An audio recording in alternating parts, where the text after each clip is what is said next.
water as well. Like you can just dig a little trench around it, right? And then I can't remember what it is you mix in with the water though. You have to put the what's it called? If I had some like kind of small mesh net, like a wire netting that was kind of greenish. You also get some rosemary seeds or rosemary marigold seeds. You grow some marigold after the marigold's grown. Parsley seeds as well. And then you just get the green material, let it dry out, and then you grind it up into a powder the best you can, and you mix that in with the water, and then you water it, and that'll get rid of any insect. Another one is parsley seeds. Get a morsel and petal. Yeah, get a morsel and petal and grind up parsley seeds and rosemary. That works. You can kill fleas and nits with parsley seeds as well.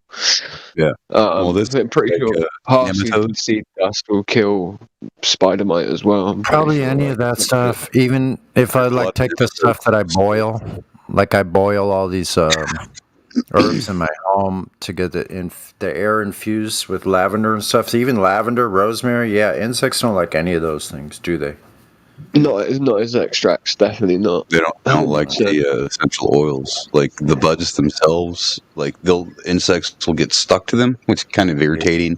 But they won't bite on jade leaf, the leaf that don't have the trichomes on it. So, peppermint oil is awesome for that too. What is? Yeah. Peppermint oil, essential oil. True. Oh, so good for like aphids and stuff. But they keep coming back. That's the only problem. They'll get rid of certain things, but I've noticed with those freaking aphids, I'll spray them like every day. They're crazy. We have new friends, though, you guys. I don't know if you want to talk to them. Oval. I use garlic, mint, and Tabasco for that. For spider mites, shit works wonderful. Garlic is so what was it? It was garlic, garlic, Tabasco. Well, Tabasco's got a bunch of pepper, so essentially you don't have to use Tabasco, but just some really hot pepper. Cayenne and vinegar. Yeah, it's great stuff. And a dash of just like a drop of whatchamacallit? Dish detergent, dish soap. That's it to break the water tension. But like good detergent, like green soap and organic soap. Yeah, exactly. Just a drop. Yeah, that's true because I actually have done garlic and made a spray, and it does get rid of things. Mm-hmm. Even tobacco juice. You can take butts, cigarette butts, and use tobacco. Soak that in something in a spray bottle. That works good for cleaning windows. Like instead of using use tobacco or cigarette butt juice and just like really smear it on your windshield and then wipe it off, polish it off. Never tried that. Yeah, it's Alright, so Colby, what happened to you earlier? All three of you just left. I was about to jump off the window, honestly. Same thing with like blockproof in your mirror. Oh, they came back? I'm on the 5th floor. So they were talking to you guys first, huh? Okay. Then you can. You disappeared right after the black swan. I actually wanted to stay. I was forced to leave. I'm sorry. You were. No, he had to go suck some dick for money. That's what he was doing. Colby, what the heck, bro? Common these days. Family show, man. Just for the record, I'm not homosexual. Not that matters, but you're almost next. It's all right, snakes. Sorry, So what's up with the? Hang on, I'm going to take a wild guess with the name. Your dog keeps eating your left fucking sneaker, so you only have one sneaker, so you're solo sneaks. No, that's actually a good guess. No, but it's because I'm from South Florida and I like sneakers. So he's so Flo and from South. Oh, Flo! I thought it was so low. Is that like North Hollywood is NoHo? You're so full. But he said he sells sneakers on the side. You guys are so full of it. It's hilarious. No, it was actually good. That's good. No, that was funny. It was. You guys were West Ho.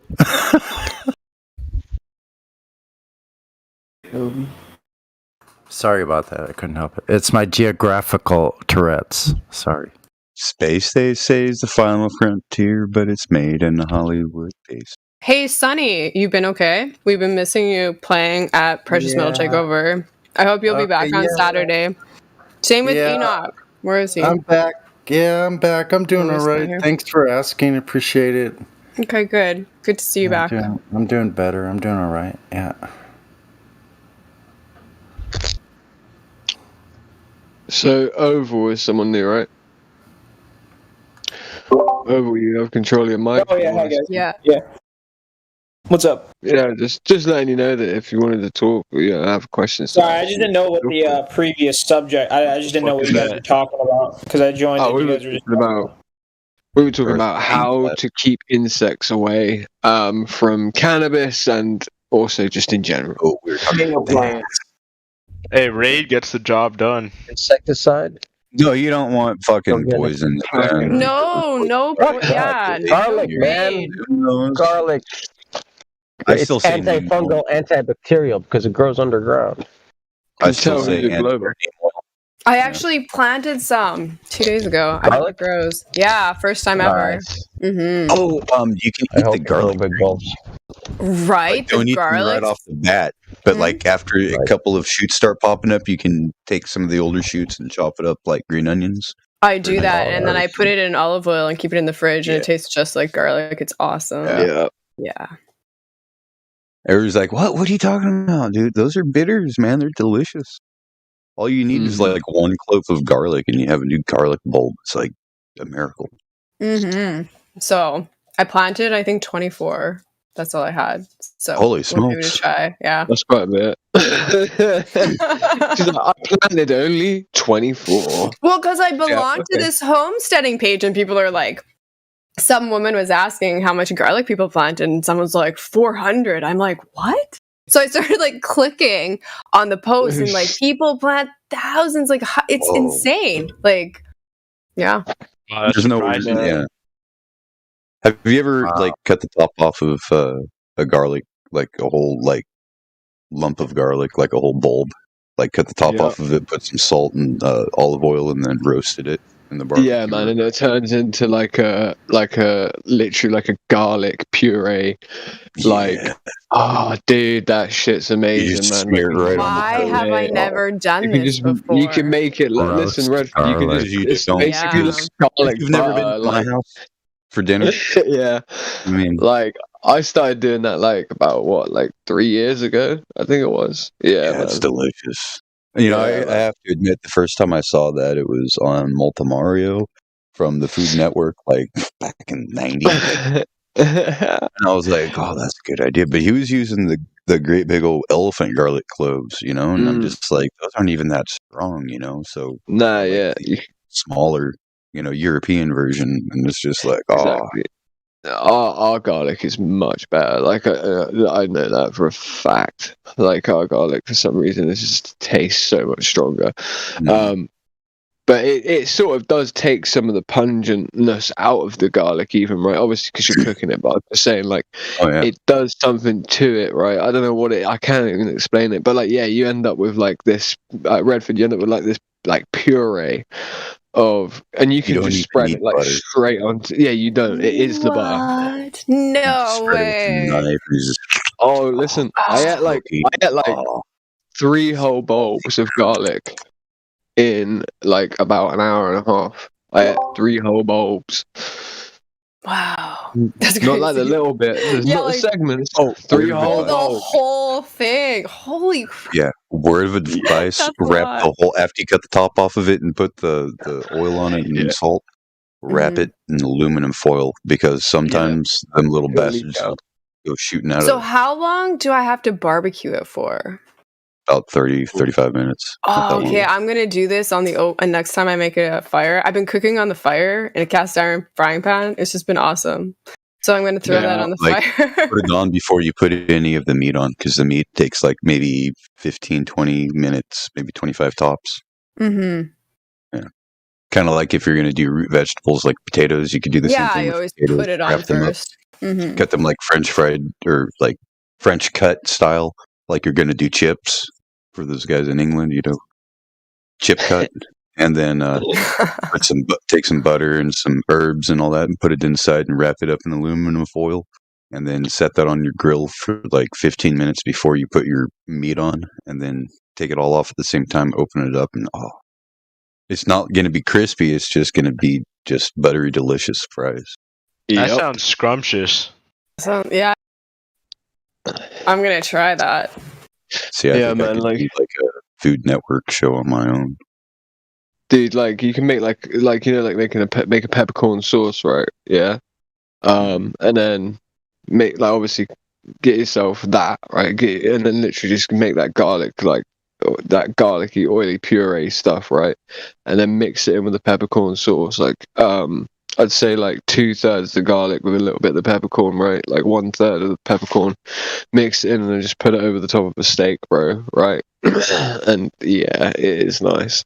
Even like that, it's nice. It seems to work that way for me. What up, Oval? Yeah. Yeah, so the Earth is not flat. Why? You Why got did you say that it's not that? flat? Wow. What makes you think that it's That not was flat? very forward. What convinces you? Okay, proof of the globe then. Is that it? Sorry, what was What that? I just my whole thing cut out. Okay, proof of the globe then. You had a speech? Your brain cut out. Yeah, so I'm just wondering, like, Oval, it's are Craig, you by the there? way. Yeah, I'll be assisting Oval. All right. Okay, great. You Oh, got hey. either of you have proof of the globe. How can you Yeah. speak for somebody else unless you First of guys all, have already when- gotten Not together allowed. and worked out on a script? So Wait, he's going to what make the bullshit claims and you're going to back them up for him. Oh no, Let me just get this I can back Yeah, I myself. thought this was a civil. Oh, you can back Wait. up your own bullshit claims. Craig, Perfect. can you also provide bullshit claims? Not Wikipedia. What And back them up. I Yeah, thought could we you were back up? respecting each other's opinions. Now. Guys, I Okay, thought this was like a respectful opinion. Hold It on, is. This hold is a on joke. Get a grip. second. We're gonna rein this right in here. Okay. Which one of you has proof of the globe? Oh, I actually, personally, I do. Okay, what proof do you have, please? Well, one time I was on an airplane and I looked right to my left out the window and I see that the it's literally curving. The Earth is actually curving. So I just want to know like why that is. Okay, so you're talking about a personal observation through aircraft. No, I actually have a picture and all that. You know. Yeah. What about an was the actual wing also measurement? curving? What was that? Was I'm the not going wing down. also? Was the wing? No, also not in curving? the picture. No, it was just the That was a wing curve. the That's atmosphere strange because surrounding wings the. are usually curving when in flight.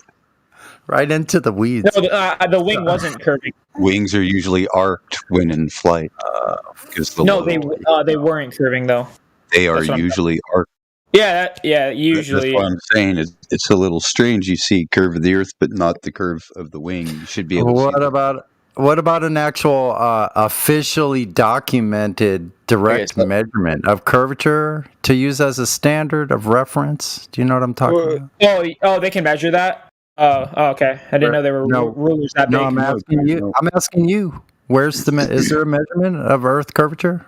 I'm pretty sure that's like there's like no really way to get an accurate measurement. Really? Like, how did they get all the freaking orbital mechanics to line up then? If they would say they get all the freaking radius? They had to have it. If they went to where they're saying they're going, they had to have it. Otherwise, nothing else works. Wait, so let me. But that doesn't explain the curvature of the atmosphere. I just want to know. Wait there a second. The curvature of the atmosphere, that's ridiculous, okay? So, wait there 1 second, 1 second. Okay, so let's deal with what you were first saying. Are you claiming that out of the window of the plane, it was that you saw curvature of the Earth, or was it the atmosphere that you saw curving? Oval. Oh, it was the Earth. Okay, right. So you do understand how that would occur, right? You have your eye is what? Already a convex lens in and of itself. Then you also have what? The fuselage of the plane is pressurized, correct? Have you ever looked into the way that the structure of a fuselage of a plane and the windows inside of that fuselage work? Have you ever looked into that to maybe see if that would be a reason as to why you would see curvature?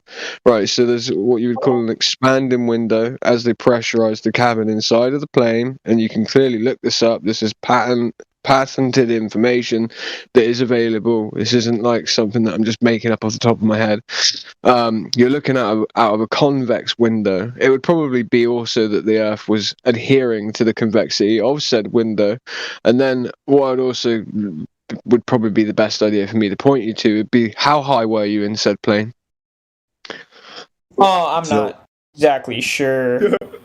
Around about 30,000 feet. Lied. I've been 35,000 feet. Wait, what was that, Josh? I saw some sort of a curve. Did someone just say I lied? Reality. Yes, I said you lied. I have a picture of it. Okay, so send me the picture in DMs and I'll post it. It doesn't really matter. Official. What? Wait a minute. We need the officially documented. Do you really? Measurement of curvature. What? Stop interrupting me! Holy shit! Do you do this at home? Holy fuck! I'd fucking slap your ass. Really? Don't be so rude. I'm a nice guy. Unless I'm provoked. So, we need an officially documented measurement of curvature as a reference standard. Do you have access to that? Do you know when that was done? What method was used? How exactly would they measure that curvature? I'm asking you the question. I mean, I don't know. They don't make rulers that big. Don't you think you're on a globe? Okay, what my buddy Lou Ferrigno is trying to say here is, have you known or do you know of anyone at any point in history that has calculated the radius of the globe, therefore saying that it is a globe based on his calculations? Right. All right, guys, the reason why I was saying what I was saying to him first before we even went there was for him to actually understand the illogical and problematic issue with what he originally saw. So for him, he's seen an image that he believes is Earth curve, right? And he's not going to understand, or should I say, your information that you're going to provide for him probably isn't really going to matter until he understands why it is that what he saw, right, is something that to him is going to be a physical piece of tangible information personally for him as to why the Earth is a globe. Because to him, he believes that he's seen curvature. That's what I'm trying to explain to him, that obviously he's looking for a convex window. Not only that you're looking for a convex window. I understand that, bro. Respectfully, what I fear is that we'll end up having an hour conversation about No, I'm going in 2 minutes. And he's not interrupting me when I speak, so it won't happen. And it's just for him to understand the point that, again, and you can look this up as well, right? You can type in images of the Earth through plane windows, and it always adheres to the convexity of the angle of the window, right? Or should I say the degree in which the window itself is convex, right? And there is an inner membrane, and that inner membrane expands, right? And it's just to do with creating rigidity to a pressurized cabin on a fuselage, right? It's that simple. Again, we could use hostile witnesses from your own side that will also say, effectively, when I say hostile, I just mean that it goes against what you're saying, right? Which is that you can't see any form of curvature at 35,000 feet. This, you can listen to people like Neil deGrasse Tyson. He'll tell you that 120,000 feet, you can't see any curvature, and possibly higher. Right, we have videos that we can provide that show images at that height where you'll see no curvature. The only time you will see curvature is, again, using something like a fisheye lens, which is also convex, and the convexity of the Earth would adhere to that convex lens. It's the same phenomena that you see outside of the plane window. So that's not really something that would be able to confirm for you, not especially when your own globe side admits you wouldn't be able to see the curvature at that height due to the size of the Earth. Just to clear that up for you, Oval, and then go ahead. You guys can do what you want. I need to go anyway. Yeah, dude, it's really not.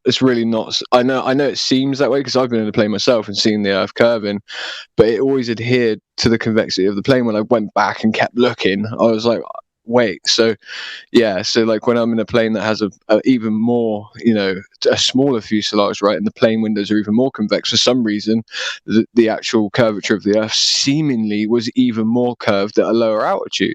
in the plane that had a smaller fuselage. And I was like, wait a minute, that makes no sense, right? But it does make sense when you actually look into why it is that you're seeing the convexity there to the Earth. So I just wanted to add that for you so you could sort of get that out of your head and then take in the information you're about to hear with an objective vision of what it is that's being said to you instead of sort of being stuck on that part. Right, go ahead, Sonny.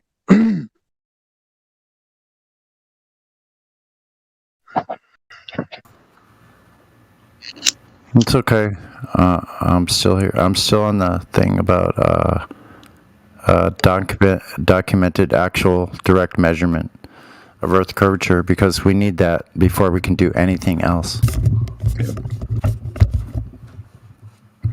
Your gravity don't work, your orbital mechanics, your day-night cycles, your seasons, your anything. Everything they know depends on nothing the radius of the Earth. Without it. So we're just trying to get this out of the way. Otherwise, we can't move on. Hey, good night, man. Nice to hear you, Crack. Yeah. You too, guys. All right. Go swell, man. Thanks, Crack. Appreciate it, actually. Yeah.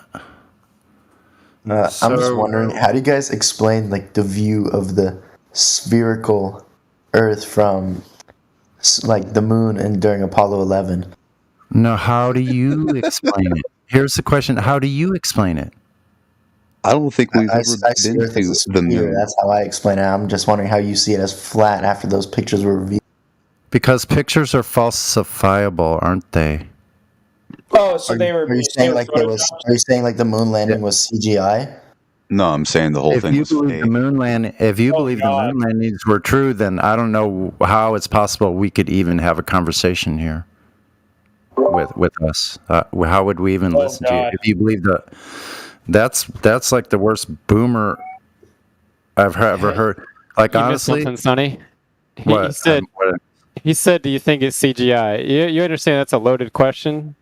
You know what a loaded question is? Please elaborate. Yeah, because you're asking if it was computer-generated graphics or you're asking if CGI existed. But back then there was no CGI or Photoshop. So no reasonable, logical person would ever think that. These are your best arguments, right? You say, "Oh, you think the moon landing was CGI because you don't understand how models work and how photography and cinema, stop motion, animation, all that fun stuff. That's how they made movies back then." Yeah. I actually just thought of this off the top of my head. Saying the Earth is flat. Do you guys think like the Earth doesn't spin and stuff like that? Do you have a detection of Earth's axial rotation? Do you have something where? No, I'm just asking if that's what you guys' stance is. Do you feel it? Do you feel it in motion? No, I'm just asking if that's what you guys think. Like if you guys. No, I don't have to think. Listen, I don't feel any motion of Earth spinning. Do you feel every other motion? Listen, wait a minute. I'm asking you a simple question. Do you feel any motion of Earth spinning?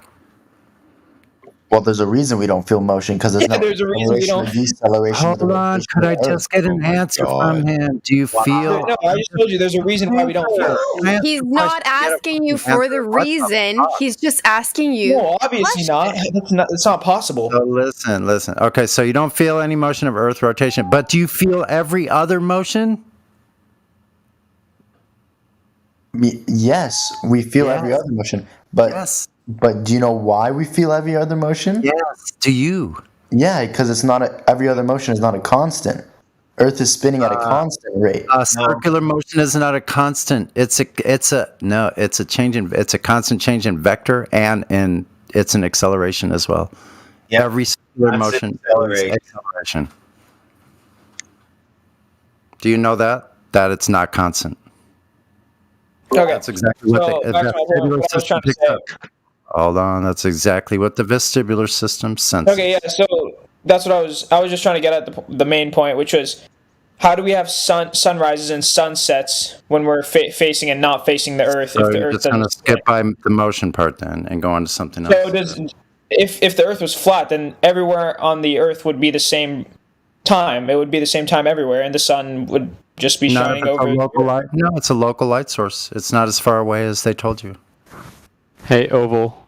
If I have a train set and it's got a grain bin, it's got the train tracks, all the fancy lights on it, it's got a shop, it's got a town, and then I go to figure out the shape of the train set, and I find out it's a dodecahedron or a triangle or a square, a cube. It doesn't matter what the shape is, right? Because everything on that train table already worked. But once I establish the shape of the train table, I don't really have to figure out why the other stuff works if it already works on that train table. Okay, that made no sense at all. But I just wanted you to explain why. If the surface is flat, then everything that's already happening on the surface is already happening on a flat surface. You understand? I asked you a question though. That wasn't like. So you're saying what you put in a statement saying that the sun would light up everything. Well, we don't perceive it that way already, so that's obviously not happening. Yeah, that's because that's not possible. Yeah, why is it? Why? Listen, on your globe Earth, why isn't every day-night cycle 12 hours exactly as it would be with parallel light rays coming from that far away? Go. Show it. Tell me where there's exactly. Why are we changing the subject? I asked you a question first. You said seasons, day-night cycles, didn't you? No, I said why is the whole Earth not lit up at the same time? Yeah, that's what I'm talking about. Why isn't exactly okay, yeah. Oh my God! So on your globe Earth, why isn't exactly? Why am I being interrupted? I let you speak. Covered by the light because it's supposed to be parallel. All right. So if the Earth is flat, why is the sun not lighting everything up at the same time? Shit. Hey, do you understand what he said? He has no idea how to have a conversation. Like, is he even listening? No. It's like he's not even paying attention. He's just like trying to hear himself talk and ask questions. Back and forth with his other buddy in text while he's trying to talk on here. Yeah, how do you have a conversation with that? You don't. So, bye-bye. Oh, well, yeah. And then he Zila DMs me saying he doesn't know why he's muted. Because you're not listening, Oval. No, yes, and you 2 different people answered you. 3, actually. No, because you're being interrupted because you're not listening, Oval. Exactly. And you're not actually listening. He's answering your question. Okay. Okay, so he said he's going to listen. If you guys want to unmute him, whoever did, it's up to you. Hey, Oval. He's going crazy on that keyboard. All right. So whoever gave me the answer for that, feel free to say it again because I don't think. So the train table, right? Everything that's already happening on the train table still works. Oh yeah, I understand. I don't understand what that means. That's what it's really simple. If I'm building a little train set for a little child, and I'm making everything work on the train table, there's little farming grain bins that drop off from the train. It's got little rails, got lights. Everything works on the train table. Now I go to find out the train table itself, what shape it is. I find out it's a square. I find out it's a dodecahedron or a triangle. I don't then have to explain why the rest of the things work on that train table. They already work as it is. All I did was verify the shape of the train table. Same with the Earth, right? If they say the Earth is whatever shape, doesn't matter because I can verify the shape of it and I can determine that, okay, well, if they say it's a ball, then it needs motion, it needs this, it needs that. But if it's not that and it's a flat, motionless plane, well, what we already observe happening is already the case. All we do is verify the shape. Does that make sense? I mean, kind of. I don't really know because like. I just don't get how that answers the question. Like, at what point does it answer the question? So if I find out that the Earth is try to put it in the surface of the Earth. Yeah, if I find out the surface of the Earth is not curved, but I still know on the other side of the Earth is dark, and on my side it's light outside, then I don't need to go and explain how that works. It's already happening as it is. Oh, so that okay. Yeah, that's where I just don't get how that makes sense. Because like if I don't I think understand that how not make just sense? because something's happening means it doesn't need an explanation. Everything needs an explanation. Yeah, we need to know like why one half is light and one half is dark, and then there's like why is that? Because the sun doesn't light up the entire Earth. So then how does it become light at one point? The sun comes up and then it goes beyond the horizon. It goes It's not 93 million But miles where away. does it go after the horizon? Because it has to go somewhere. Horizon is only beyond. Away from you. Horizon's only an apparent location. It's not a physical place where you can go to, and it's not a physical geometric curve. It's a place that's optical. You can create a horizon in a long hallway where it looks like the hallway's ceiling and the floor touch. In reality, they don't touch, right? So all these perspective issues you have in your head, they explain all of this. This is why it's not night or dark all across the Earth in an entire area. Mm-hmm. It's a local light source. It's not far away. Wait, what does that mean? Local light source? Yeah, it doesn't light up the whole thing because it's not a large enough light. It goes over from like your sunrise is just because the sun's coming from a place further than your vanishing point of your So basically it's moving side to side. It's moving. The sun is moving from east to west. East to west. East to west in a circle. And then how does it get back? Us. It's going over us. It's all going over us. Everything above us is moving. The Earth is still. Okay, so everything is okay. Then So if you ask us why and how, how the fuck should we know? We don't know anything above us. Like no one's been there. No one can tell you. So if they try to tell you a story and then you're trying to spout that back, it's not going to work well. But see, the thing is, we can talk about the surface of Earth because we can actually measure it ourselves. That's what we've done. Yeah, nobody here has ever been to the sun. But Nobody here has ever been to the moon. Nobody here has ever been to a star, so we don't talk about those as proofs or observations in any way. And We Oval, tend to did talk you about the grasp all ground that as we can though? measure. Sorry, Redford. Yeah, I did. Yeah. Okay. Because you were asking questions that made it seem like you weren't even thinking it through. You were just shooting questions off, right? So, I mean, you observe how the sun works every day. Well, if you go outside, right? So just take a deep breath and just, yeah.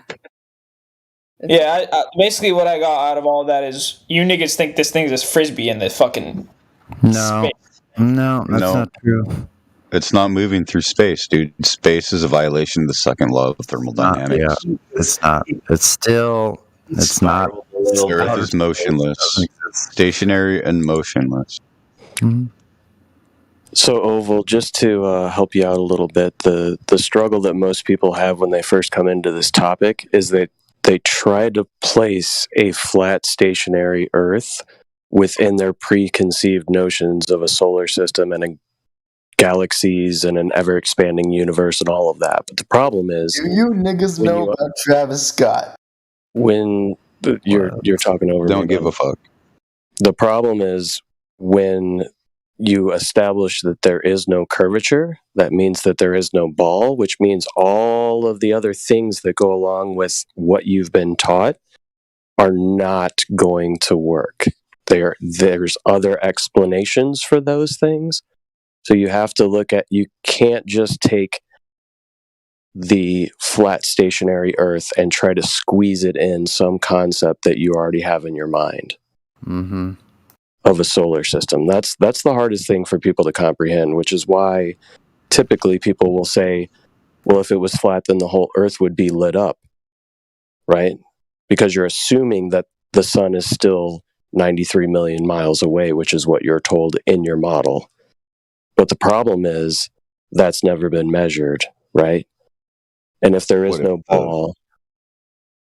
Yeah, what if the sun was only 3,300 miles away?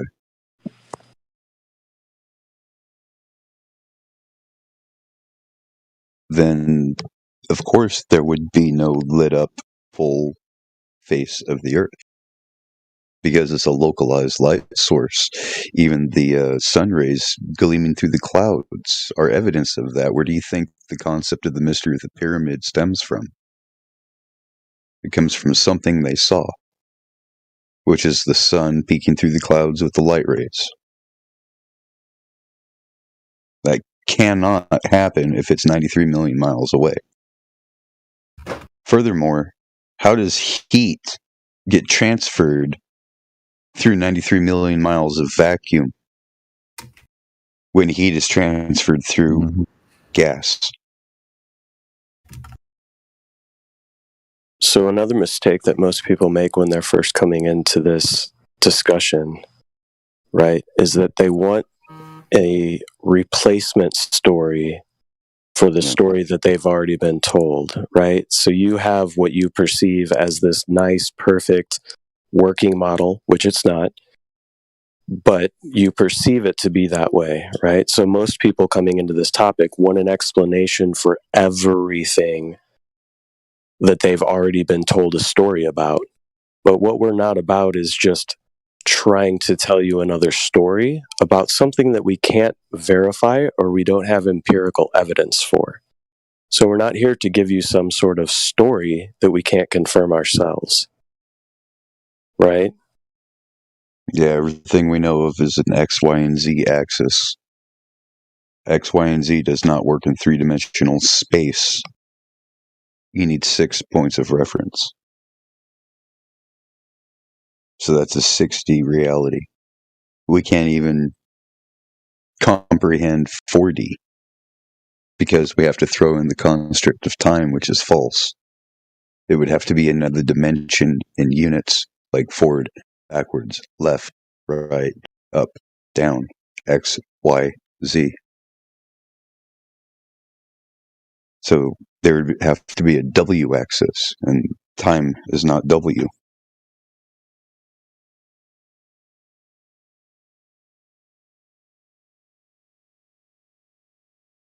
I mean, what makes this so difficult for people to understand? But I like space. I mean, space has to be real because I want to be an astronaut. God damn it! My teacher said I could be anything I want if I apply myself. No, it's more serious than that, than you ever thought. I know. It's about space porn. They think they're going to have a space sexual rendezvous. Absolutely. Out in That's space. like some Christian It's all stuff. about When you, sex, man. You guys, when you debunk the rapture, right? The rapture fallacy, they want to sit there and, well, what about this and well, what about that? It's like you don't need a replacement doctrine. The only true doctrine is that which is testable. It's like they want you to, somehow make things all right to where, they could still believe in something, but there's no basis in it, It's like the same with Trinitarians. I don't know if I just triggered anyone, but. So I think they both dipped, maybe because they didn't like the fact that we wouldn't just allow them to shout out the N-word all the time. I'm not sure, but... Yeah, them crackers is whack.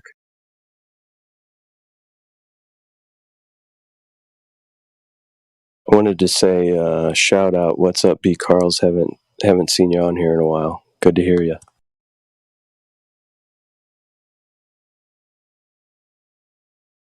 I was back in that House of Wisdom. Oh man, there's a few of them starting to get it though.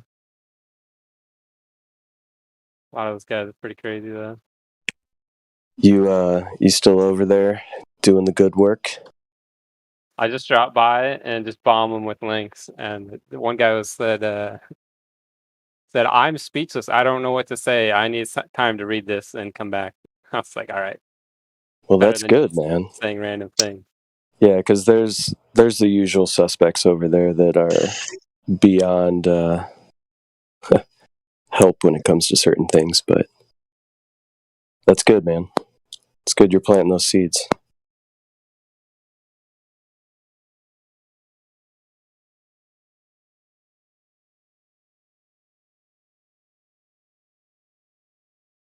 I need to pop back over there from time to time.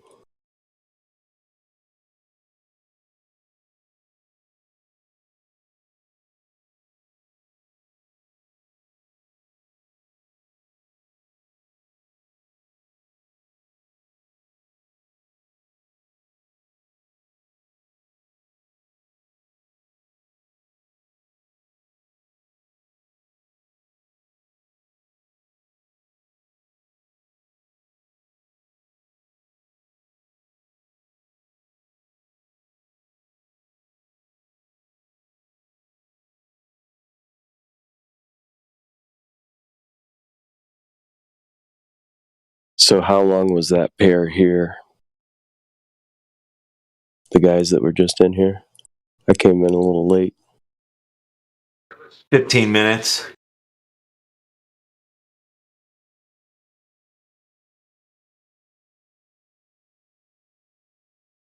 Did they go through the 3 points? Oh, they didn't even make it that long. Oh, okay. They came in hot flying. One said, "Yeah, I'm gonna speak for this guy and that," and we were like, "All right, we know this is gonna be quick."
Hey, thanks, MD Davenport, for the follow on DLev. I appreciate it. Feel free to join the Discord. Let's talk about this shit.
Holy shit, it's 2021.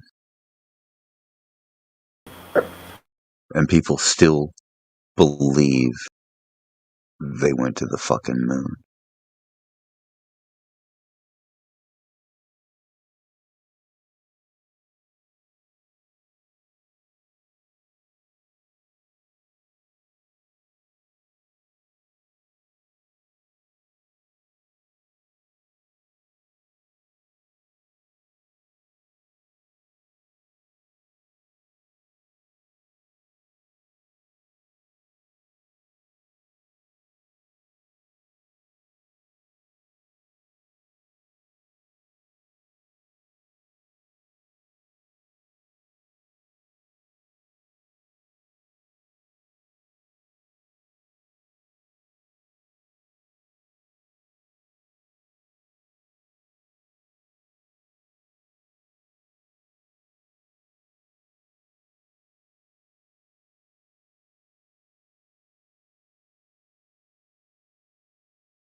Yeah, it would actually be easier to put brain implants into everybody and give them augmented reality and then make believe that they are going to Mars, when in reality they're just in some freaking cell in a dungeon somewhere deep underground in one of those military bunkers.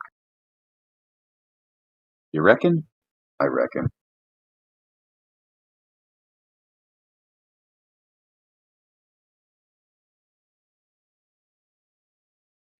I mean, because they can't have you running around after, everybody knows you went to Mars and you're reporting back and, streaming from Mars, but it's all virtual in your head with a brain chip, it's all simulated because you're actually in a bunker and they can't have your ass running around being seen in public.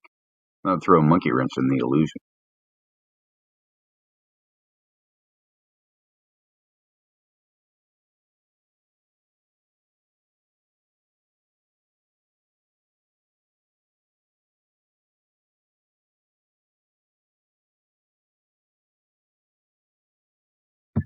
I think Carlin was one of the rare ones that did what he had to do and lived to tell the tale.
Oh, somebody's Quim got hurt because somebody was using words.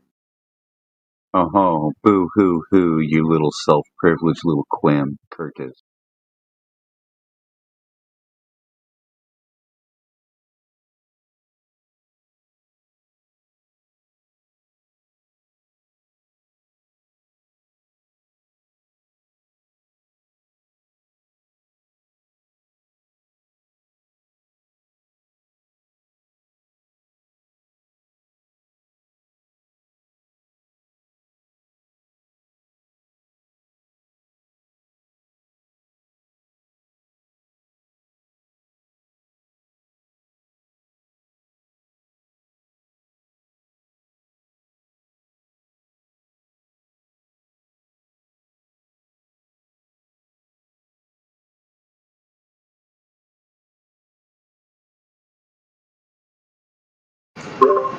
How's all you flat Earth people today? How's things on the flat Earth today?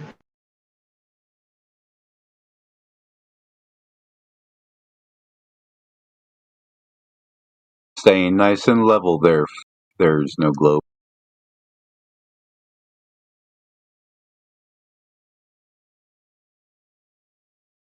Oh, you like my new name?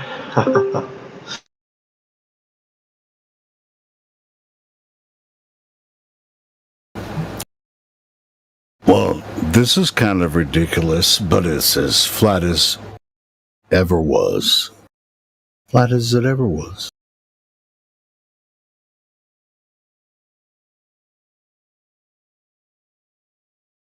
See, flat earthers are looking for the globe. Where's your globe? At Target. And I'm not buying it. Beep, beep, beep, beep. Line up, all you Globers, and come and, well, wannabe Globers, and come and chat right now. Get in the Discord and bring your arguments, bring your debate. We're waiting for you. We won't flat bite. As ever was.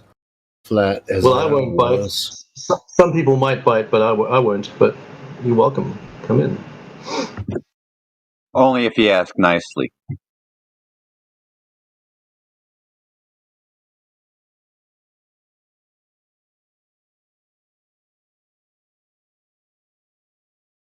I would never be able to make this concise, but I grew up as a globe earther, right? Never believing in evolution. But where is this globe? You know, once I grasped the concept. Where's this globe? Where's your globe? Come in here. Show it to us. Yeah, and the best that Christians have to do is, a bastardized translation from the Latin Vulgate that says circle, somehow meaning globe. Well, sure. There are millions of Christians now that have seen that the Earth cannot possibly be a globe. I won't say I used to be a Christian, but that's a different conversation. But where's this globe that they conceive on a chalkboard? Where's this globe? What I can't understand is I believed the Bible all the time, but I didn't even see the scriptures that said it was flat. And they were right in front of me the whole time, and I didn't even see them. Yeah, don't have which is flat. There is no such thing as flat Earth. This is a trigger term, which I still enjoy to use because it triggers people to get into the conversation. Earth is Earth, always has been, always will be. I've always said that. So anyway, where's this globe? I love triggering people, Helio. It's fun. It's fun. Well, it can be fun, but it can also be frustrating at times. Especially when it's an intellectual. I think more especially when it comes to family. But no, you don't want to talk to your family about this. But online, that's kind of trolling, right? It's intellectual trolling when you destroy their paradigm simply by definition. They get all cogged on it. Well, it's like when you go to your family and say I'm a flat earther, it's really the. But if you get online like we're doing now and say I'm a flat earther, then we can have a discussion. Ooh, let's talk about science. Boom, there's the discussion right in front of your face. I kind of use it as a test of people as well, a test of character. And if I want to check out somebody, can I really trust this guy? I want to know if I can really trust this guy. Then I'm gonna bring out Flat Earth, and I'm gonna see how they respond to it, and I can get a good bearing on how trustworthy that person is by how their response is to Flat Earth.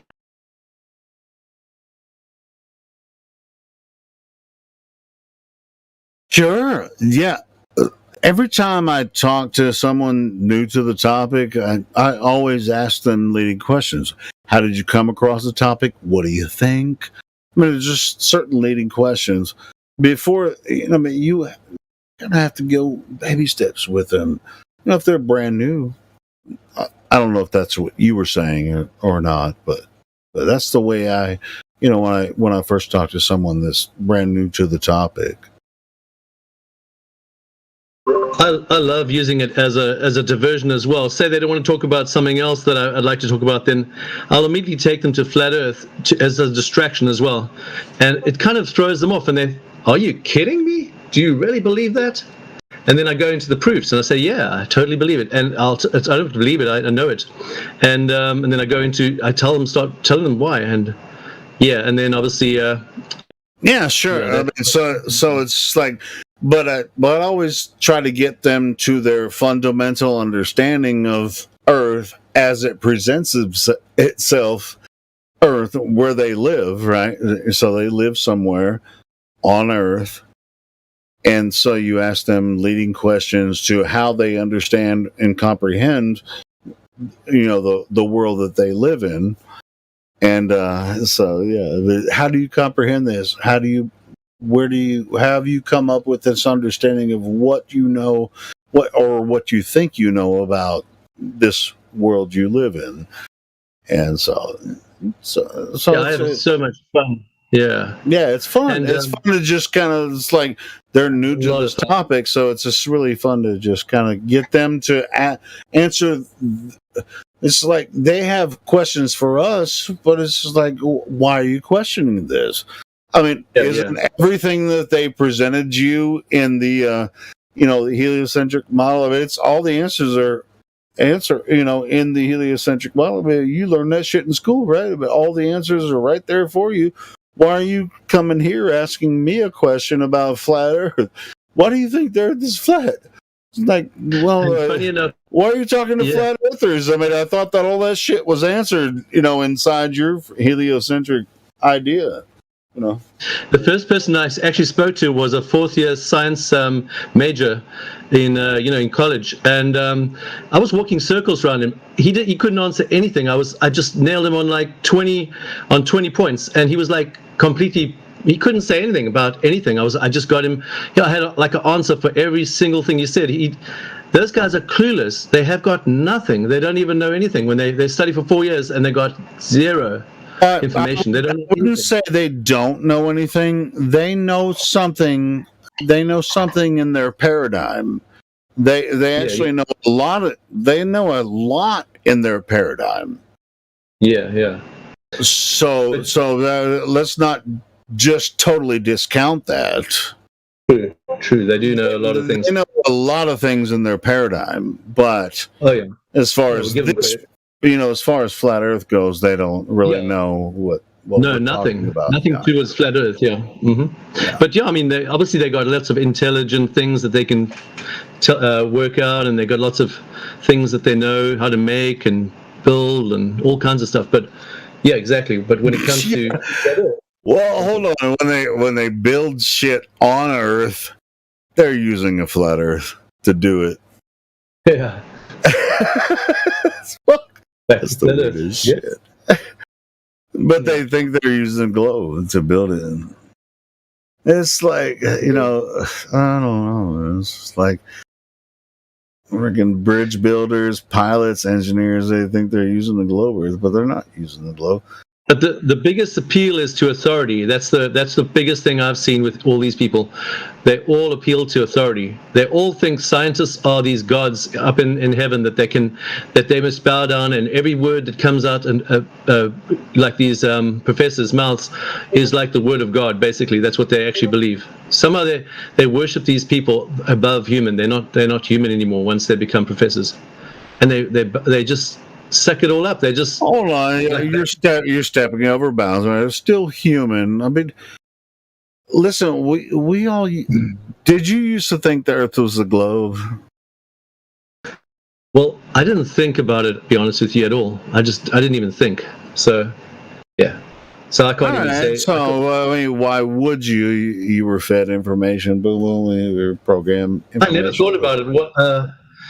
I did hear about this one guy. He was a rock star, and then he was a Christian. Mark Temperati. He's got the biggest drum set in the world, and when he prays, like people get healed and stuff.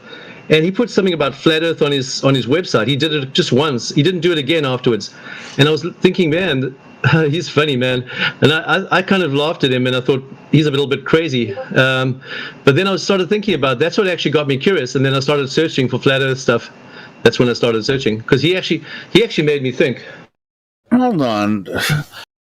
I mean, as far as like standard information, what you learn in school, I mean, everyone was taught the glow. Here's how they do it. I mean, it's a more of it's a function, right? You're inside.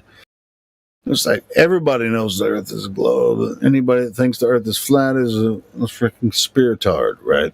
So, but you know what? And it wasn't even a thing till like just 5-6 years ago, right? So go ahead. Oh yeah. Oh yeah. I'll be honest with you. I didn't remember anything about school. I didn't remember a thing at school. I can't remember anything at school. Nothing. But did you graduate high school? Yeah, I did. Yeah, I did too. I graduated with a 2.5. I was like in the middle of my class or whatever. I got like A's and B's, and I got high marks. I got like I could go to university, but I don't remember nothing. It's from school. Nothing at all. I got high marks in math and shit, but English and stuff. Other stuff. I mean, I graduated from high school, and then I got a full tuition scholarship to college. Even though I had a 2.5 grade point average, I got a full tuition scholarship, but it wasn't in any of the scholarship things. It was in music. I was going to become an engineer, but my heart wasn't in it. So I just did missionary work, went around the world and just preached to everyone. Yeah, I went to college for a year, and then I was going to be a rock star, but that never happened. But I did make a lot of albums and made a lot of music. I had a lot of fun. Missionary. So did you go to other countries? Yeah, we just prayed and we said, God, where do you want us to go? And next minute we were traveling to a different country, and like somehow God provided, and we just going from Switzerland, Holland, Israel, stayed in Israel for a while. So God just provided a house there and just preached to people every day. But you got to be careful in Israel. If you preach there openly, they'll come and kill you. They'll threaten to kill you. Yeah, they will kill you. Yeah. I was about to say that you already said it first. Yeah, it's bad news there. You got to be careful how you preach there, but you got to do it more subtly there. But the one guy I was staying with, they put tarantulas in his house, like 9 tarantulas, and his whole house was full of tarantulas, and they would try to kill him with the tarantulas. And he woke up in the morning, and none of them bit him. Not one bit him. All right. So you were educated, graduated high school, went on missionary missions, and to different countries. Yeah, well, I was part of Youth with a Mission. First of all, that's like an organization. Well, let me ask you this: at that time, you didn't consider flat Earth. It wasn't a thing then. You were just doing. No, I was just. I wasn't spreading the gospel. Spreading the gospel. No, I was just. No, I was just like, okay, Jesus, what is he saying today, right now, in this second? Let's do what he says right now. That's all. I was waiting for Jesus, and Jesus coming now and preach the gospel, like repent and follow Jesus with your whole life. Leave whatever you're doing, sell your possessions, come follow Jesus now. Kingdom of God is at hand. Kingdom of God is at hand. Yeah, I was doing like discipleship, become a disciple, not these like fake, once a week Christian kind of church things. I was saying, come out of everything, stop going to church and follow Jesus. Do what Jesus is saying.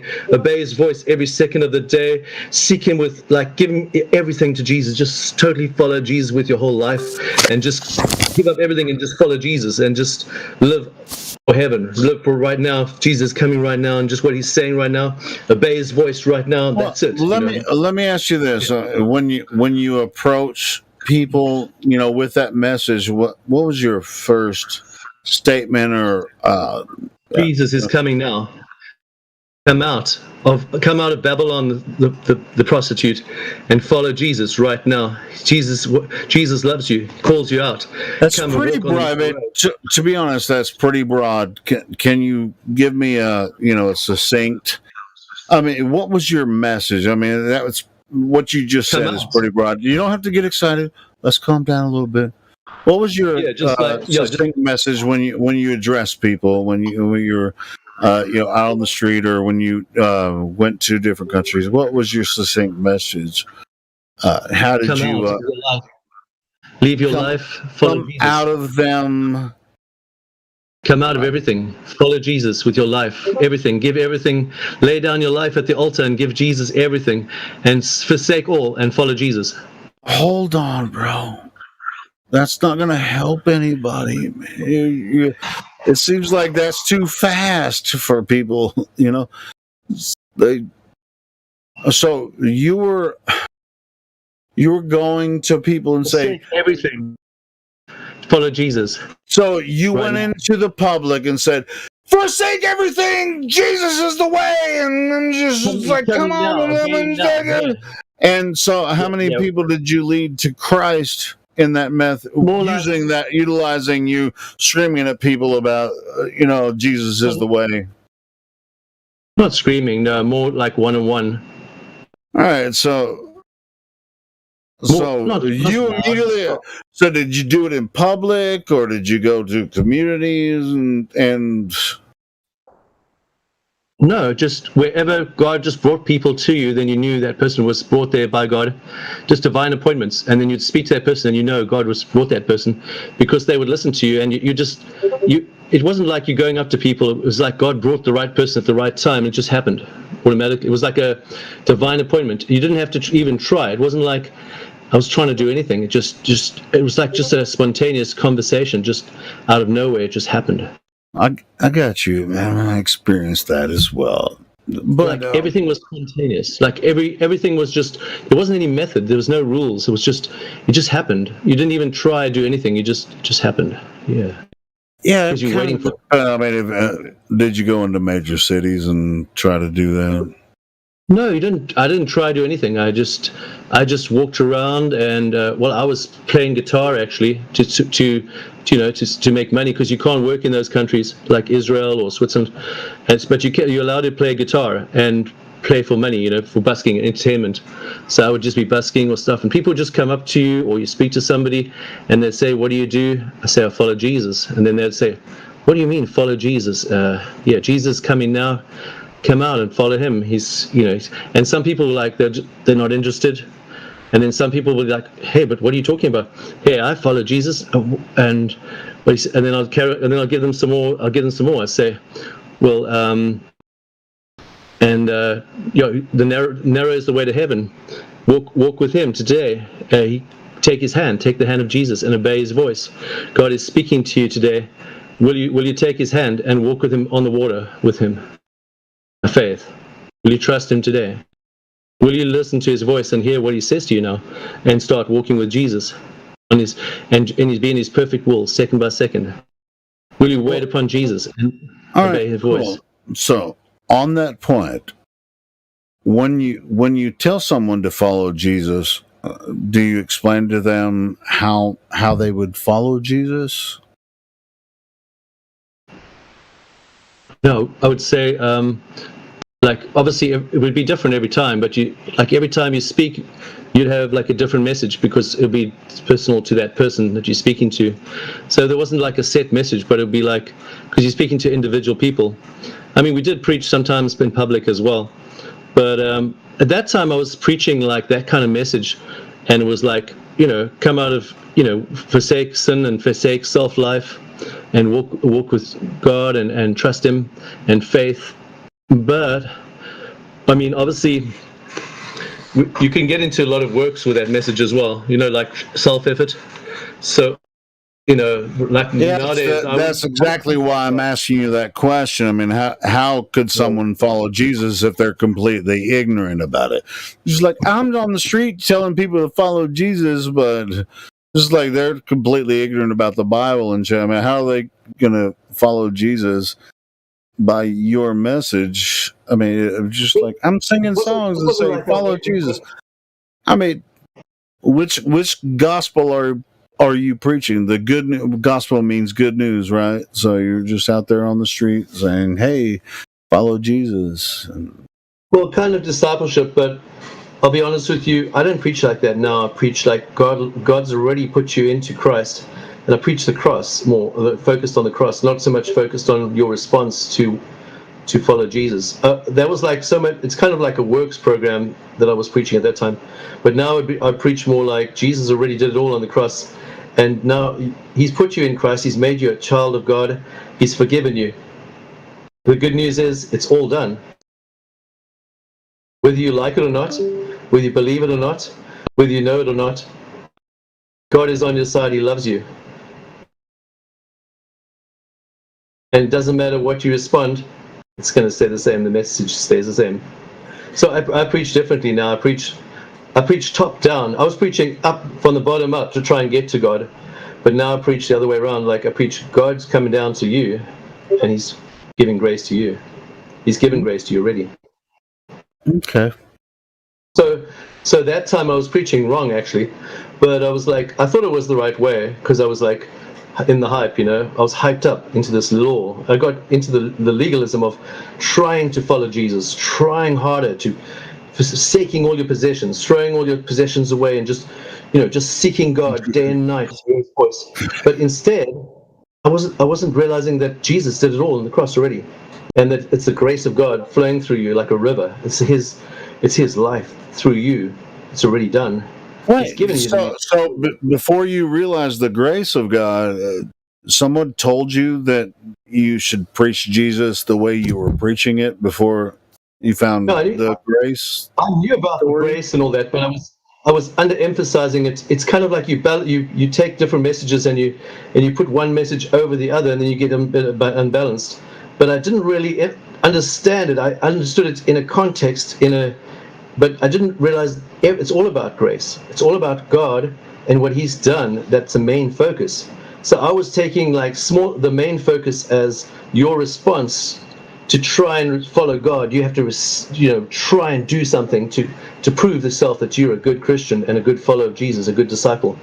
But that was the wrong emphasis. I should have been focusing on how good God is. But no one's good, in the grace story. No one's good, right? So yeah, I mean, at the very least, you figured out how to actually preach the gospel of Jesus Christ the right way. Because just like the first thing you told me, I was just like, that's not the gospel. Yeah, I was preaching it the wrong way around. I was preaching it back to front.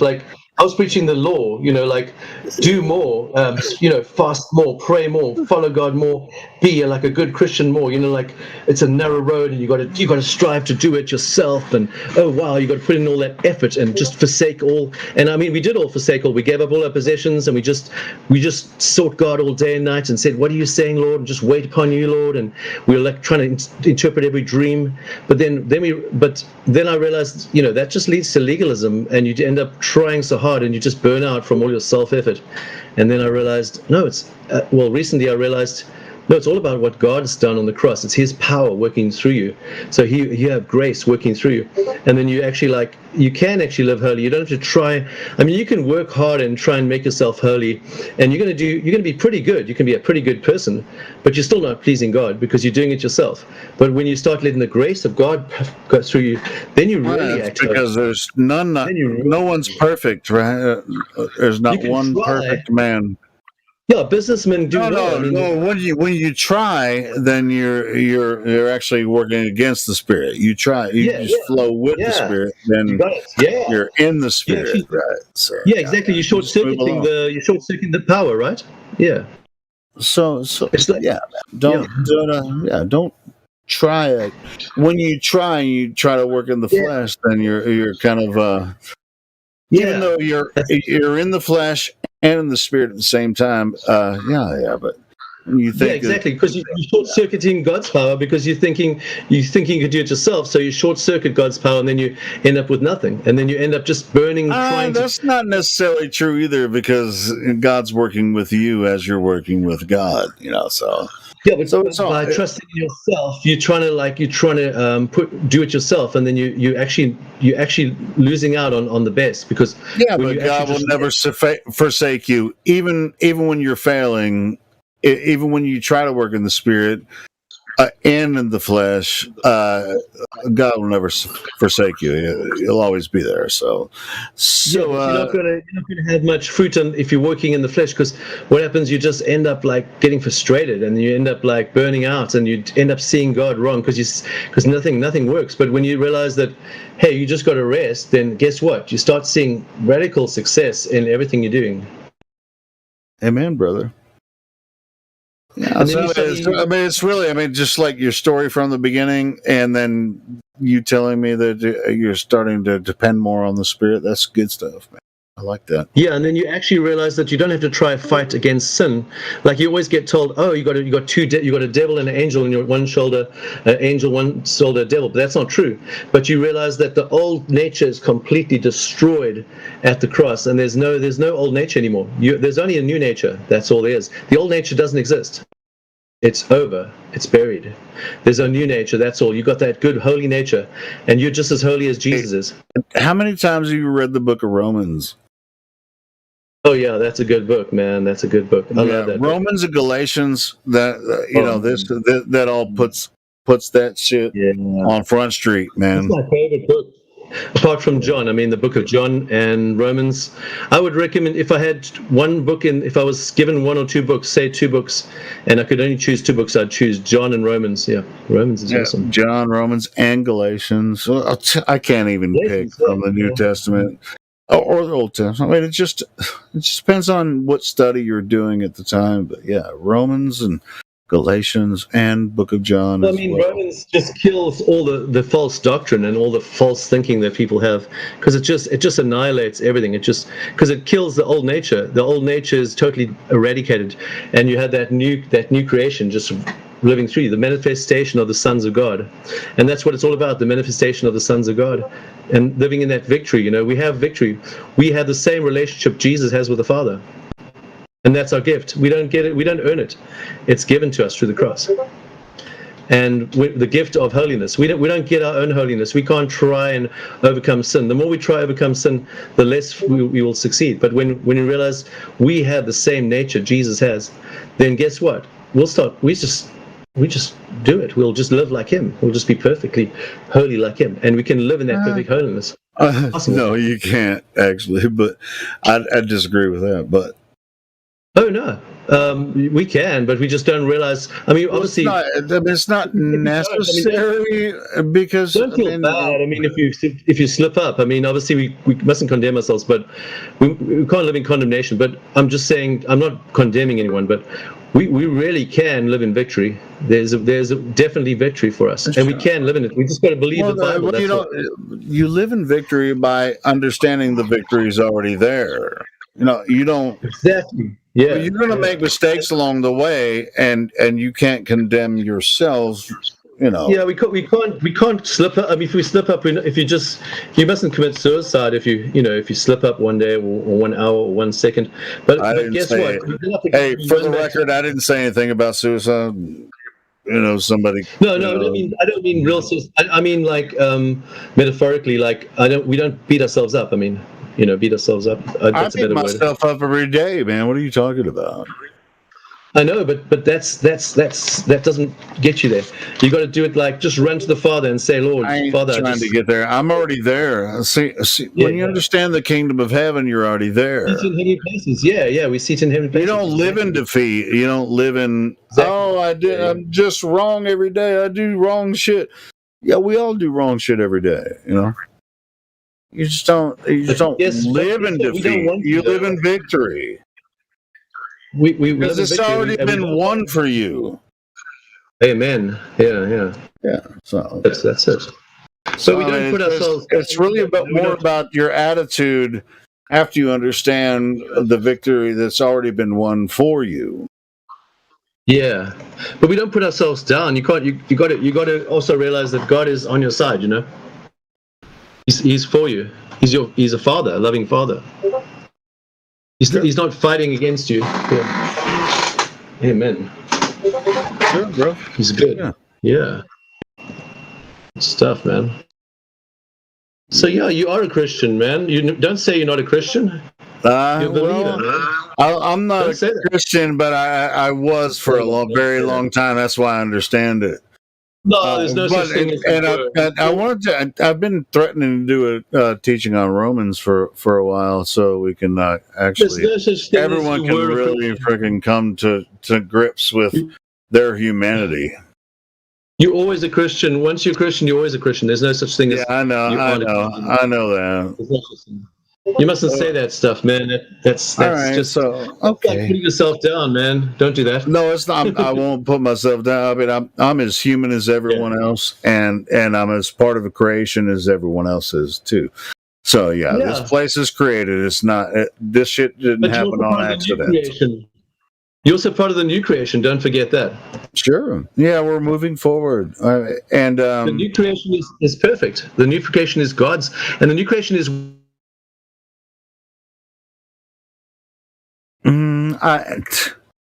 Do you really think that this creation was created to be perfect? I mean, this is the story that was just like it should be perfect, but humans are flawed, and since we live here, we're fucking it up really bad. I think when he talks about new creation, he's talking about New Jerusalem. Yeah, and that's described in the book of Revelation. New Jerusalem comes down. Yeah, I get that. I mean, as far as it's like, I don't even, as a human, I don't want to be perfect, to be honest. But are we fucking it up, or are we a product of our environment?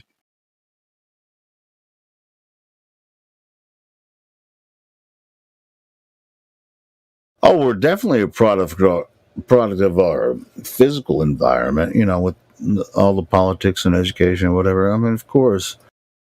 But as far as a perfect human, see, this is what the people that want to do the synchronicity with, just like computerized humans. It's like, hey, we're going to make the perfect human. It's like, well, good freaking luck. Singularity. Yeah, synchronicity, singularity, whatever, they're trying to synchronize with spirituality. And good luck connecting with spirituality with your freaking computers. I mean, no, that'll never happen.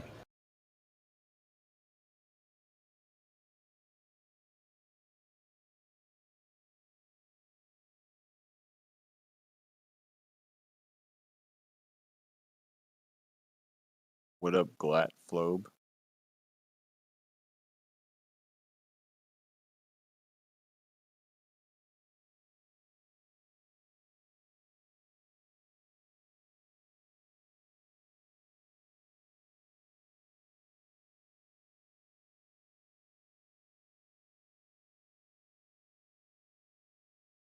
Guess he might be busy. Sarcastic dream. Got it.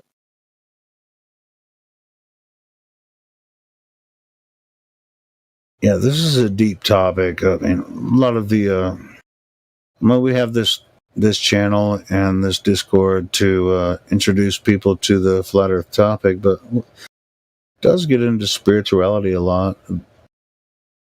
And you know, as you can tell, amongst flat earthers, we don't all agree on the same thing when it comes to spirituality and creationism, all that kind of shit. Even though most of us are creationists, we're not on the same page when it comes to all that. That's so for sure. I just got here in the VC, so didn't hear Cool. anything about the conversation.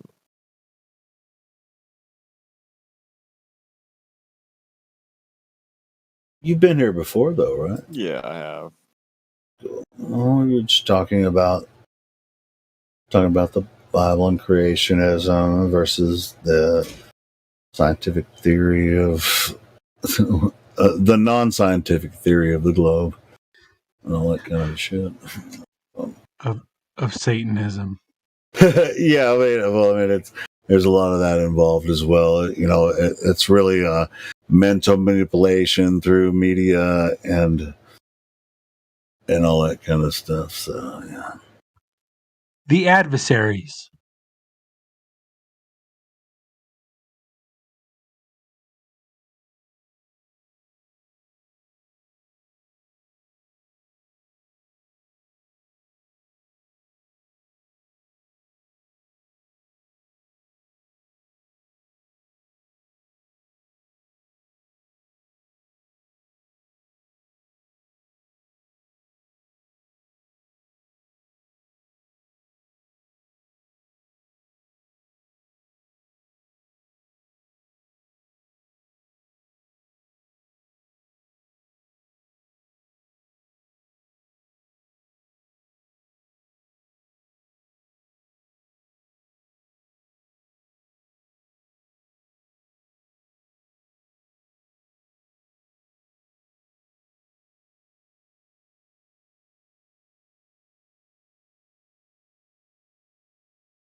I think this needs to happen right now.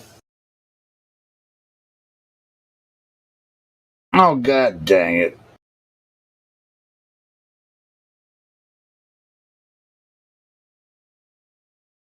Why didn't that work? Video gone or something? What the hell? About to play a song.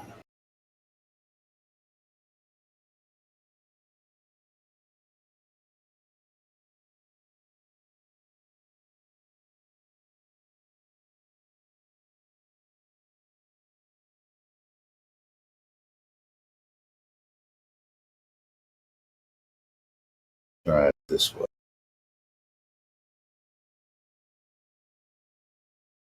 Bitch.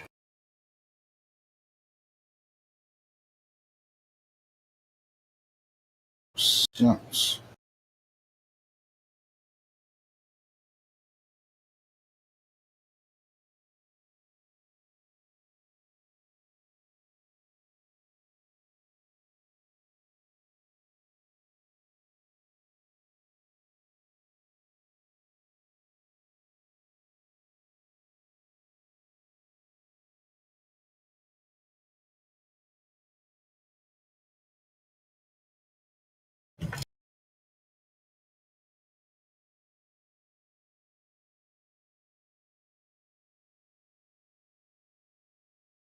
The hell? Did that video get taken down?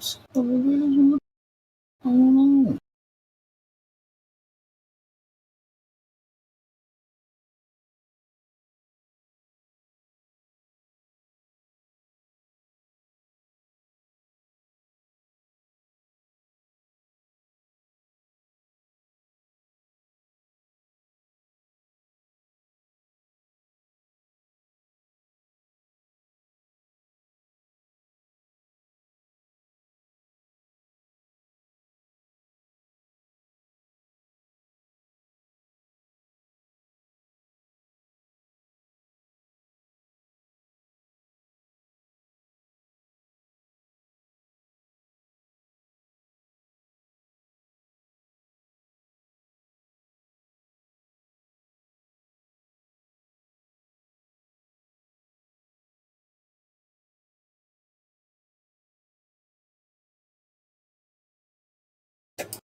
This works.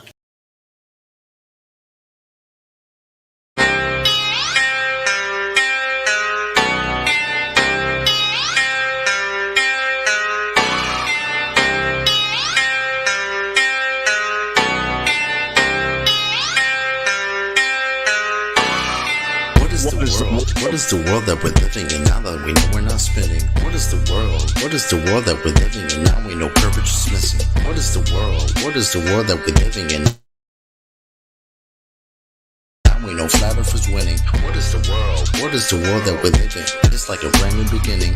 We know that most of y'all sitting there wishing, probably just itching for us to go away, completely dismissing things that we say like our minds have gone missing. Meanwhile, you're really the only one shifting reality as if it was switching, like it was some type of fantasy pitching. Next up the bat, but you wind up just whiffing. Nothing but air, you just can't do no hitting. Running around saying that water sticking to outside the balls, your logic is slipping. I understand that you might think I'm tripping. Pay attention to the words that I'm spitting. Only thing that really needs any fixing, your view of the world and the way that you're thinking. No need to go always screaming and kicking. No reason to think that Earth might be tricking. If it was spinning, then we would see drifting. If it was curving, the ships would be sinking. Logical fallacy, keep on insisting. Probably just listen. How about you try some form of consistence? Ships disappear due to angular distance. Makes a lot more sense that the curve's not existence. Why the persistence? Why the pursuit of unending resistance? Fighting a war like a soldier enlisted. Really seems as though you got it all twisted. Why not just be a bit more optimistic? Lies you've been told, the veil has been lifted. Now you've been gifted, given permission to take a position. Not in opposition to the world that we're living. Create ignition, start up the engine. Choose to accept it, now this is your mission. Tell us why the damn curvature's missing. Maybe just call up a mathematician. Give him a listen, have him tell you about his presuppositions. Talking about how it's not superstition. A vacuum and air pressure juxtaposition. Make a decision, tell us how this model came to fruition. You have the right to enact your volition, right up to the day of mental acquisition. All I could do is provide ammunition. Can't take the heat, stay the fuck out the kitchen. Judgment day or to the last demolition. You can see this as an act of attrition. On the condition that after admission, do you a favor and start the forgiving. Then go out and share your newfound position with everybody who's potentially victim. Falling for the global prisoner system. So many flaws, no woman can list them. Shout to my beautiful parents, I missed them. Taught me to think for myself, I could kiss them. Now to the day that I'm able to whisk them away in my arms, I will reminisce them. Yeah, yeah.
Okay, since we have dead air, another song or an empty clip? What we got? Let's see what we got here in the playlist.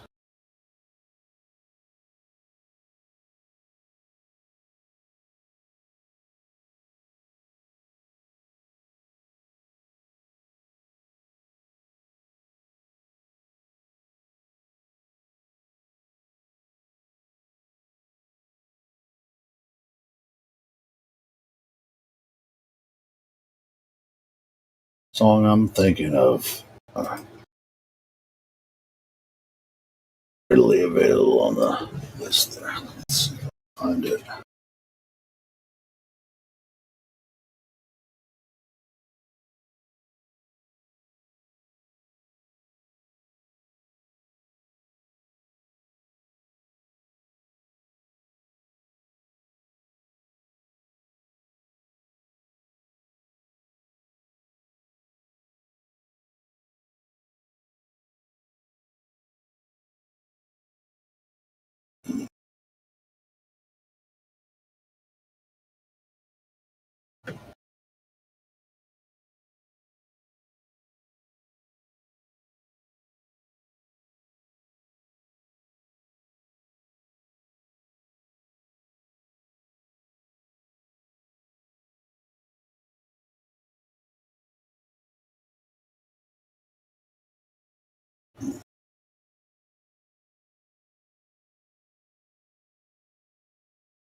Play this one while I'm trying to find the other one I was looking for.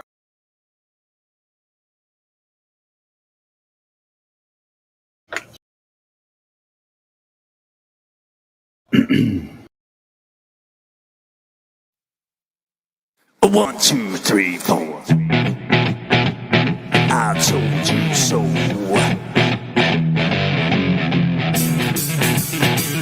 I told you. I told you so.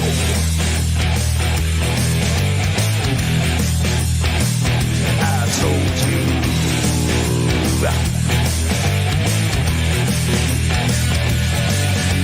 Remember when I told you about 9/11? Remember when I told you about Building 7? Remember when I told you about the fluoride in the water? Yes, I did. Remember when I told you about the New World Order? Remember that? Remember when I told you about the chemtrails in the sky? Remember when I told you that NASA was full of lies? Remember when I told you about the ultra mind control? Well, I just want to say that I told you so, yeah.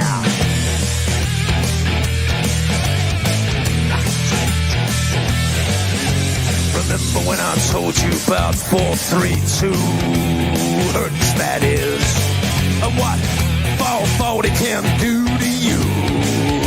It hurts my ears. Remember when I told you about the vaccine agenda? Yes, I did. And that Michelle Obama is a transgender.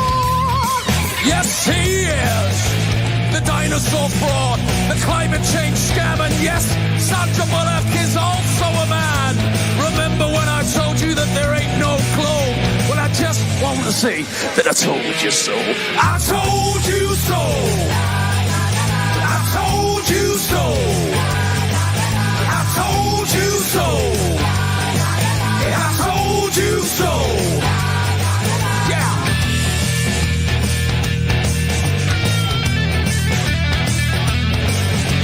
Remember when I told you about the TV flicker rate?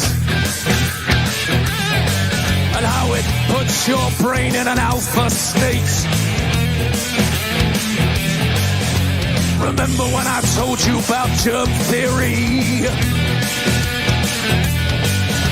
Remember when I told you about gravity?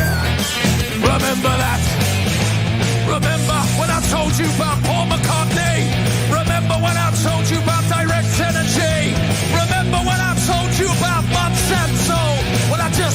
say that I told you so. I told you so.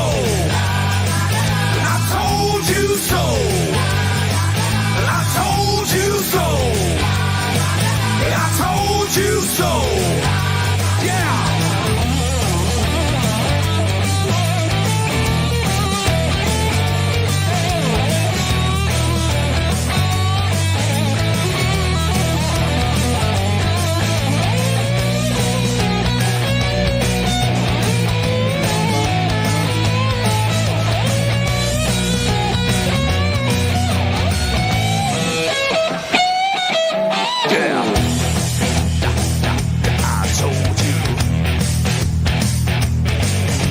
Remember when I told you about the mainstream media? Your so-called celebrities and pedophilia. Remember that child trafficking and that adrenochrome? Remember when I told you about the Georgia Guidestone? Remember when I told you about the false flag operation? Remember when I told you about 5G radiation? Remember that I told you that? Well, I just want to say that I told you so. I told you so. I told you so. I told you so. I told you so.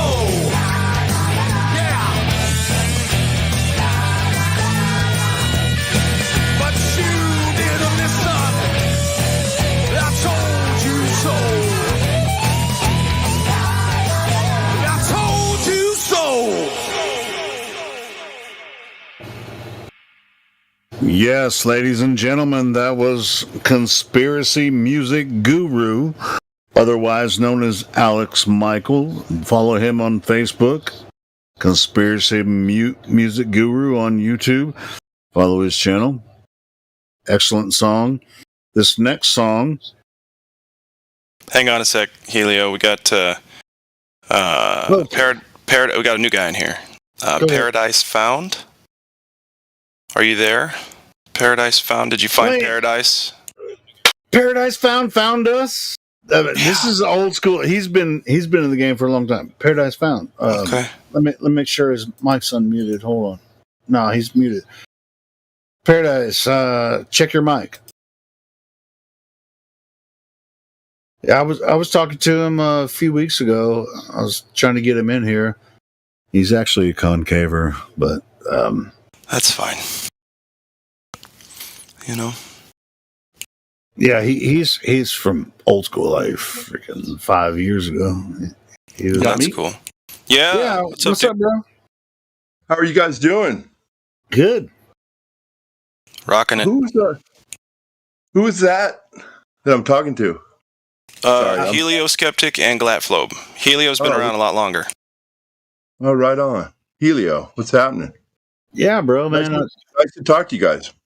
Yeah, I think I messaged you a few weeks ago, and I was trying to get you in here because I remember you back in the day. I came in for a minute, and I really, I just wanted to just listen, and I don't know, I got attacked, but it's cool. I mean, I'm not freaking out about it, so.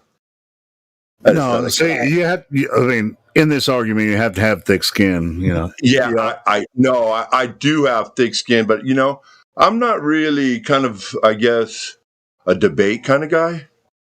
Yeah, because this whole thing popped up, and I kind of got away from the scene for about 5 years, so I'm not really familiar with the debate format.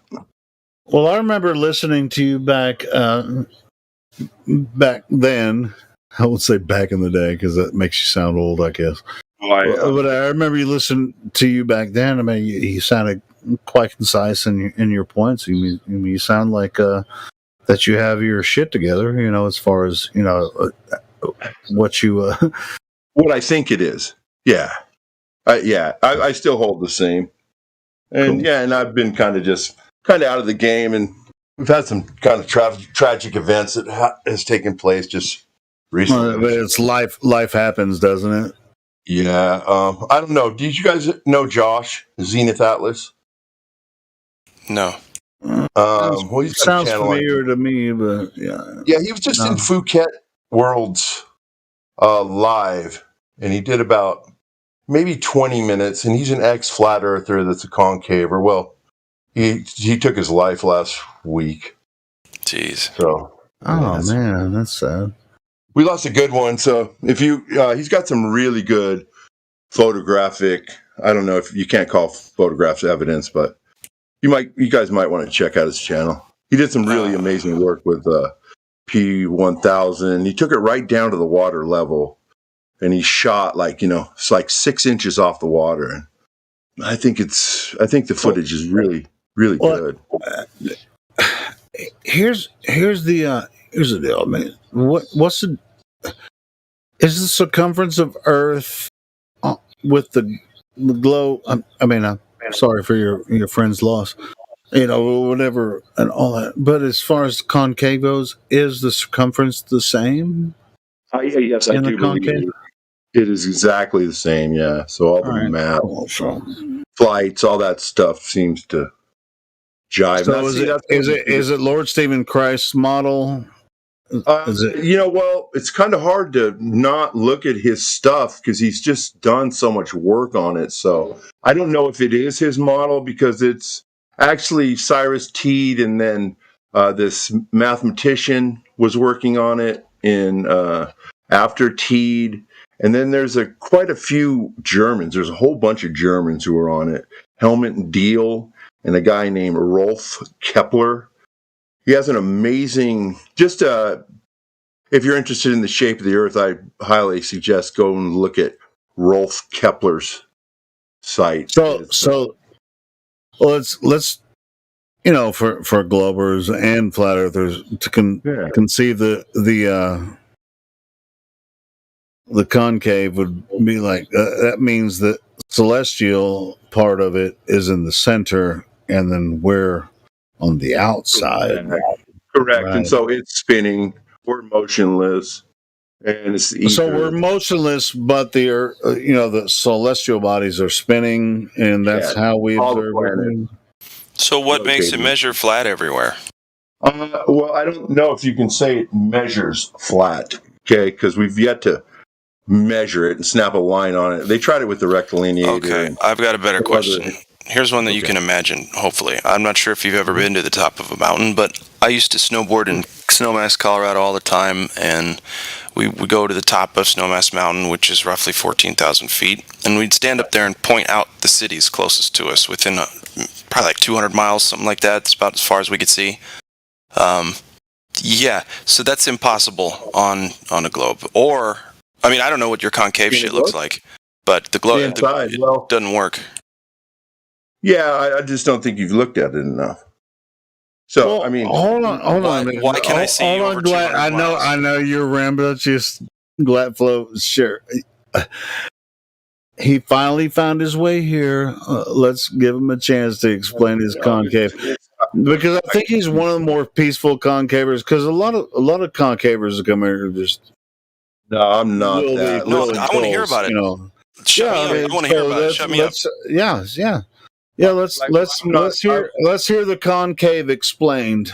Okay, I'm not trying to convince you guys in any way, and this is what I kind of wanted to reappear, was just to put any kind of bad blood or any of that stupid stuff that's went on in the past, because I know you guys are looking for truth just like I am, and I just happened to I was seeking truth, and I just happened to come to Australia, moved from Las Vegas, Nevada to Australia.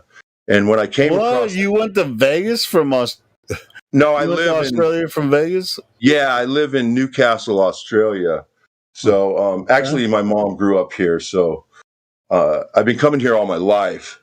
And I moved back here about when you were a concaver when you lived in Las Vegas, right? So yeah, and when I left Las Vegas, I came here and I hit here around just after 2012, and of course I thought the world was going to end in 2012. I was just kind of a seeker, and I just kind of went down this line of questioning, right? And I started, actually how I stumbled across the argument was I was looking for the answers for the chemtrails, right? And I was like, someone's got to have an answer. What are these doing? And so I went on the internet and I'm looking up, why are they doing it? And people said, oh, they're trying to poison people and this and that. And I was like, and then I came across a video of Lord Stephen Christ, and he was talking about mega cryometeors, right? And so I'm really interested, and I start researching this subject. I'm like, my God, these large chunks of ice have been falling from the sky for like forever, like even before aircraft. I mean, there have been cut cows in half in history, and so this is, I think, God I look for. Wait, hold on. Okay, no. Stop you for a second. Micrometers cutting cows in half. They cut cows in half. They fall through houses all the time. You can see. I'll send you a whole playlist of them. There's and some of them weigh up to like 1,000 pounds. They run straight through people's houses, and they fall usually in the vicinity of airports. Well, the Stephen Christ was talking about that is why these they're spraying the atmosphere to stop the heat from hitting this firmament. Are you still in contact with him? Because I would like to get him in here. Because I've talked to him before. Unfortunately, Stephen had threatened this time Trump. Yeah, he's an asshole. And they arrested him, and he's an asshole. He's probably in prison, but whatever. Anyway, continue with Anyway, so I was interested. I was like, wow, this guy seems interesting. I didn't know who he was, and I was reviewing his work, and then just shortly after that, Flat Earth. I caught some Flat Earth videos, so I was kind of going through this thing. So prior to Flat Earth, you'd come across Lord Stephen Christ. I think it was just really around the same time. About the same time. Yeah, about the same time. Yeah, I think it's about the same time we both did. Yeah. I think it was just like Math Boylan back then and Eric Dubay. This was Mark Sargent. And so I was caught like late 2015, early 2016. Yes, exactly. Maybe a little earlier, about 2014. When I discovered it. Cool. And so I had a little confirmation, a synchronicity happened to me. And you can tell me if this is weird, right? I think it's pretty weird. So I'm studying these the megacriometeors, right? And I'm like, I think that's really interesting. Just the whole thing, right? I'm going through the whole argument in my head, the plane flights and all the different, scenarios that we go through, star trails in the Southern Hemisphere. And so I take a walk down in the street, and we have like the whole main street. I live in a little tiny place, and it's called Walls End, and they have a bunch of op shops, which are like. Hold on. When you were talking about the star trails in the Southern Hemisphere, were you existing in the Northern Hemisphere at the time? No, I was here in the Southern Hemisphere. You were in Australia. Yeah, I was here during the whole me going through it, and so I go ahead. The street. I'm walking down. I walk down the street, and so I go in this op shop, and they have a book rack there, and it's just a bunch of old books, $3 for $1, right? And I reach out and I pick up this book, and it's like a thing that a kid orders from junior high and book fair, right? And it's like Amazing Mysteries, right? And it's this old book, it's from '76, and it's got the Loch Ness Monster on it, right? And so I open up to 2 pages in, and it says ice that falls from the clear blue sky. And it's this mystery to science. It's talking about mega cryometeors.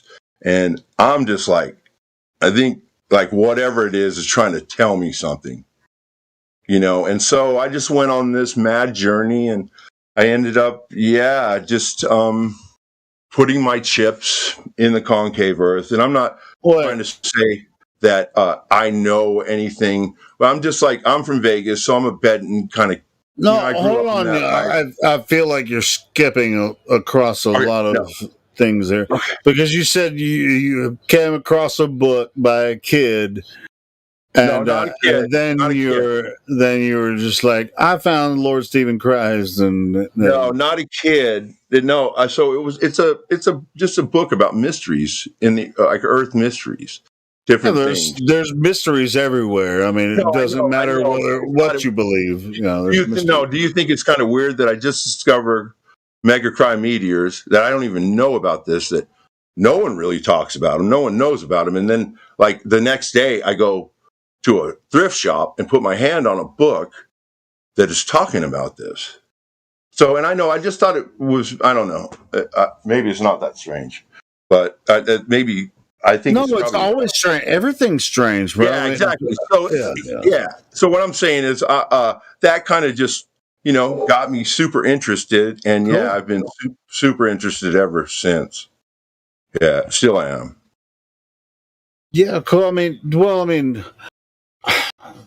it's like we talk about flat Earth here predominantly, but we don't get a lot of honest concavers here. Tell us how the Earth is concave. I mean, to be honest, most of the flat Earthers here. No, I mean, I've looked at Lord Stephen Christ's information, and I've seen the concave information, but I just don't really see how it's different than the globe. I mean, it's just like if the globe is concave the same size, and that's why I asked you how the fuck is it the same? How's it different? Can I tell you what the same thing? The biggest difference that I believe is the concave Earth, that heaven is a literal place. All right, a literal place, a celestial sphere of stars rotating within the Earth that has been hidden from mankind. Stars, multi-bubble sonoluminescence.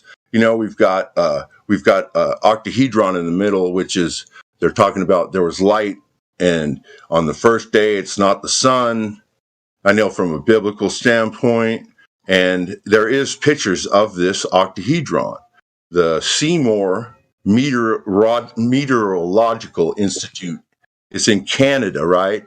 They have this certain telescope that looks to this certain part of the sky, and they found that these sporadic meteoroids come from this certain part in Orion, right? And so they got this telescope fixed on this thing, and it looks like a pyramid. It looks like a pyramid on top and a pyramid on bottom. And this is their stuff. They got photographs of this thing, and they don't know what it is, but I believe it is, yes, we all know that the astronomers and the astrophysicists don't know what the fuck they're looking at. Of course we know that. They don't know what they're looking at. We know that. Yeah, so I think it's actual heaven, like they're hiding God. And whatever that means to you, whatever you think that is, like your creator. So I do think it's a lot different than. But this place where we're talking about this, we're talking about what we observe, shape of Earth. Now, when we're talking about shape of Earth, we're not talking about what you observe in the sky. We're talking about what you see across Earth. Yeah. Which appears to be a plane. It's a light bending upward within it. Really? Have you proven that? In any way? I mean, how does Earth look flat, but it's not? Well, can you see your eyes? Your eyes can play tricks on you. You know about that. You know about magicians, cards. Oh, eyes can play tricks. Okay, cool. Yeah, I mean, yeah. Eyes can play tricks far away, but they can't play tricks up close.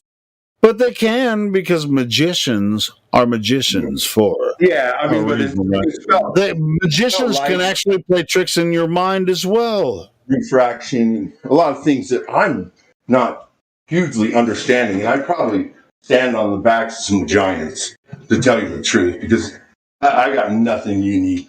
Like I said, I'm just a guy who moved from Vegas to Australia seeking whatever, trying to find out what went what went on in my life. Hey, hold on, Paradise Found. Something happened to your microphone. It sounds like you're talking across the room. Maybe you switched microphones. Sorry, I was going to make some.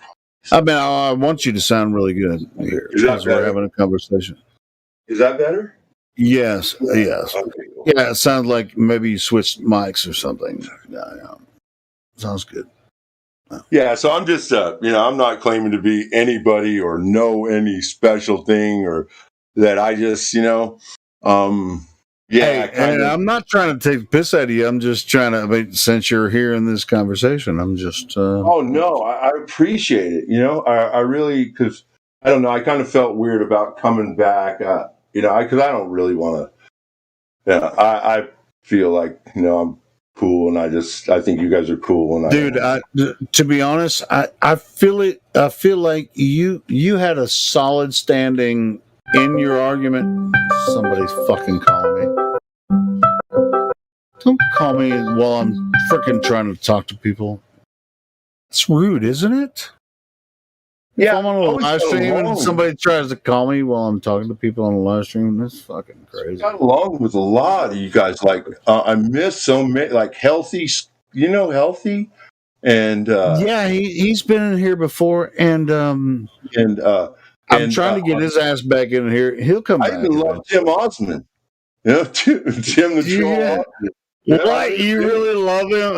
I don't love him. No, I just don't. You know what? I don't miss him, but I wouldn't mind if he did jump. I thought we did have some laughs. Even Atheist Rex and that whole Free Chan crew was. Yeah, it was pretty freaking crazy. Fun. But and I saw. Hey, to be honest, Tim, I don't think Atheist Rex is welcome here. If he came in here, I'd freaking roast his ass and then kick him out. But Tim Osmond, he can come back if he wants to. I mean, I think we all have a place, and I think this is what the world is lacking, right? Is some healthy conversation, and we don't have to really agree. I bet me and you agree a lot more on a lot of other things than, so. Sure, but let me ask you this: Do you think there's a reason that we have this server as a flat Earth thing, right? So we say flat Earth. It's a trigger term. Everyone knows that the Earth is not flat. Whether or not it's, a ball spinning around in space, or it's a level stationary plane with the luminaries moving above or around us, or in between, or where the way you look, Earth is not flat, right? Because where we stand is that oceans are flat. And they can only exist as large bodies of water over the surface over thousands of miles as level, stationary, flat. Earth itself is not flat because, below and above sea level, there's terrain. Yeah, I do. That's our claim. That's our point. I won't say it's a claim, but that's what we observe. What you guys, you guys stick to, and I have. We don't stick to it. We can actually prove it. As a matter of fact, every single day we do this. We do this every single day. That can be. That can point against that, and I think I can show you some visual things. All right, so when airplanes fly on your concave Earth, do they fly upwards or around the curve? Now, this is a very, very interesting thing. There's another video on that, and of course, Lord Stephen Christ did it, but he did all the different planes inside the Earth, right? And what different planes? I thought there was only one plane of Earth. Let me finish, okay? So all the different speeds of these planes, right? He took the Blackbird, and it has the highest pitch, nose up. It flies nose up because it's 70, 80,000 feet, right? Right, nose up, and then the next it goes down to he did the Concorde, and it was pitch, super big pitch, right? And then the slower they go, the pitch is lesser, right? So I think that kind of we can actually prove that's absolutely not true. that's true. That is actually true. Yeah, that blackbird's got to fly at such a pitch. It absolutely does. It flies at the highest. Because wait, are you saying because it flies fast? I say it flies fast, and it flies fast within the concave Earth, within the 100 kilometers to the firmament, which is, I believe, a sphere and not a dome.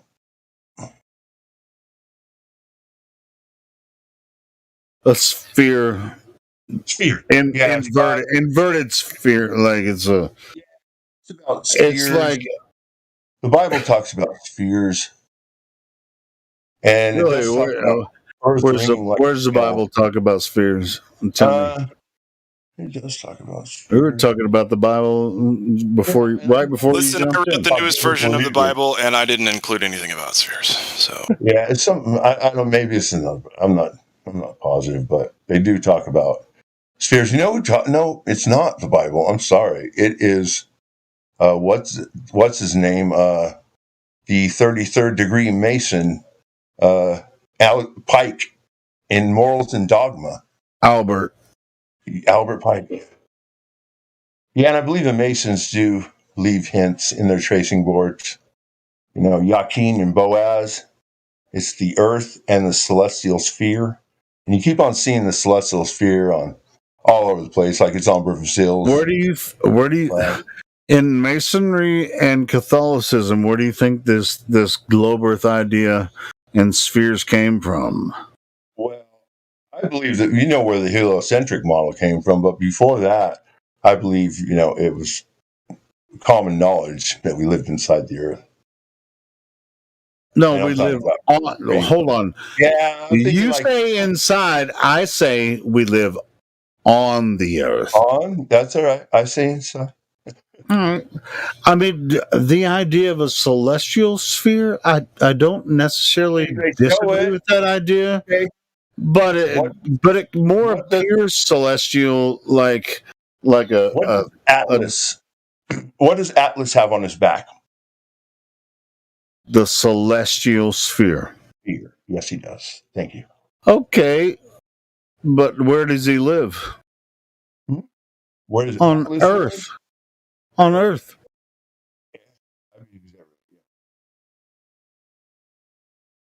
Giants, all that.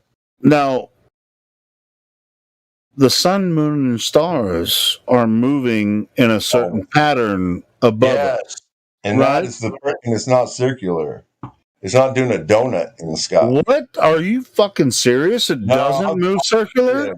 The sun can be tracked on one axis, which that's absolutely not true. Who told you that? Yeah, it is true. No, it's not. Have you heard of the analemma? Yeah, I know what the analemma is. Okay, sure, well that means that the sun does not move on the same fucking axis throughout the year. It does. Yes. No, it doesn't. Yes, it is doing circles on the inside of the Earth. Yeah, the sun is moving. Yes, but not in the sky. Not like donuts. Not donuts. Nobody said donut. Who? Well, can you name anyone here that said anything about donuts? No, yeah, Mark. Give me a quote from somebody. Give me a quote from a scientist that says not anyone there. I'm just talking about most donuts. People follow the AE map. The AE map, I can see it on the. Nobody said anything about the AE map. You know where the analemma exists? All right, it exists on the globe. The globe model. Yeah, it works exactly the same way. It works exactly the same way in the flat Earth idea because we observe the sun, moon, and stars moving in the same pattern throughout the year. So what is the southern hemisphere doing? I want to know how come. Do you guys see Sigma Octantis from the northern hemisphere? No. I mean, I witness that every night. Wait, okay, and I got tons of people here who got footage of Here in Australia? The southern, it is. Okay.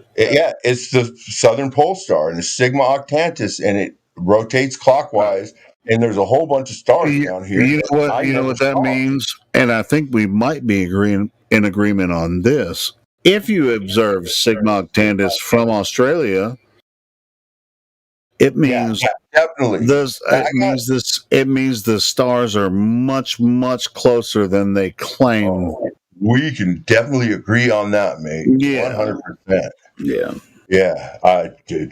Well, and you know what? So as far as shape of the ground, doesn't have anything to do with it.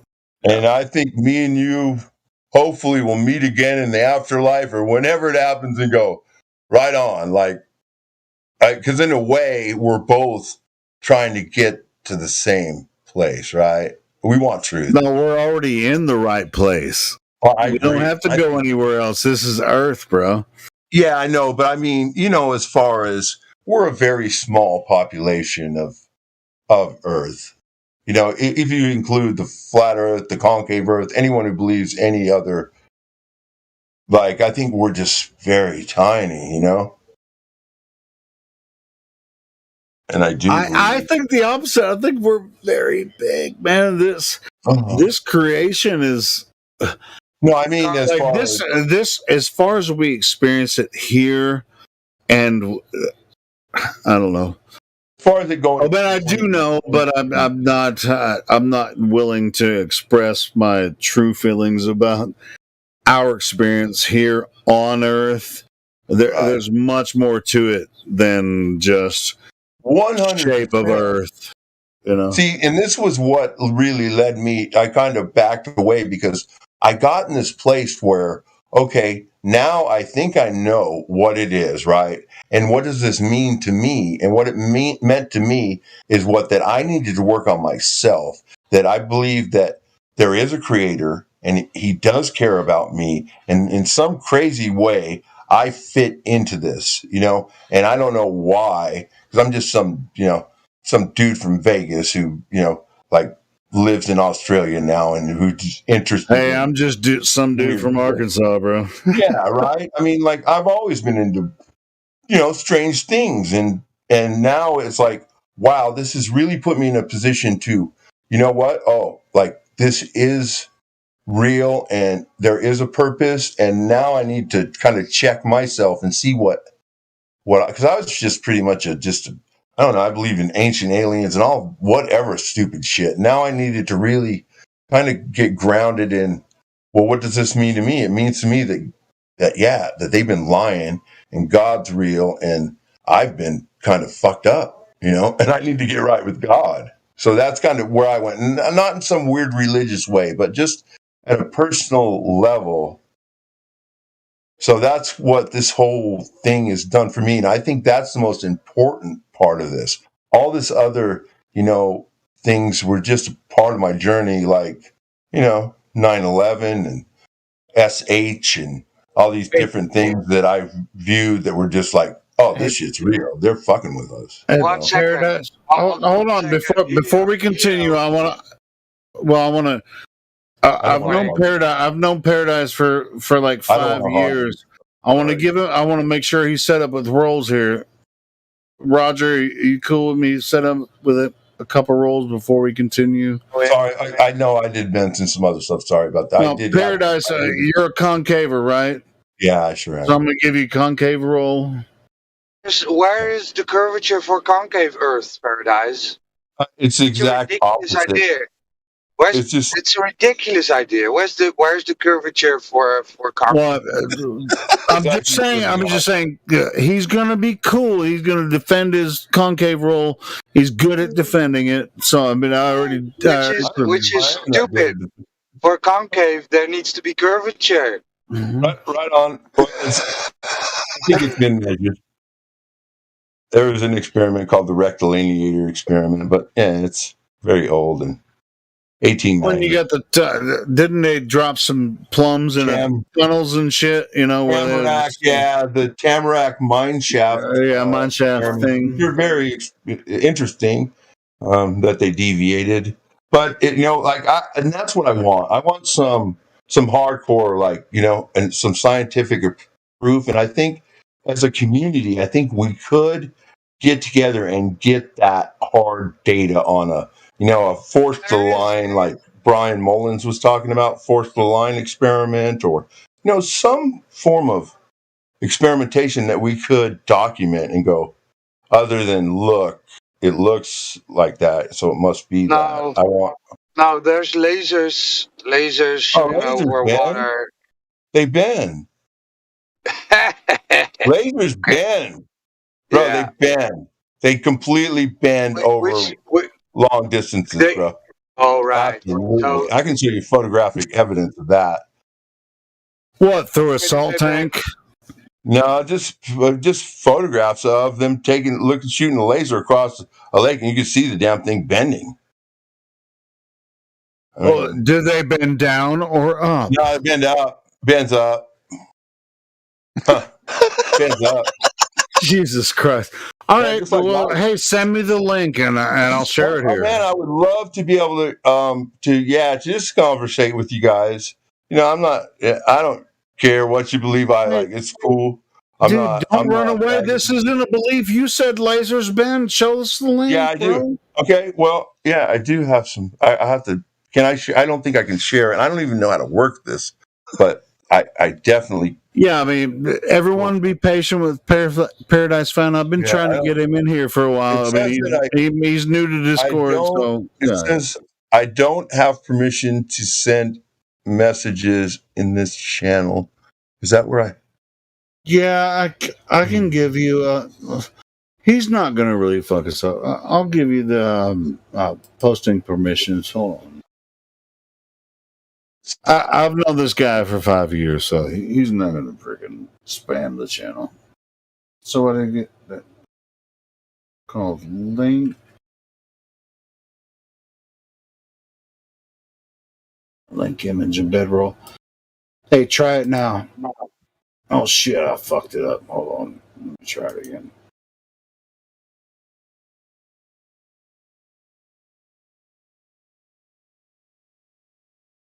No, yeah, you got the roll. See if you try it again. See if you can show us a link. Show us a link of lasers bending up or down. We'll see. Yeah, Roger. Yeah. I've known this guy for a long time. He's not. Okay. He's not going to fuck us up. To send a YouTube video or? No, you said you were going to show us a link to somewhere where lasers are bending up and down over. I'm a retard when it comes to a lot of this stuff because I'm not very communicative. Well, like I said, I mean, I know that he's new to Discord, but yeah, I mean, just be patient. We can help you. I mean, I've been trying to get you in here for what a couple of weeks now. I think I messaged you a couple of weeks ago. It's like, man, get in here, man. This is fun. I mean, let's have a lot of fun. Let's talk about this. So now you link in bedroll, but if you can't figure out how to use it, I will figure it out. I mean, you just click the. No, I got some images. Check this out. Since we're in here, you're in this room. Are you using a phone or a PC? I'm on my computer. All right, cool. So right above where you're seeing all the people that are here talking here, right above this, there's a room called live stream voice text. Okay. Then you click on that. I need to find it first so I don't look like a total idiot. Hang on. I'm looking for this certain image. Do you know how when you see stuff and then you don't save it? Well, if you don't share it in the right room, we're not going to see it. I'm going to do my best to even find it. And just hit the escape button. Boom. And make sure you're going to post it in the right place. Yeah, I got to make sure I can find the right link.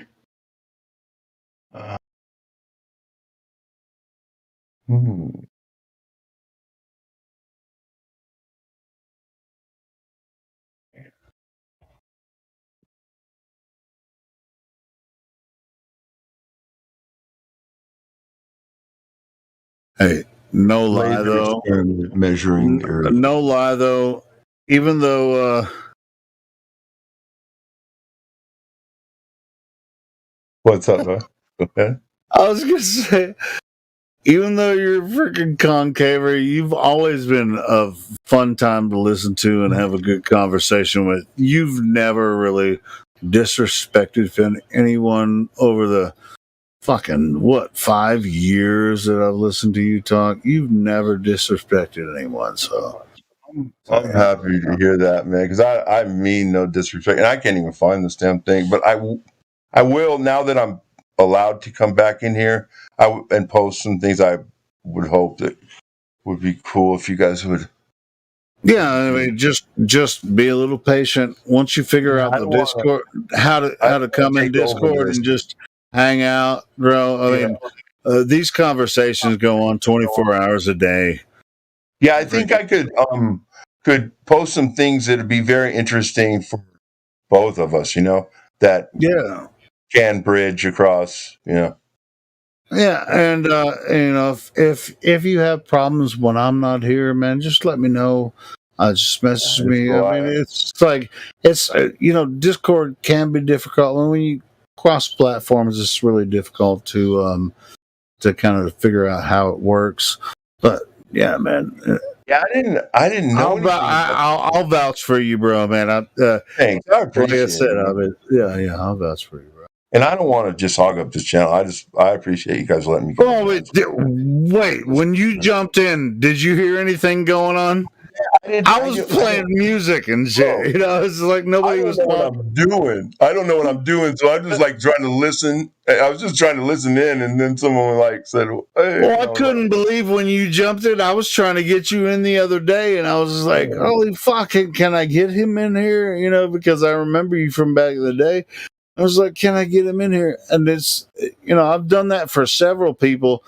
Discord's a totally different kind of platform from people back in the day, whatever. So once you figure it out, it'd be like, oh yeah, this is smooth. Boom, I got this. This is where you guys all went, huh? Yeah, pretty much. Yeah. I mean, all the best people are here now. Yeah. Yeah. I'm trying to think of who else. What happened to Hank Hill's here all day long. Oh yeah, I talked to Hank. He was in when I first came back. I was like, Hank, what's up?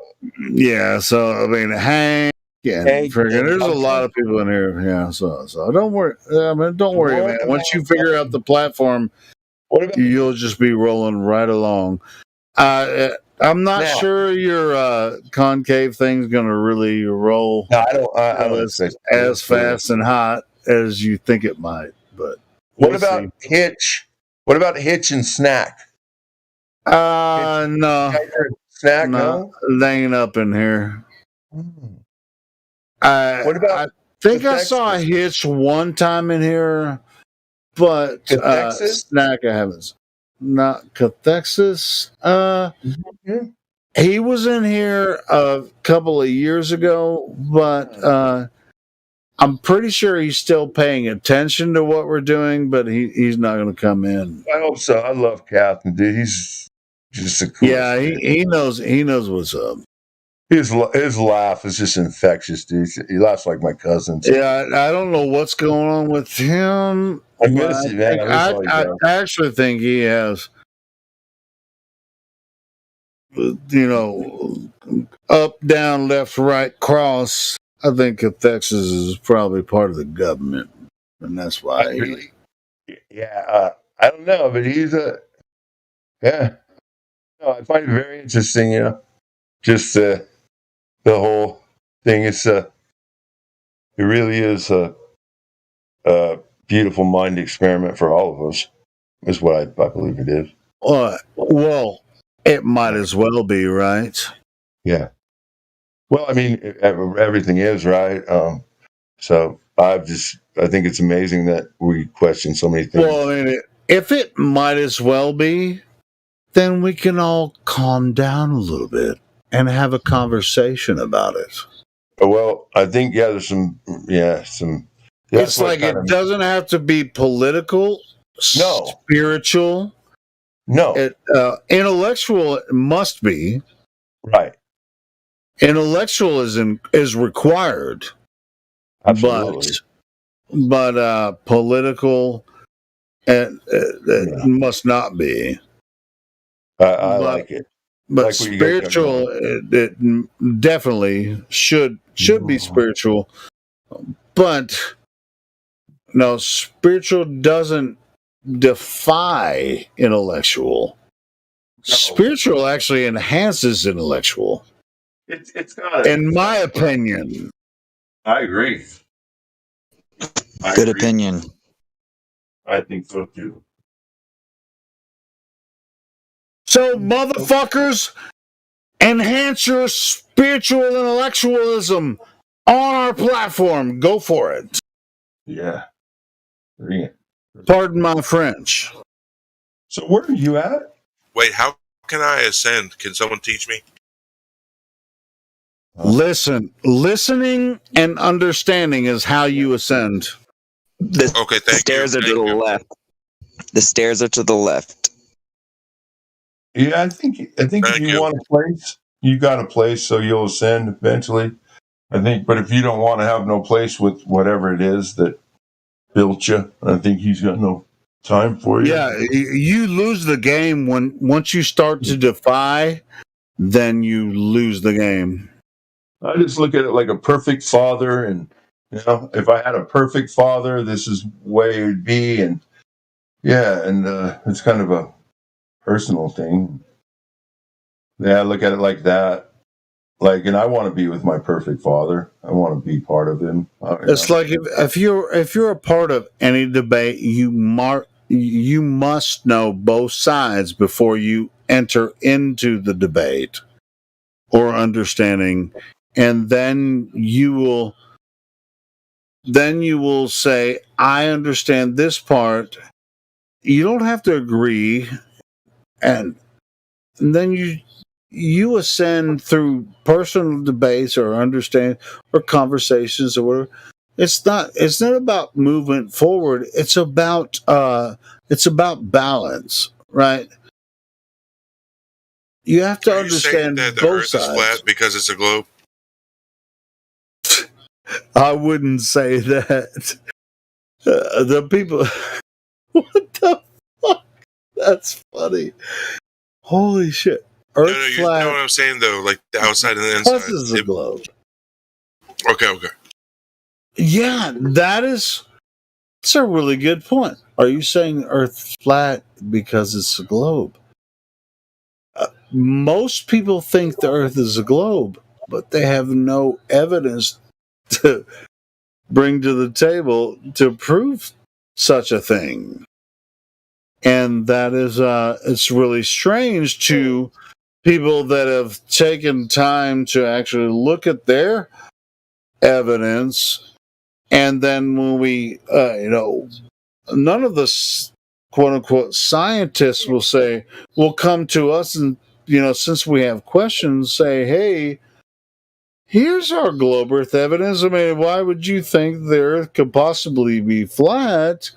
Because, but the globe Earthers are, they have their freaking universities and other. I mean, it's just like, ignore the flat earthers. They don't have anything on that.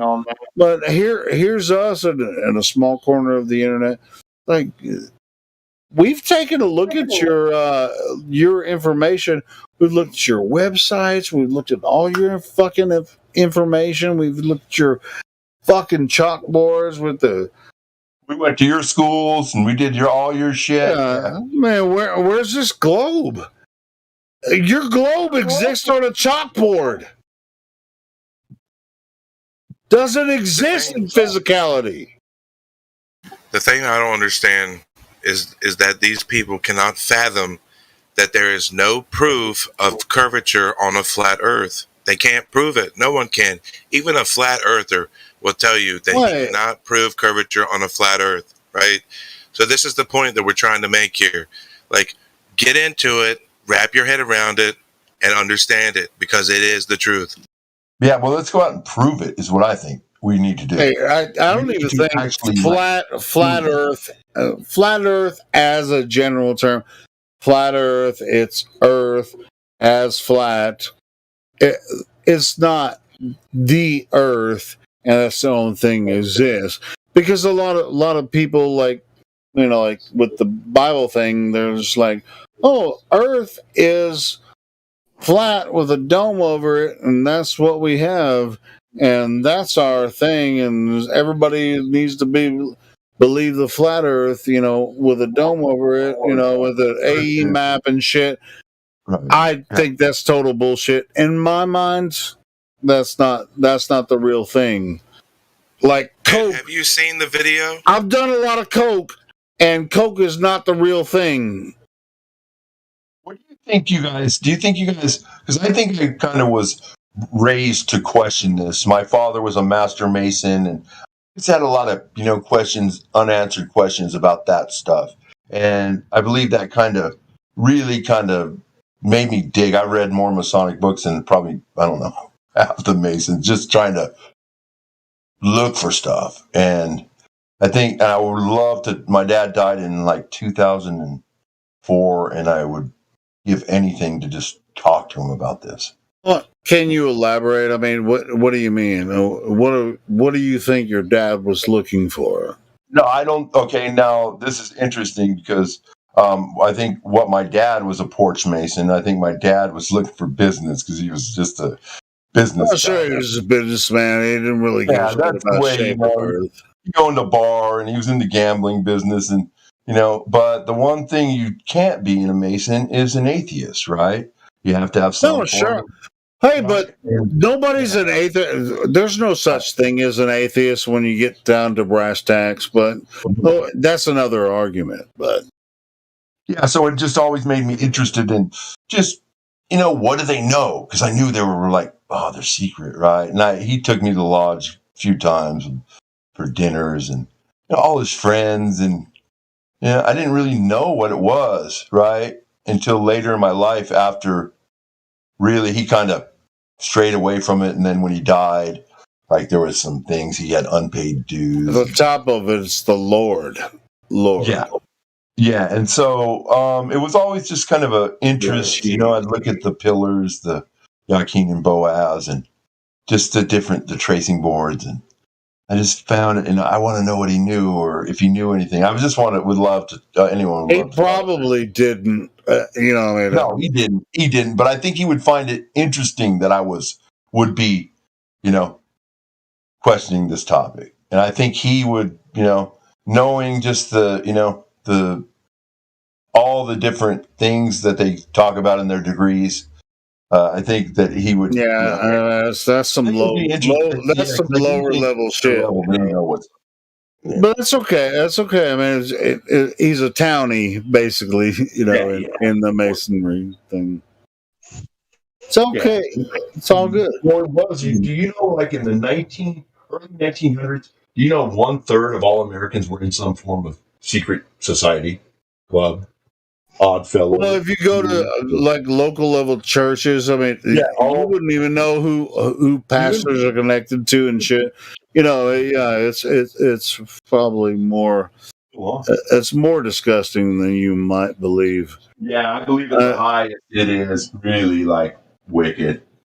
You know, it's pretty bad. It's pretty bad. It's really, so they can keep control, right? And anyway, yeah, keep men ignorant to that, you know, shape of Earth or whatever. I've been in a position where it's like they try to recruit me in positions, and I've been influenced by that. But it's just like, where are you located? I don't want to be involved in that shit, you know.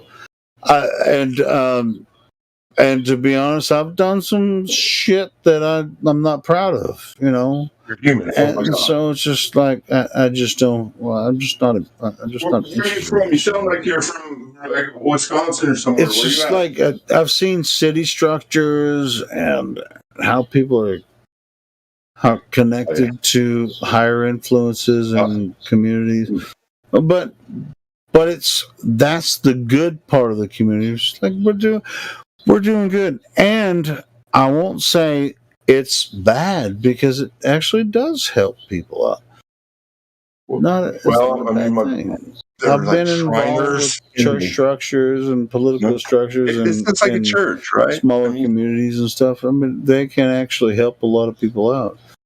And I've been a faker. You know what I'm saying? Just like, hey, yeah, we all. I mean, we all, but who isn't? You know, when you have some influence in the I mean, universe, I've like, been no saint. I mean, yeah. no, I have But a just do little believe bit that I of was. power, as I can just say, what I've abused my influence and in stronger things or whatever. Which sometimes I guess I do it now sometimes, but Do you it's believe just you're like. destined to talk about this stuff? Because I do believe But it's not my for last name is benefit now. Milton. For me, with the way that I utilize it now, is just like I don't really make any money or profit from it. It's just like I'm expressing truth the best I way do that I believe can that I was now. destined to When I research was subjects like this. utilizing in the past for benefit, no, I'm doing the best I can to. Yeah, yeah. Me Maybe I'm confusing it with. No, you're not. No. Yeah, I mean, like, I believe that I was destined to talk about these subjects. My last name is Milton. I'm related to John Milton, who was a famous poet who wrote Paradise Lost and Paradise Found. Probably which have is spoken of above. It's an actual book about heaven and hell Just that thinking describe. about past shit that I've done. You know, it's like. Yeah. So yeah, I believe. I thought it was good. Thanks for letting me turned out come in, that you I guys. was I really do appreciate it. taking advantage of my influence. I'd like to have you come on my channel sometime. and This talk. one, there is no. Even if, and I've said this many times, and I said it 15 minutes ago. I don't give a shit if you think the Earth is flat. To tell you, I utilize the platform that I've created there's to more introduce to the think in my idea life. to people. You can come in here.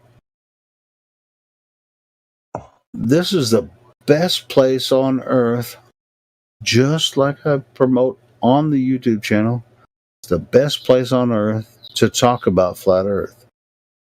If you can find a better place to talk about flat earth, let me know. I mean, I agree. This is really like a cool. And I I'll listen make a lot this to you place guys. better. I like it. I like the format, and it's cool. I think you guys are carrying on over here, and I like that you guys are sticking to certain things that you talk about, and that's cool. So, how long you been on this? How long has this been going on? But yeah, good luck finding one. How long has this Discord been happening? Is it a team effort? But this, I'm not talking about the Discord. I'm talking about the YouTube.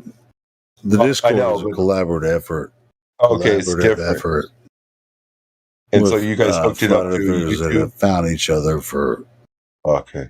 over 6 years. We've actually made this a platform where you can find each other. I was mainly talking about the YouTube channel. And how many members do you guys have?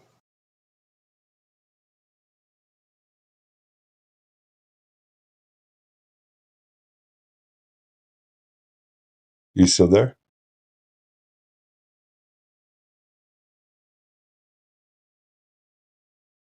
Oh, what you can actually check would be getting the link to the server and sending it to yourself or to an account that is in the server, and then you can see how many online members are in and offline and add them up.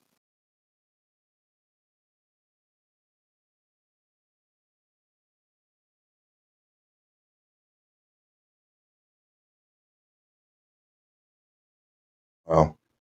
You guys done a good job over here. So are there a lot of Helios in here also? Still stand by it though. If you can find a better place than this Discord to, is there a lot of heliocentrics? Talk to anyone about flat Earth. Is there a lot of heliocentrics who come in here and talk to you guys?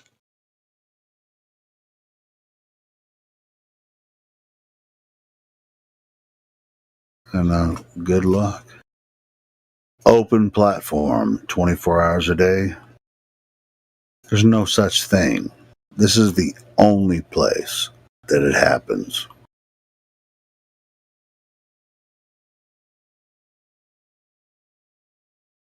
Yeah, it's really. I have some people who come in my chat a lot, who seem to be in the chat here.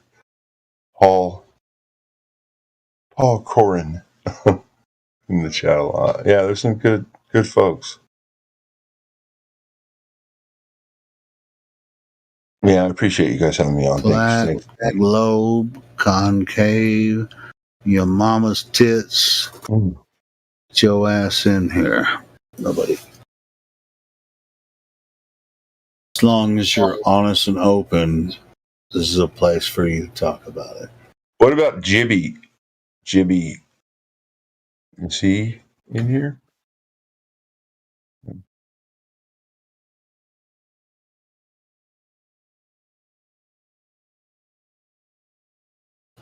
I got a song for y'all. Since it's slowed down a little bit, check this one out.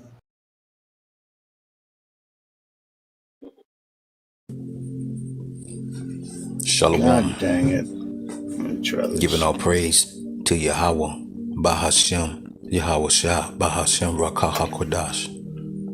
Double honors to the elder apostles of Great Millstone. Shalom to the hopeful elect.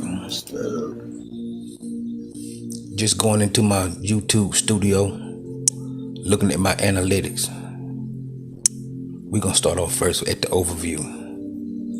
See if this works. Analytics are the statistics of what's going on your YouTube page. Bitch!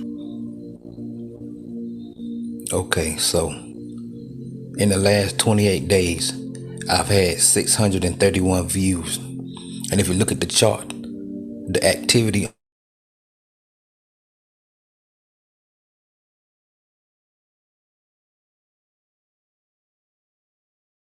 See if it works now. Dang it.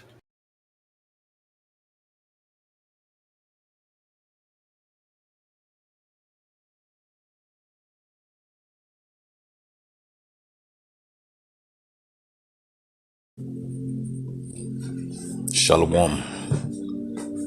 Giving all praise to you. Son of a Bahashem, Yahweh Shah, Bahashem, Rakah HaKodash. Fucking this up. Double honors to the elder apostles of Great Millstone. Shalom to the hopeful elect. Just going into my YouTube studio, looking at my analytics. We're going to start off first at the overview. Analytics are the statistics of what's going on your YouTube page.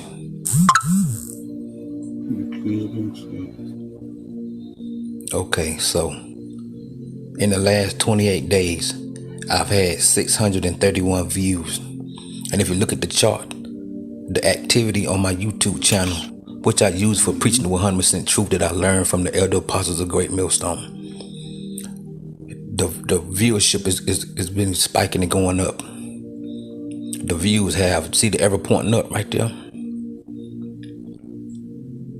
The watch time hours have been going up because I strive to put up more than one lesson every day. I strive to put up 2 to 3 lessons a day, giving diligence to make my calling of election sure. And I do believe that I was called into the 100% truth. It's that simple. The watch time hours is 15 hours been dedicated to watching the videos that I put up, Lord willing, by faith through the Spirit, the Walla Yahweh, by Hashem, Yahweh Shah. See the check mark? Oh, I got an idea. And this is in the last 30 days.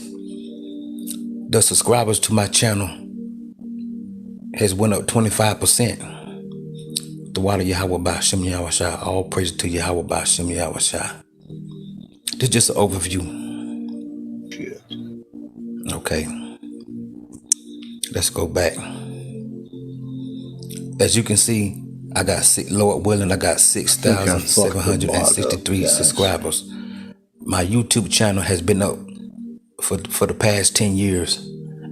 Over the last 10 years, I've been using it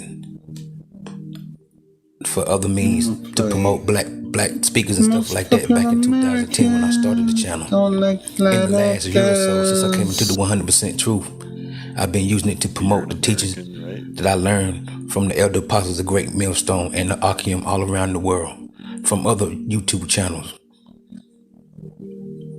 For the last year, I've been using this channel to promote the truth, the 100% truth, taught by the elder apostles of Great Millstone, starting with Elder Tahar all the way down through the Akim. And this work is not done in vain. I'm gonna go to some scripture now. We're gonna go to 1 Corinthians. I think it's 15:58. Because the work ain't done in vain. If any man speak, let him speak according to the oracles of God. The oracles of the Most High Yahweh Ba'Shem Yahweh Shai. I think it's 58 verse. Yeah. Con. 1 Corinthians 15 chapter 58 verse. Therefore, my beloved brethren, be ye steadfast, unmovable, always abounding in the work of the Lord, Yahweh Ba'Shem Yahweh Shai. And Lord willing, by faith through the Spirit. That's what I've been doing for the past year on my YouTube channel. I've been using it to promote the 100% truth of salvation.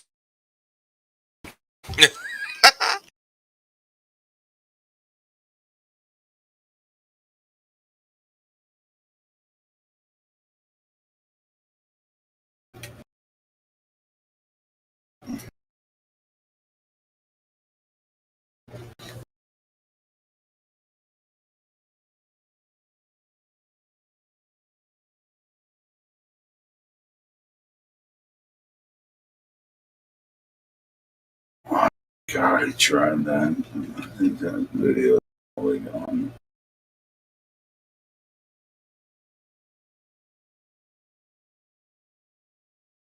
What's good?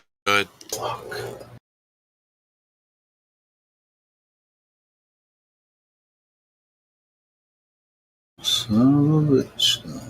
Don't fuck with this. Trying to get it going, dude. Don't fuck with this.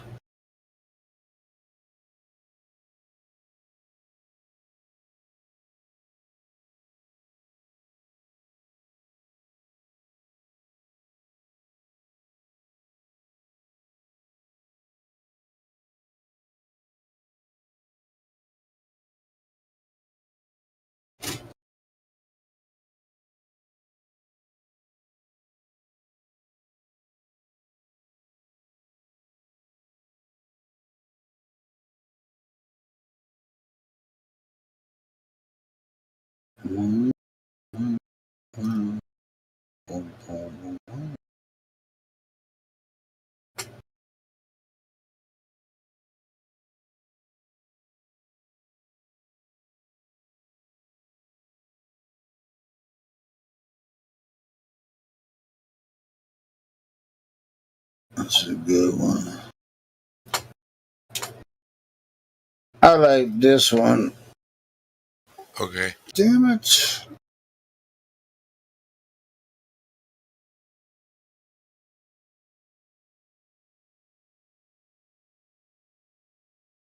It's just not gonna play either.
fight you for 400 more.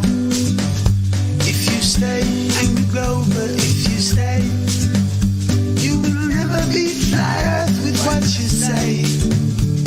So go on a ferry, the curve has been buried, and piss off and leave us while you may. Go on home, Angry Glober, go on home. What the fuck's Van Allen belts if not a dome? For 400 years we'll fight you without fears, and we'll fight you for 400 more. And if you rage, Angry Glober, if you rage, don't you know that most of us have been on planes? So if you think it's funny that Einstein was a dummy, I'll show you the moon landing was staged. Go on home, Angry Glober, go on home. Ain't you got no fucking home of your own? For 400 years we'll fight you without fears, and we'll fight you for 400 more.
Like I said, if you can link it, bring it to the table.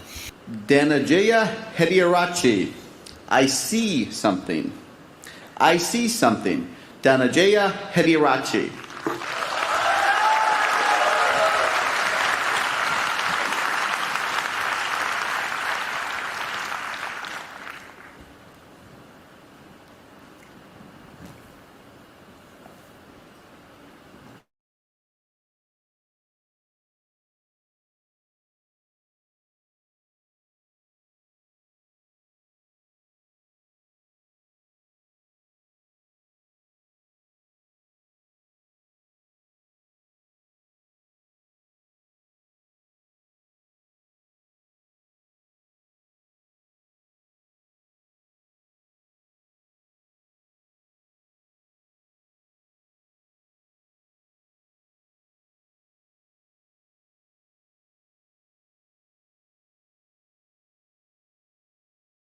Yo.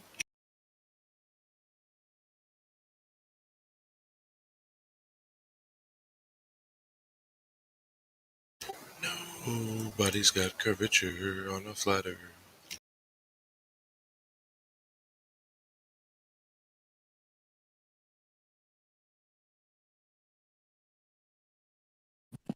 The only thing I hate more than people that don't wear masks is people that do wear masks. Yeah. Wait.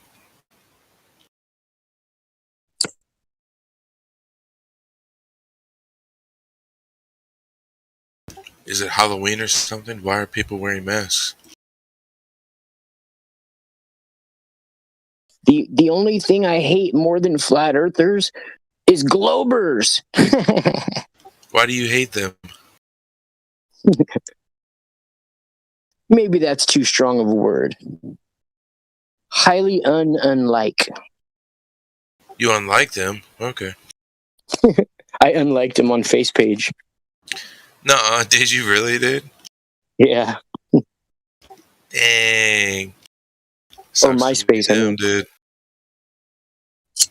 I like, I was on MySpace, I like pretty faces and ugly faces. Don't cover it up. I love There's everybody. no reason Just to. love everybody, man. Yeah, sure. It's 2021, dude. Love everybody. Everybody's pretty, ain't they? I like Stephen Hawking's face. That's my favorite. Is it really? His face doesn't exist anymore. Would you kiss that face? It's up on TV. I'm making the face live on. He said something that they believe that the Earth is flat. Did you guys see this? Stephen Hawking said he believes the Earth is flat just out of modesty. That's what he said. He's dead. He's dead, though. I mean, who Yeah, gives but he a shit believed what in he flat Earth, dude. He did it. His character hosted a video where they said, "Hey, the flag's disappearing due to the curvature of the water, but the horizon was way beyond the fucking boat." Yes, dude. He's two-faced. No, I think what in that video, what they did, they didn't realize that they were fucking up their own argument, or they're completely ignorant, which I prefer to think they're ignorant, because if they really spent thousands and hundreds of thousands of dollars on that video, it's just let me be ignorant about their ignorance, because they're so dumb that it's just like you're so dumb you don't even realize how you debunked your own argument by making a video about the horizon when you said the flag has a couple of colors missing, but the horizon is actually way beyond your boat. What the entire fuck are you talking about? You know, it's just like, dude, I prefer to think that humanity has something left. I don't know, man. Dude, it has nothing. Dude, they're trolling on national television, dude. Like, and they do it over and over again. Like, how can we take any? They're literally clowns, dude. It's like a clown show. You press the on button, and it's a clown carnival until you press the off button. That's why a lot of time when these guys come in, it was like, all right, so curvature, all right. So in your mind, so the horizon is the curvature of the Earth. I got to get them right away. They say yes, then boom, right? Get them. Say yes, when I'm looking across the Earth, I can't see forever. That means that the Earth is curved, right? So you're saying that the horizon is the curvature of the Earth, and there's a great majority of people who say yes. When you see the horizon, that's the curvature of the Earth. Then that's where you have, you know, they've already made the claim. We didn't make a single claim. They're coming in with the claim. When you look across Earth and you see the apparent position where the sky meets the ground, they're saying that's the curvature of the Earth. So, bro, we already won the argument at that point. Because that point is not soluble. It's not a physical place. Anyway, so it's just like once you get them to concede that they think that the horizon is the curvature of the Earth, you already won. I mean, this is basic science.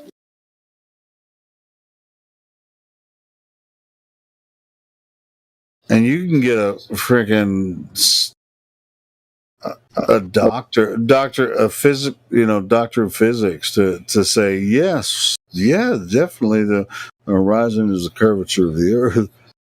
It's like, okay. Even Bill Nye, dude. Look at Bill Nye. He even said it, dude. Boats go over that damn thing. Bill Nye. Guy. Yeah, but Bill Nye is he has a bachelor in engineering, whatever.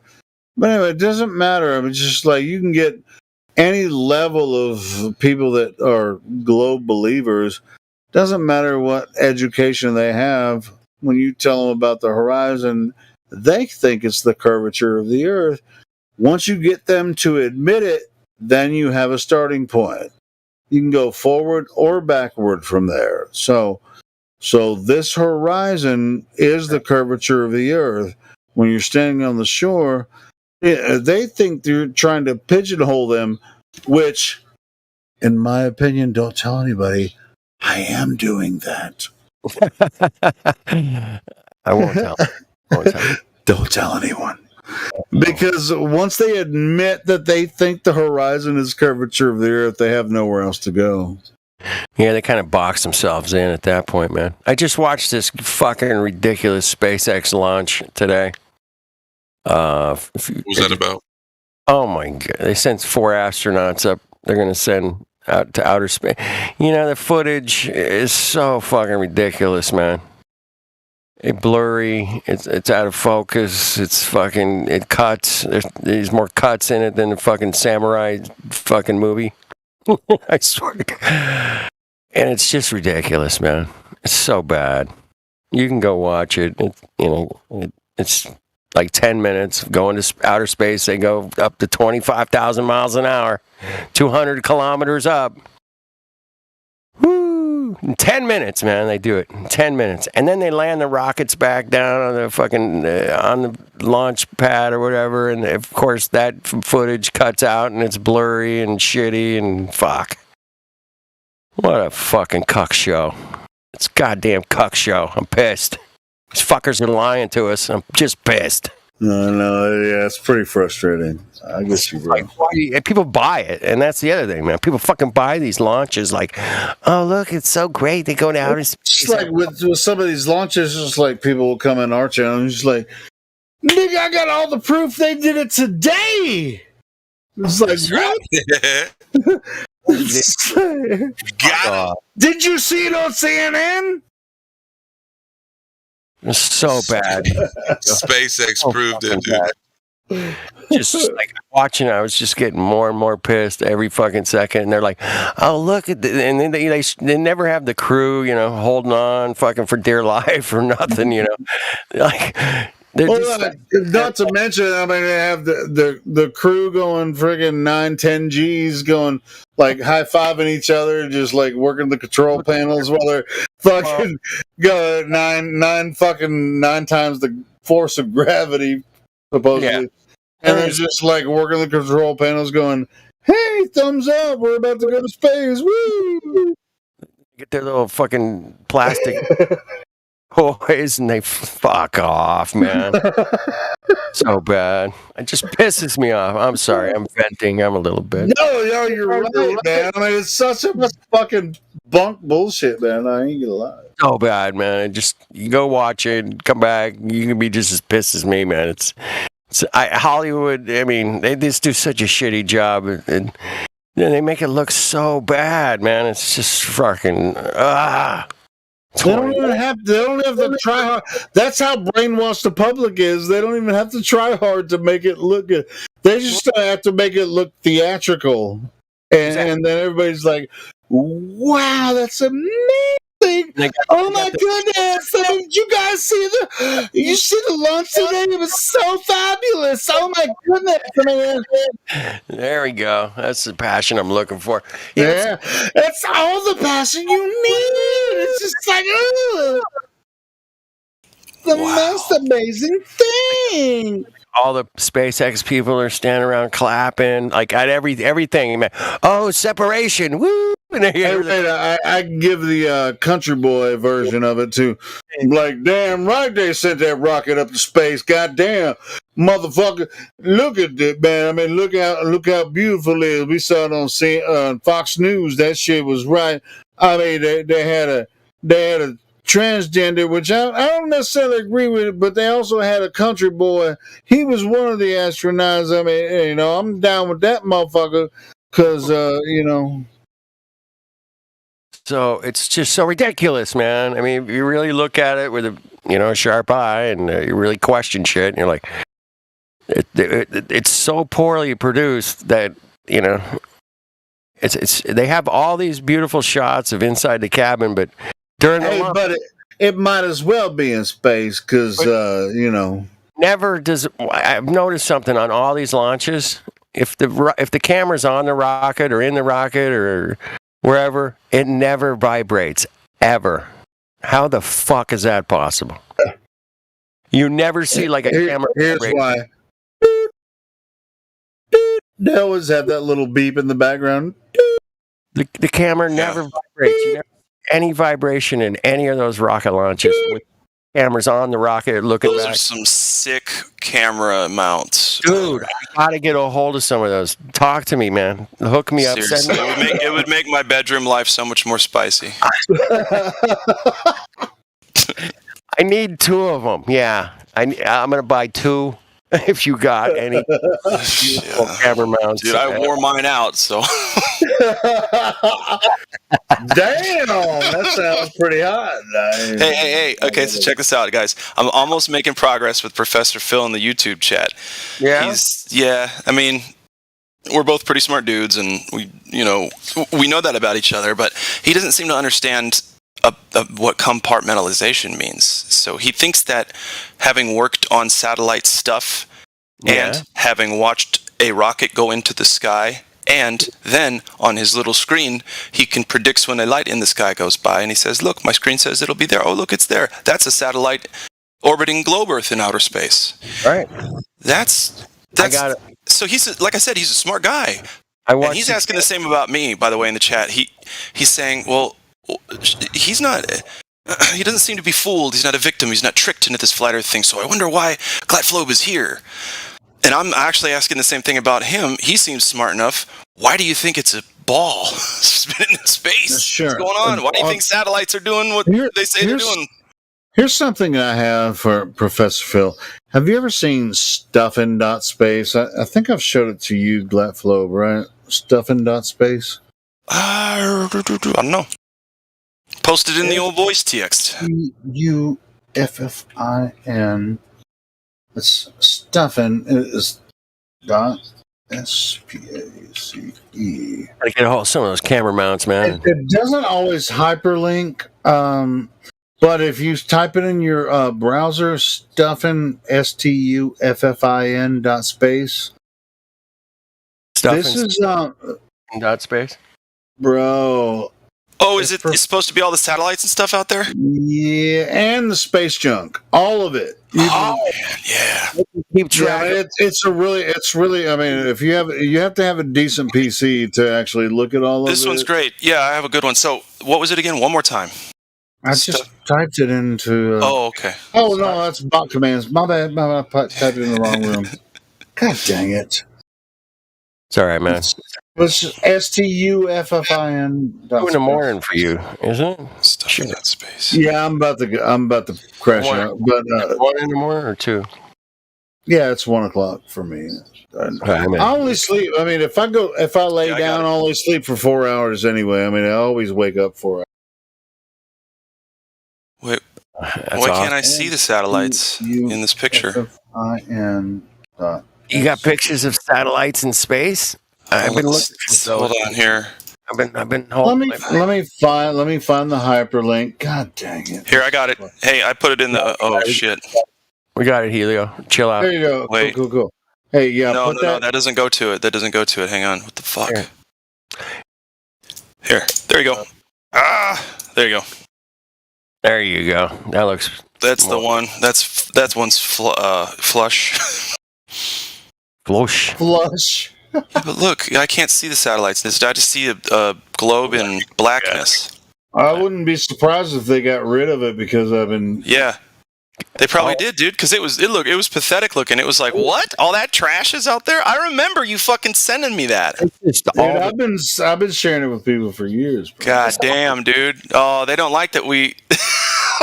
What is this supposed to do, though? Look at this. You got the blue lines. Like, what's that mean? They're like, well, these blue lines. Check this out. These blue lines right here. Oh, there it goes. Yeah, that's a good link.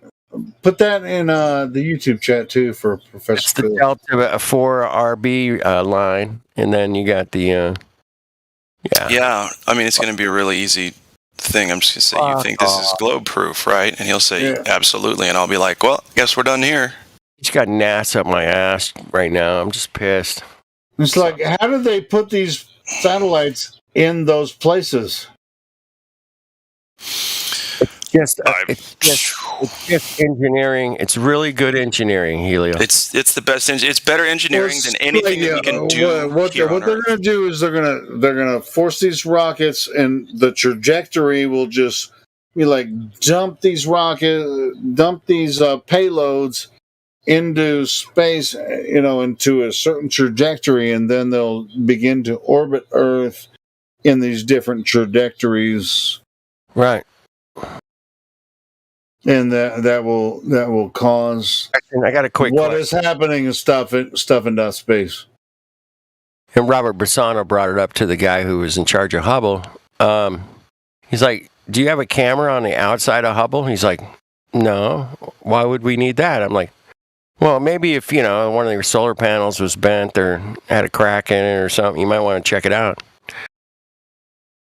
But they don't even have a goddamn outside. Not one. They're like, well, if it goes wrong, I guess we'll just figure it out when we land. It's just, why don't they have any pictures or video live streams of these satellites in space looking at the satellite, like flying around the fucking planet, for fuck's sake? Where are those fucking live streams? Anybody got something? No. He might have left the YouTube, Professor Phil, because we just started talking about this. I'm not sure, though. Someone said he left. We'll see. But I really wanted him to... Here's what I want to see in the chat. I show him the link of this ridiculous CGI, and I say, hey, do you think that this is direct evidence of a globe Earth? And he'll say something like, absolutely. This satellite, the Orion, the Fenyun, the Cosmos, the fucking Delta 2. What do we got? Thorad. What the fuck is that? Thorad. Get out of here with these names. Anyway. That's a god. That was a god back in the day. I guess so. Thorad. Oh, Professor Phil says that's not good enough for him. Good. It's not good enough for anyone. Good for you, Phil. Thank you for that concession. We love a single concession. We'll leave it at there tonight. Sure.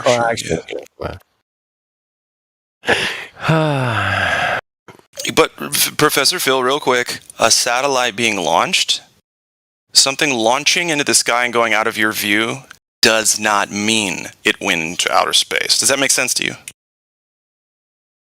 Anyway, sorry. Go ahead, guys. It does make sense. Something going out of your view. Oh my goodness, I've never had that happen to me in real life. So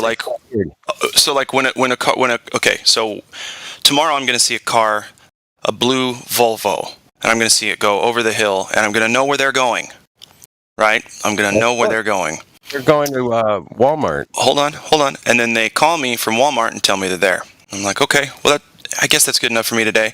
And then, but I don't talk to these people tomorrow. I'm going to assume they're going to do the same exact thing when I see their car at that time. Oh, they're just going to Walmart. Yeah, it's got to be, right? It's the only thing that it could be, right? Yeah. They told me, and I'm seeing their car again. So, correlation, it's basically causation in this case. Yeah, sure.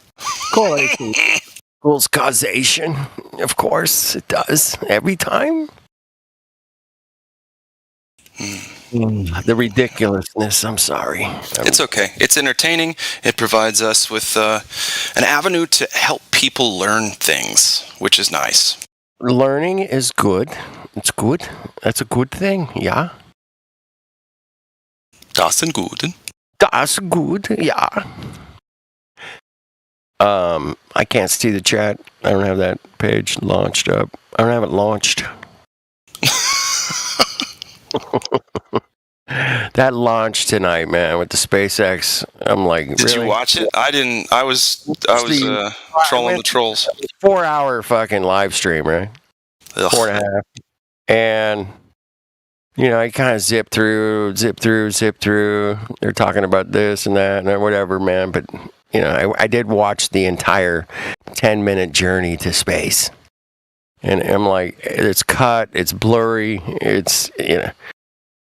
The booster rockets could come back down to Earth every fucking time the camera cuts, man. Just cuts. It just cuts. Those booster rockets are coming back down, man.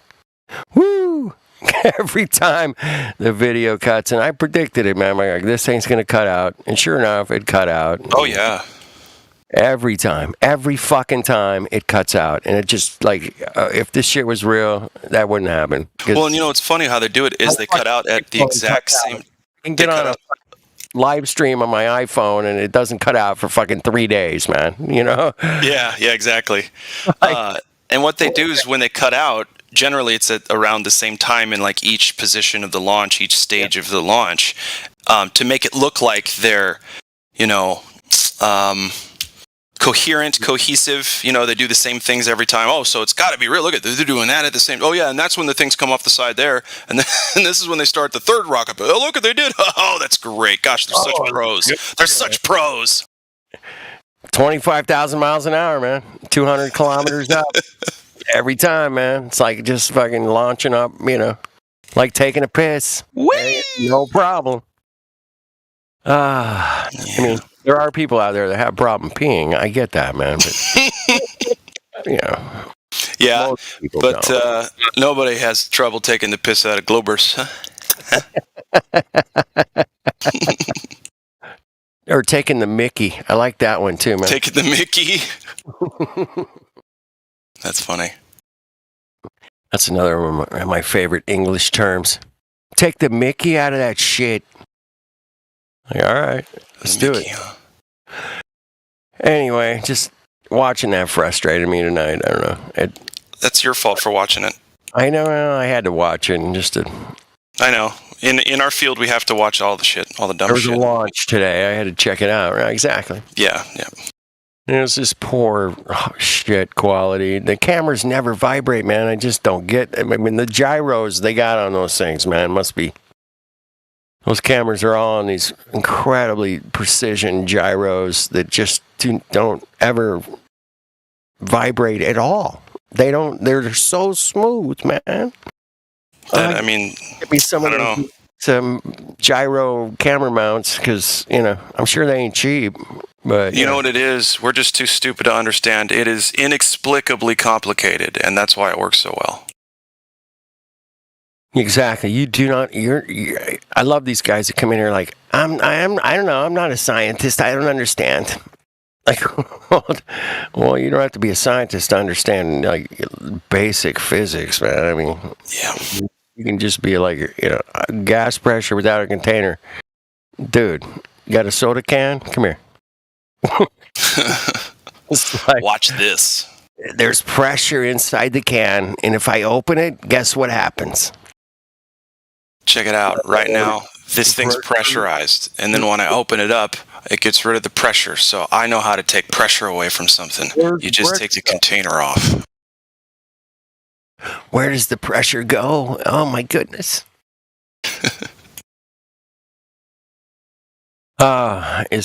Is your buddy Dave still out there?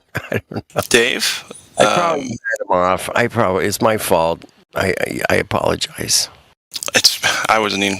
I mean, it's fine. I've been doing this way too long today. I need to go to bed, brother. I just do. All right, you go to bed. I'll hold it down for like an hour or something. I'll be here for a few more minutes, but yeah, I do. I'm gonna go to bed soon. Yeah, you gotta go to bed. Hey, I heard your music today, man. It sounded tits, bro. Oh, cool. Thanks, dude. Appreciate it. That one beat. I don't know. It was around maybe like 2:00 your time or something. Mm-hmm. Yeah. I don't know. Sonny played it. Sonny played it. Yeah. See, he got it. He played it. That's right. Yeah, that's a new record I'm working on. Yeah, you could build that into something sweet, man. Yeah, I know. I appreciate that. Yeah, I've been trying to.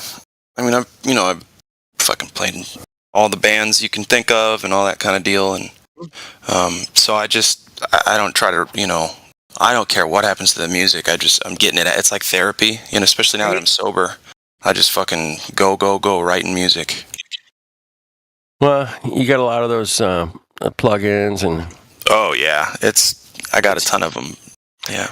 Dude, I mean, when I first got a hold of GarageBand or something like that, where you can just start adding beats and clicking this and clicking that, and you're like, yeah, cool, dude. Yeah, you get lost. You get lost in it, and you don't even have to be good at music, to be honest. Not anymore. Music at all, man. You can figure it out. Yeah.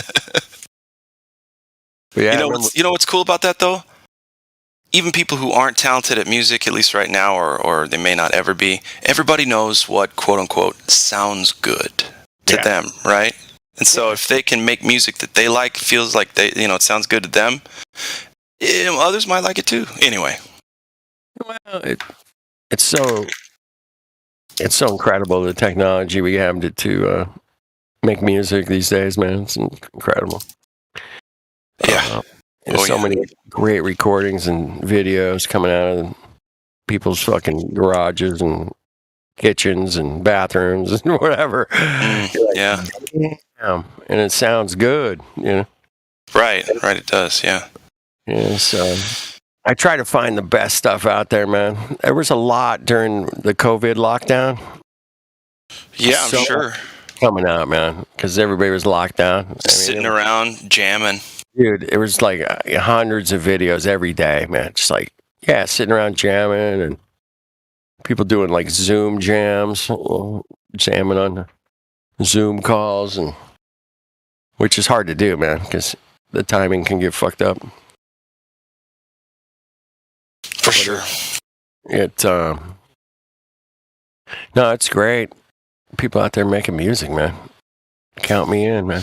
It's funny too, because like what I've heard of, a part of the big agenda here is to suck the creativity out of us,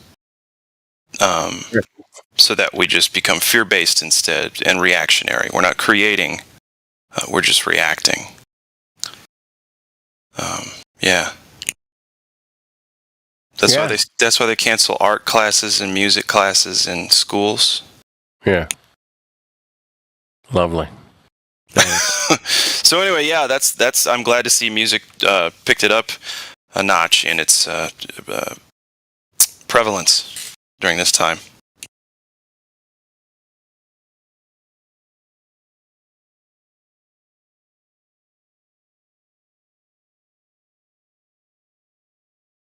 I was trying to open the watch page without having it feed back into our ears here. Right. All right. Shout out to Muscle Cars. Yep. Just take a look at what Phil's saying real quick. He still thinks that that's anywhere near globe evidence. Professor Phil, he's still there, I think.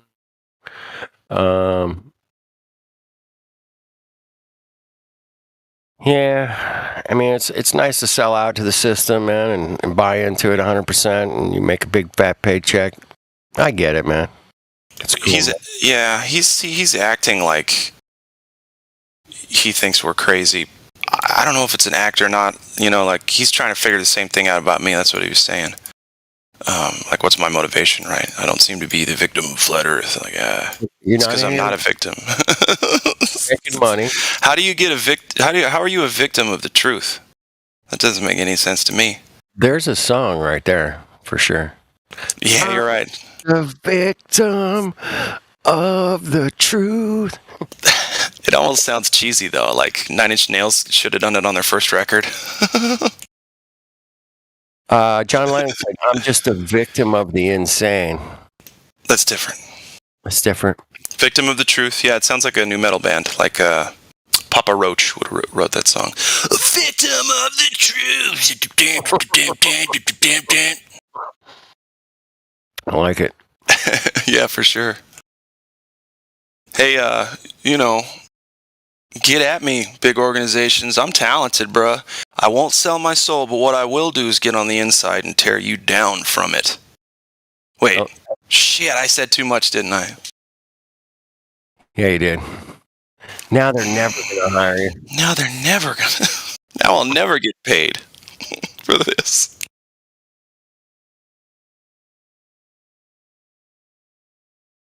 Yeah. Shout out to what? Yeah, they're holding it down. I'm out of there. I can't do it anymore. I've been doing it all day. Yeah, I'm just shouting them out, man. I'm not. Hell yeah. Shout them out. All of you, the Globers. Man. Professor Phil, he's still out there. All right, man. Yeah, look up the launch. The PSLV 337 launch. Look at that one. Go look at that. Go check it out. Sorry, you lost me when you said launch. Try again. Well, are you going to post in the voice text? Me? No, I'm not.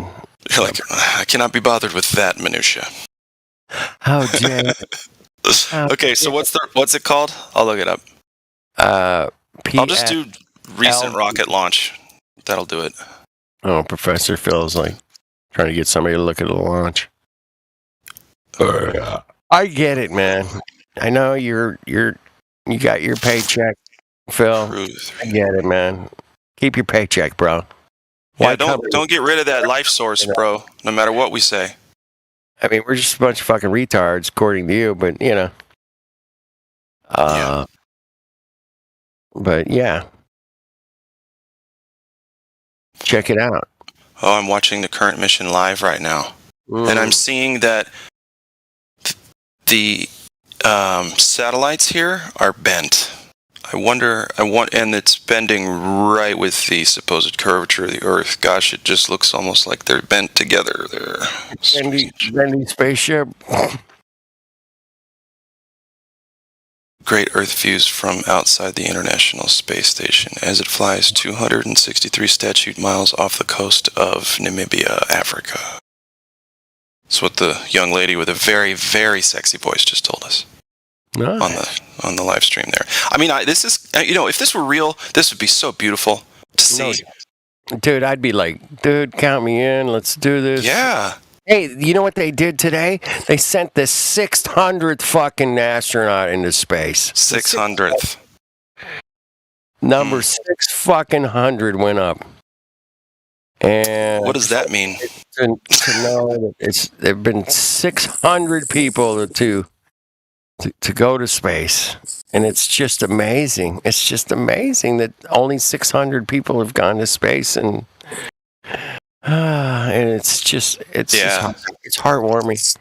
So what happened to the footage of satellites and stars from space before they figured out the exposure rate needed to be fixed so that no stars and satellites or space trash is visible? Oh, yeah. Somebody posted something in the live stream voice text today with the one of the first like videos of like the moon and the stars. It was like, come on, it's such a joke looking. Oh, that from like the 20s or 30s. What was that? Yeah, it was a kid. So how they did it was, and that was Dandelion, I think. I think you. If it was you that said something or Sonny, but I said something. It's a canopy. So what they did was they just took a big black canopy and poked a bunch of holes in it, and then cut a little moon thing out of it, and it passed. It fucking passed back then. And it passed, and people bought that shit back in the 60s. They're like, hey, or the 50s or whatever. In the 40s and 30s, yeah. But yeah, I don't know when it was. But and it wasn't even like a rocket. I think might have been a balloon they got a footage from, or I can't remember. But that it was footage, a balloon. Yeah, it was supposed to be a balloon. Yeah, and like they got a picture of the moon and stars. I'm like, you gotta fucking be kidding me. And they didn't have to try any that much harder to convince these last few generations of the same thing. They didn't have to try that much harder. After Star Wars, man, Star Trek, yeah, all that stuff. trying to compete with Hollywood. That's why they hired Kubrick. What was it? The very first, I don't know, one of the first films ever was like a trip to the moon. It was the first film ever, yeah. It was the first film ever. Yeah. Right? Yep, silent film. Where all the engineers and scientists are all standing around in their fucking black fucking magic witch robes and hats and potions and whatever, and then all of a sudden they take all their witch clothes off and they put their lab coats on. And I'm like, fuck, get the fuck out of here with your so good. And then they go to the moon, Right. As witches, they go to the moon. Oh, sorry. As witches dressed like scientists, they go to the moon. The very first film ever. That's what they came up with. Oh, man. They're like, well, what do we do? Well, write what you know. Okay. All right. We're witches and warlocks, and we're going to do a little ceremony and do a little, worshiping to this or that, and then we're going to light some shit on fire, and then we're going to put our lab coats on, and we're going to the moon. Yep. Oh, okay.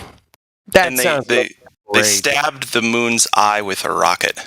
They did. They stabbed the one eye, so there's only one eye left. Right. Oh, I get it. The symbolism, it's always in there. Nothing to see here, folks. Well, nothing to see, man. It's just a fun movie about just a wacky time. We're just fun people that like to sit around and talk about the Earth. How dare us? It's only the most relevant conversation happening. Glad we're terrible people just sitting around questioning things. How dare you? If you don't toe the line, if you don't go along to get along, you're not cool. You are so not cool. You have a feedback right here. A little bit of an echo. My internet's back up. Cool. What's up? There is no globe. There is no globe. There is no echo now. It's gone. Damn it. Yep. I was enjoying it. Sorry, Hila. I was talking to you there, and my internet went down for a couple of hours. I don't know what happened. I was waiting for it to come back up. The satellite was down. You know that. Come on. Yeah, man. It needed to switch in the orbits of the solar flares. And Dude, yeah, we got some super solar flares happening this week. You guys know that, right? Oh, really? I thought they were just upgrading some more 5G towers or something. Could be that, but I heard there were solar flares. I did see something on the mainstream news about some solar flares. Cool, man. Just keep track. Just keep. Wrap your iPhone in tinfoil. You'll be fine. I don't use cell phones. I don't recommend anyone use a cell phone. Throw your cell phone away. It's not good for you. Well, then I can't communicate with you guys half the time. I suppose you can, yeah. Maybe for business. Yeah. Yeah, There's a trade-off for everything, man. I would say don't spray your piano with lacquer, but it's a really good substance that works well. It does the job, but yeah, you don't want to breathe that shit. You don't, but there's a trade-off in life, man. And you don't want to put oil in your car, but you have to have oil in your car because without it, the engine's going to have a hard time with friction. Yeah. So there's trade-offs in everything in life, man. So you know what 5G does to your cells in your body, and well, your Wi-Fi. I don't. Hang on, though. Hang on. Before you go any further, there is no globe. Before you go any further, you're entering the land of speculation when you start down that path. Do you understand? No, I didn't. I wasn't going to say speculation. I was going to say you're not allowed to talk about that on Discord. Yeah. Well, I'll tell you, man. There's no doubt that radio frequencies and high intensity radio frequencies are definitely damaging to human cells. No question. I agree. I just don't know if that's what's going on now or what will be going on in the future. I mean, listen, I'll tell you this. I stay perfectly healthy as best I can. I haven't gotten sick in years, and certainly not during this dumb shit that's happening. That said, God damn it, where was I going? I need to go to sleep. What did I say before that? I don't know. Anyway, just being healthy, trying to eat healthy, trying to stay away from as much electromagnetism as possible. Oh, there you go. Yeah, I'm saying, like, if anything had been ramped up, it would have affected us. Like, I'm not getting cancer. Dude, I have 4, if not 5 devices all around me every day, and I feel great. So I don't know. I mean, I plugged in stereos, record players, computers, mixers, cell phones. Right. Do it all, man. Yeah, and But you're not thinking of the situation. You're like super healthy, so in your situation, it's not going to affect you much, and you do all the other things right. So you're super healthy and you're super young, but as you get older, it affects you more. And when you multiply with all the other stuff as well, and from the scientific point of view, it totally destroys the molecules in of your body, totally. But I mean, you're taking a battering, but you don't notice it because you're super healthy. So you're too healthy to notice it. But when you get to a certain level, you're going to get affected. Well, I hope not, because then you know what I'll do? You guys, the other night I had a dream that. So there's a big bank. This is a quick one. There's a big bank across the street, and I can see it from my deck. It's right in the middle of the city, so it's like the biggest bank in town. And on top of it is this massive 5G array, just gargantuan. And I've not had this dream just the once. It's been a couple times of me going up there and just obliterating all of that shit and leaving it to dust. Right? That I've had that dream a bunch of times. But anyway, I don't know what that means. I just thought I'd tell you. It's a good dream. But I've been studying this stuff for 20 years. I'm telling you, it's really bad. Oh, I'm sure it's terrible. And that's weird that it's weird that I wouldn't be affected like that. Like, hey, I gotta ask, no globe. Can it affect you in a way that can change your mood? Oh yeah. What do you? Well, what it does is it changes your immune system. It lowers your whole. There's an aura around your body, right? Okay, I'm Christian, so I don't believe in this Eastern weird religion stuff. But there is an aura around your body, and it actually makes your aura smaller, and it actually lowers your immune system. And that's factual. They've actually done tests to prove that it lowers your immune system. And the aura is electromagnetic in nature. Yep. We all have mood swings, man. Right? And I do believe it's environmental mostly. But when you got a positive outlook on life, it's going to obviously create a greater aura. You've got a bigger aura around you. But when you're like a negative person, like you're a half-empty person, and everything's negative, it makes your aura's already small and it's getting smaller. So, it's your attitude as well affects your aura as well, and just having a positive outlook on life. And I'm not even talking about the spiritual side, whether you on the light or darkness side. I'm just talking about positive thinking, and it definitely affects your aura. Yeah, definitely. Everywhere I go, man, I'm like, well, that's a cool tree. Oh, look at those trees. Those are cool trees. I'm just positive because I love trees, man. I think they're amazing. And with all NASA's money they've spent, they've never shown me one tree on any other place anywhere. And I just, paid attention to that for a long time. Way before I was a flat earther. I'm like, as soon as NASA shows me a tree on another fucking body of matter, I'll be like, yeah, I'll go there. Not even one picture of It's like a whole lot of things working together. It's not just one thing. It's like 50 things combining together. I like where you're going, man. I probably could learn a lot from you. I'm just pissed off because they just had another fucking fake X launch today, and it just fucking rode me the wrong way. Sorry. Oh, dude, I get it. Yeah, I didn't watch. I watched it right before I came on here. I actually came on here just a bitch. That's okay. This is a place for it, right? fucking NASA, SpaceX, and fuck those guys, man. I literally was like, fucking get the fuck off. Yeah.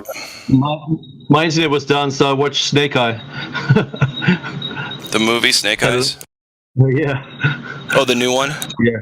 Yeah, ninjas and stuff. It was quite fun. Just nonsense, but it's fun. Just nice little check out right there, man, for sure. Yeah, I like the Nicolas Cage Snake Eyes movie much better from the 90s or early 2000s. Yeah, it was pretty good. The old one was good with the cliffs. I like the way that they transversed those cliffs. That was amazing. Remember on the cliffs when with the ropes, and then they use those on those cliffs and they hang from those cliffs and swing and stuff. That was amazing. You don't remember it? I don't. Yeah, it's all. My brain is fucking mush today. So I'm right now it is. Movies. Yeah, movies just come out of your brain quick. Yeah, that's what happens. Yeah. I watched that other guy, that virtual world guy. What's it called? Ready Player One. No, that new movie. Yeah. They changed the name of it, I think. And I watched that movie last night. It was pretty good. That guy, it's got like a virtual world computer game, and then he's an NPC, and then it's pretty cool. Like, Free Man? Just thinking of what's happening. Oh, Free Guy. Yeah. I watched that shit tonight too, man. I watched. It's funny, dude. It was good. What? Enjoyed it. Fucking trippy fucking movie, bro. Yeah. I gotta say, man, it was funny and it was fucking trippy, man. Because I'm not a gamer. You guys are gamers. I get. Oh yeah. I get gaming. I know terms. I know NPCs. I know how it works. But I'm not a gamer, man. But you guys are fucking gamers, and the gamers must just fucking love the fuck out of that movie, man. You know what? As a gamer, I appreciated it a little bit more. But honestly, it's such a well-made movie that you don't need to be a gamer to get most of it. You don't even need to be. My wife's not a gamer at all, man. I mean, I gamed a little bit, but she didn't know fucking NPC from fuck all, man. And I had to kind of explain some shit to her, but she loved it, and she's like, "Fucking this, what?" You know, it was so hot, big time Hollywood production. Fucking blockbuster, fuck off, Hollywood. Pretty good though. And it was a lot of weird themes in it. Like there was an anti-gun theme in it. There was gay themes. There was all kinds of weird themes I didn't like, but otherwise it was good. Yeah, the gay theme was pretty blatant. It was just right out there. But it wasn't the whole time, which was good. It was pretty bad, and pretty perverted, but yeah. What are you gonna do? That's gonna just keep. They're just gonna keep creating that weird ass fucking glitch in society. Sorry, go ahead. Yeah, the love story was good. The guy girl relationship. That was very sweet. I tell my wife all the time. Every single fucking movie out there, I don't care if it's like villains and dead and fucking zombies. It's always about a guy and a girl.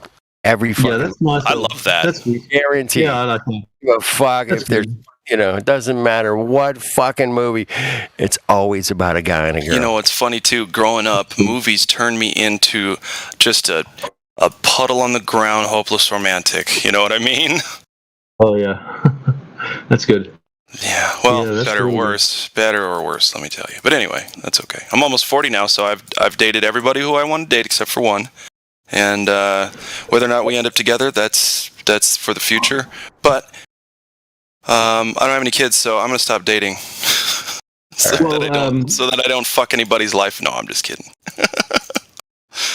I mean, I used to watch every single movie that came out basically at the cinema, but now I don't go to cinemas anymore, obviously, because it's not really such a nice time to go to cinemas. No. But I still watch a lot of movies, but not so many at the moment. Got too many other things to do. Because life's short. You may as well do the things that are most important, right? Yes.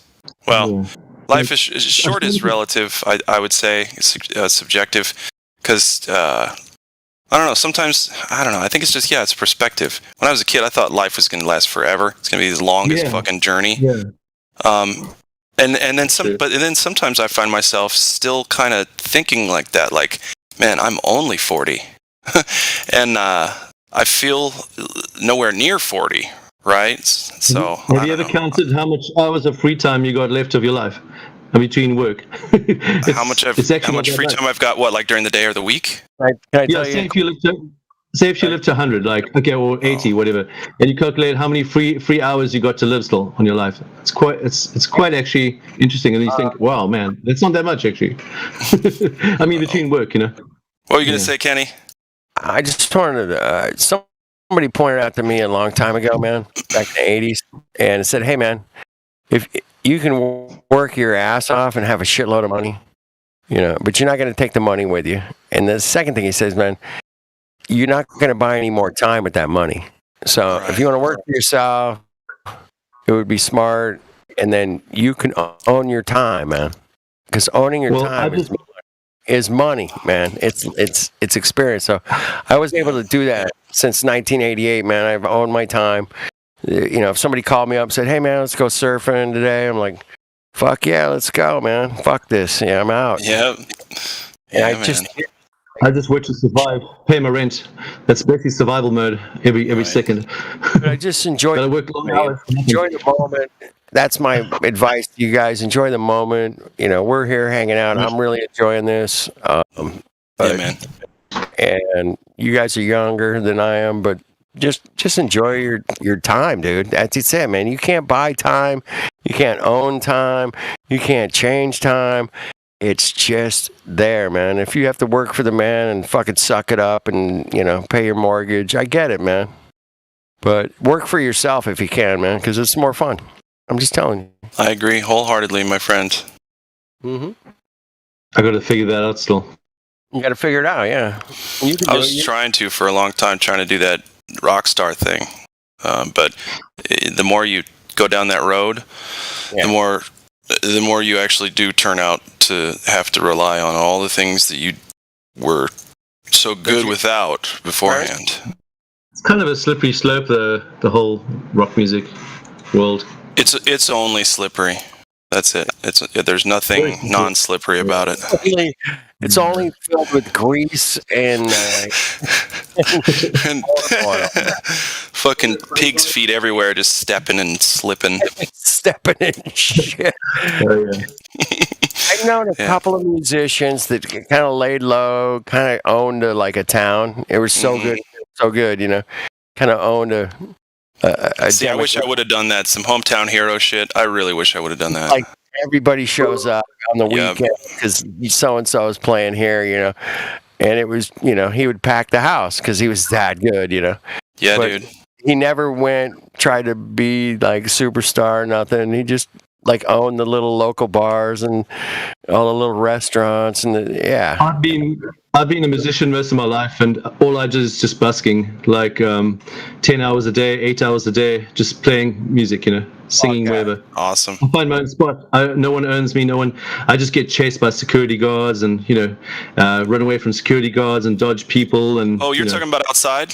Play outside? Yeah, just freestyle, run away from policemen and dodge and run and dash and get attacked by crazy people and get punched by crazy lunatics while you're busking and that kind of thing. And just sing whatever I like. Sing just total rad stuff, freak people out and just totally go crazy, and just that's what I've done for my whole life basically. No glove. Let me total crazy. Have you ever sing to people? Have you ever got your hat stolen? They tried before. I think it was one country somewhere, but I chased them and caught them because I can run fast. I can run faster than anyone. Did you beat the living shit out of them, or did you just get your money back? I just grabbed it. Yeah. I just grabbed it and ran away. You don't sound like the kind of guy who would have taken the opportunity for a therapy session right there. No, I just grabbed it and ran and carried on playing. Wow, man, that's awesome. That's super awesome. I'll tell you right now, if I see that happen, let alone if it happens to me, I'll probably fight someone harder if I see it happen to somebody. A little old lady gets her shit stolen. I will go to jail for months. They probably deserve to get beaten up, but yeah, I'm not really willing to sacrifice my knuckles for them. Knuckles, yeah. Well, see, that's why I'd get out there and throw a couple blows at their chin bone. Just knock it right off their head. I'm just kidding. I'm just fucking around. I'm just messing around. No, we're not going to do that. It's only a few dollars anyway. I always kept only a few dollars out at a time. I wouldn't put a lot of money out ever because that's stupid. Yeah, you're asking for trouble then. Yep. Yeah, but you're playing a song and people are throwing a bunch of money in your hat, or whatever, your bowl, whatever you got. Guitar case is always a good thing. Yeah. And somebody picks it up and runs off with it. You're like, Fuck. I was just curious, man. I've never seen it happen. I don't have any video of that happening. I just, since you've busked that long, man, it surely has had to happen at least once. Yeah, I mean, you don't really want to confront those kind of people because they could have knives as well. So you got to be careful because they could pull a knife on you and you won't even see it coming because those guys are fast. And they're normally thin guys. They normally live on the street, and they probably got knives, and they're super fast. And you don't want to get in their blade because it's a waste of time. Yeah. Fine, I won't beat the shit out of someone robbing me. Gee. I mean, you can, but for a few dollars, it's not worth it, really. Not for a few dollars, but but listen, for the fucking wait in the line at the DMV for a new license, no thanks. I'll get the shit kicked out of me first before I have to do that. That was kind of a joke. That's the we have a Department of Motor Vehicles here in America. Oh yeah. Do you know what the DMV is? Otherwise known as Satan's asshole. That's where you get your license. Yeah. Yeah. Driver's license. That's the funniest thing I've heard all week, right there, man.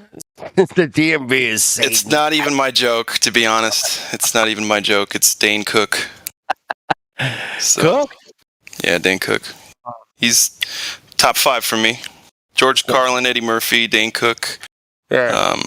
A great joke, man. I had Madonna's manager watching me for about 20 minutes, half an hour, like just watching me. Like I was like freaking out because I knew who it was, and I was like, have you ever like when someone's really looking at you and they're really like analyzing how you sing and how you play and everything, and it's like it freaks you out because it's Madonna's manager. Man, it's what? You're thinking about Madonna's manager? Yeah, it'll fuck you up, man. Actually. Madonna's manager? The manager for Madonna, the person who controls Madonna's. I know what a manager means. Yeah. What? So how do they fit into this? They were watching me for like 20 minutes, half an hour while I was playing. Oh, cool. And the guy I was like freaking out there because I was thinking, man, they must really be like, why are they watching me so long? That was weird. I was thinking, are they going to come approach me? Are they going to offer me a gig? They're like, this guy's really talented. Do you think he'll do the sex magic? There's only one way to find out. And then they just walked off afterwards. After 20 minutes, they just walked off. Yeah. So I was like, that's how it works. Yeah. That's how it works, man. I was just thinking, like, what is this guy doing? What is he up to? Yeah. Checking you out, seeing if he can make you a lizard. No, I'm just kidding. Music, man. yeah, exactly. If I put you on the spot right now and said, "Hey, man, can you play us a song real quick?" Can you do it? Oh yeah, sure. Yeah. Please do. Spot, man. I'm just trying to like throw that out there real quick. Say, hey, man, if you're busking, this should be no problem. If you're a bus, I've only played in the last 7 years. I've probably played probably like 100 times. All right, play a song that you really knock out. My guitar's not even in tune. All right, better tune it first, because listen, as a drummer, I'm the person in the band who always comments on how the guitar is out of tune, even though I'm not a fucking guitarist, and they get mad at me. Yeah, and they should. I'm a luthier. Oh, luthier, yeah. So, I got to remember how to tune a guitar. It's been so long. I probably tuned a guitar about 20 times in the last 7 years. All right, so the G string is this note right here. Do I need to play the notes for you, man? I can do that, man. But if I didn't match the G there, I need to reset. Give me a minute. I gotta pull up my keyboard, man. Where the fuck is it? This is a really bad guitar. It's like 100 years old. Someone gave it to me, and it's like falling to pieces. But I need actually need a new one. But actually, probably sound better than. Probably sounds good. Yeah. It's got your flavor on it. I probably just had it for like about 3 years, but someone gave it to me, and I haven't played it much. I've kind of got like so sick of when you busk so much for so many years, you just want to have a break from guitar completely. Like I kind of like having complete break from music and singing altogether for like it's been about 7 years. I've kind of had a break, just no singing, no music, hardly at all. You got to to recharge them batteries, brother. Got to just shut up. Yeah, just done it too much. I did it so much. I just got like burnt out from overdoing. Mm-hmm. Hey, I want to know if Professor Phil actually did verify that it's 0.000145 psi at 100 kilometers. Wow, when did he go up there? I wonder when he went up there and verified that that was an actual measurement of something at 100 kilometers. Yeah. But I would like to just bring it back real quick on pressure without a container at 14 psi. Do it. Bring it back on point. Inside my mind, baby. Girl, in my dreams, I kissed your lips 1,000 times.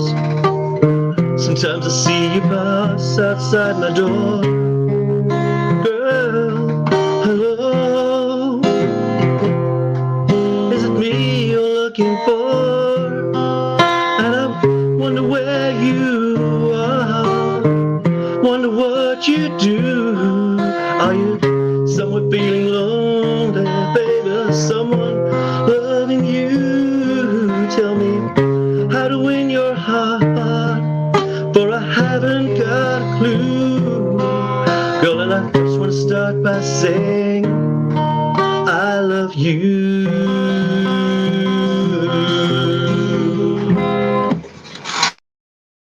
Hell yeah, brother. That was really good. Fuck yeah. Sounded great. Oh, Lionel Richie, yeah. Yeah. That song was popular. I used to have in Jerusalem I had like 20 girls dancing around me. It was quite funny. And I was singing songs like this and they were all like, man, I was like, what? I'm like, because I freaked out because I was like, at the time I was about 22 years old, 23 years old. And all these girls was like, girls had never liked me in my whole life. And they was singing songs and all these girls were dancing around me. It was like, oh, whoa. brother. It was and this girl was throwing me their phone numbers and it was crazy. There you go. See, that's what you get for playing live, especially the guitar. The guitar just melts girls to the ground, bro. Oh, totally, man. Yeah. And yeah, I used to do that. I used to just totally look them in the eyes and sing to them, serenade, because being single and stuff, you can do that kind of stuff. You Obviously, sure can. Yeah. And you can just and then I was just serenade them, but obviously they know it's a joke, because you just yeah, it's cheeky, it's cute. Seriously. You don't take anyone seriously playing guitar on the street, singing to you. It's it's kind of like a joke, this guy's funny, Yeah. Exactly. But you're inside, you're going, you're the most beautiful girl I've ever fucking seen. No, I'm just kidding. I mean, you do think, you do see some pretty girls sometimes, and man, you think, wow, that's pretty. But beauty isn't everything, because sometimes, you can be a real bad person and really good looking, but really inside well, sure. My mom has a saying. Just because they pretty don't mean they so nice. Oh man, you don't want to. Some girls are so pretty, but to live with them, man, it would be like a horror story. Oh, I've seen it. Yeah, dude. For all y'all youngins out there, you see, if a girl's really, really good in bed, do not marry her. No, I'm just kidding. Well, it's not really about that. It's more about their attitude and their love and their family, how they treat their family. That's a good way to. If you see a girl treat her family well, then that's a keeper. Totally. How they treat their parents and their siblings. Yeah, family, their siblings, exactly. And then that person's really, man, that's a person with a good heart, and that's going to be a good family person, yeah. I agree, and I think that the relationship between parents and children should still be the most important relationship on earth. And it's certainly not. You've got to cut from your parents when you're married, because you've got to have that alliance of marriage, which the two become one. You've got to have that where you just the two hearts become one. No, I know. I guess what I mean is of all the family members. Oh yeah. Maybe you know what? I'm kind of biased. I guess I'll say, because I lost my dad a few years ago to cancer, so I'm there's something in there that is missing something, but I don't need to project that on anybody else. But what I'm saying is I still think because of childhoods and who we become because of who we're around,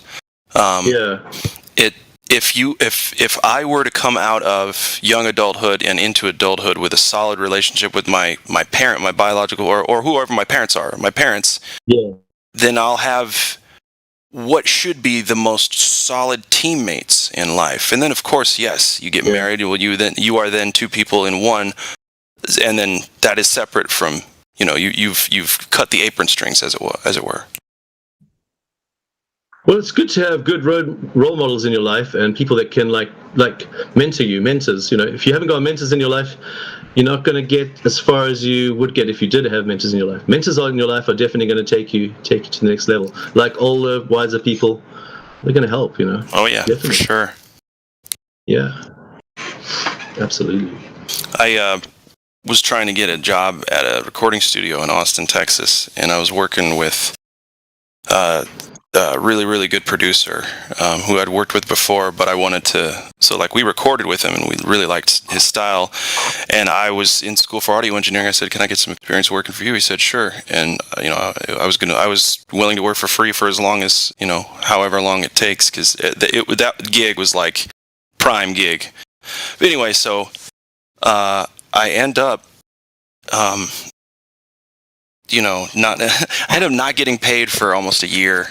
And I was like, well, and the second I started even asking for, not even just to get paid, but to be in on some of the bigger sessions that he would do, it was just, nope, you're done. It's like, it's like the diva mentality, right? There's nobody better than me at what I do. Nobody even comes close. And so, but what I was going to say is having the apprenticeship is key, because I learned so much of the detail and minutia that they don't teach in audio engineering school from this producer, and with working with him for almost a year. So it was invaluable regardless of if I got paid. Yeah, I used to work for this guy. He was a top businessman. He was the number one businessman of in South Africa. He won the number one businessman prize. So he was so clued up. I just worked for him, doing other stuff, for him and stuff. But just being around him, you learn so much just from the way he does everything. Because you obviously pick it up when you're around him. You pick up I was doing actually other menial tasks and stuff for him, but just doing his garden and stuff. But you pick up so much information, just the way he acts, the way he behaves, the way he carries himself. You pick up that whole vibe, that whole business vibe. It's like you get something from that. Even though I wasn't even doing what he was doing, but I could pick up that business vibe. How he was really rolling on a different level. You know what I mean? And it's quite good. Totally different level, man. I remember working for guys like that, man. Auctions, and just on a different level. Yeah, these guys, they're in another place. Yeah. Like, damn, these guys are good. Dude, this producer that I was trying to work with, at 18, he never worked a real job in his life. At 18, right out of high school, he joined Madonna's road crew, and then he drummed for Heart on tour for 10 years. So this dude just fucking nailed it right out of high school. Nice. Yeah. So I wanted to be just like him, and now I want to be nothing like him. Anyway. Right. Hey, but they're not going to buy. They don't just buy. It's not just about talent. It's about the image as well. The image you project. So actually, not like for this guy. Sorry, I got to stop you there. For this guy, it's not about image. The image is nothing to him. It's all about the quality of the work, and that's why he got so egotistical about it, because the image surrounding him became how good of a producer he was, and therefore how hard he was to nail down, and how you can't work for him because he's such a unique talent and all this stuff. But you're right. I like where you were going with that. I'm just saying this guy doesn't fall into that category. So keep going though. Yeah, because if you can project yourself in a certain thing, it's also about acting a part, and you act a part, you become that part. But most people don't believe they can act that part, and then you've got to believe that you can. And then when you actually take hold of that and you become that part, then you can actually play it, and then you can. It's like Shakespeare says, we're all playing roles of parts, and if you do it right, then that's when you get the gig. I guess so. Kenny, what were you gonna say? Fake it till you make it. I got a better one. I got a better one. Yeah, you need talent too. You need something. You need as well. I'm 100%, man. I build guitars. I know, man. Talent when I see it. You know, you got to have fucking talent. I've And seen lots of practice, man, lots of time. I've seen more shitty guitar players than I've seen good ones. You know what I mean? You want to hear the greatest thing I ever heard and learned in my entire music career so far? Here it is. I'll leave you guys with this because I got to go to bed. Luck is where... What's that? Luck is earned. Well, luck is earned. Well, hang on. So the saying goes, success is where luck and preparedness meet. That's right. Yeah, that's right. That's the one. So, yeah. It's hard work. Yeah. And I didn't say it. That was my teacher. The only thing he offered me in audio engineering school was basically that, because his class was dog shit. But yeah. Anyway. If you don't have the passion, then you're also going to lose. Most classes are dog shit, man. You know that. I could say his full name here. There's no way anybody's going to even... His name's Travis Kennedy. He had one of the coolest... Travis Kennedy. Really cool name. Really, he's a neat dude. But anyway, I was waiting his whole class to like, God, why should I listen to you? And then at the end, he said that. And I was just like, this motherfucker, you were holding out the whole time. That's how the mystics work sometimes, bro, in your life. Right. I've had guys do the same thing, man. Like, you want to make money? Buy and sell money. That's it. I was like 20 years old when I heard this. I'm like, what the fuck does that mean? Buy and sell. I'm like, I have no fucking reference of buying and selling money. What the fuck is that? How do you do that? You use money to buy and sell. How do you buy and sell buy and sell stuff? Well, that's what Pulaski does. Inside trader. Right? Insider trading. Again, Kenny? Hold on a sec, Globe. Well, it took me a while, man, to kind of figure that out when I was 20 years old. When he said that to me, I'm like, I came back to him a few weeks later. I'm like, it sounds like you want me to be a banker. And he's like, exactly. That's where you make money. You want to make money, you buy and sell money, man.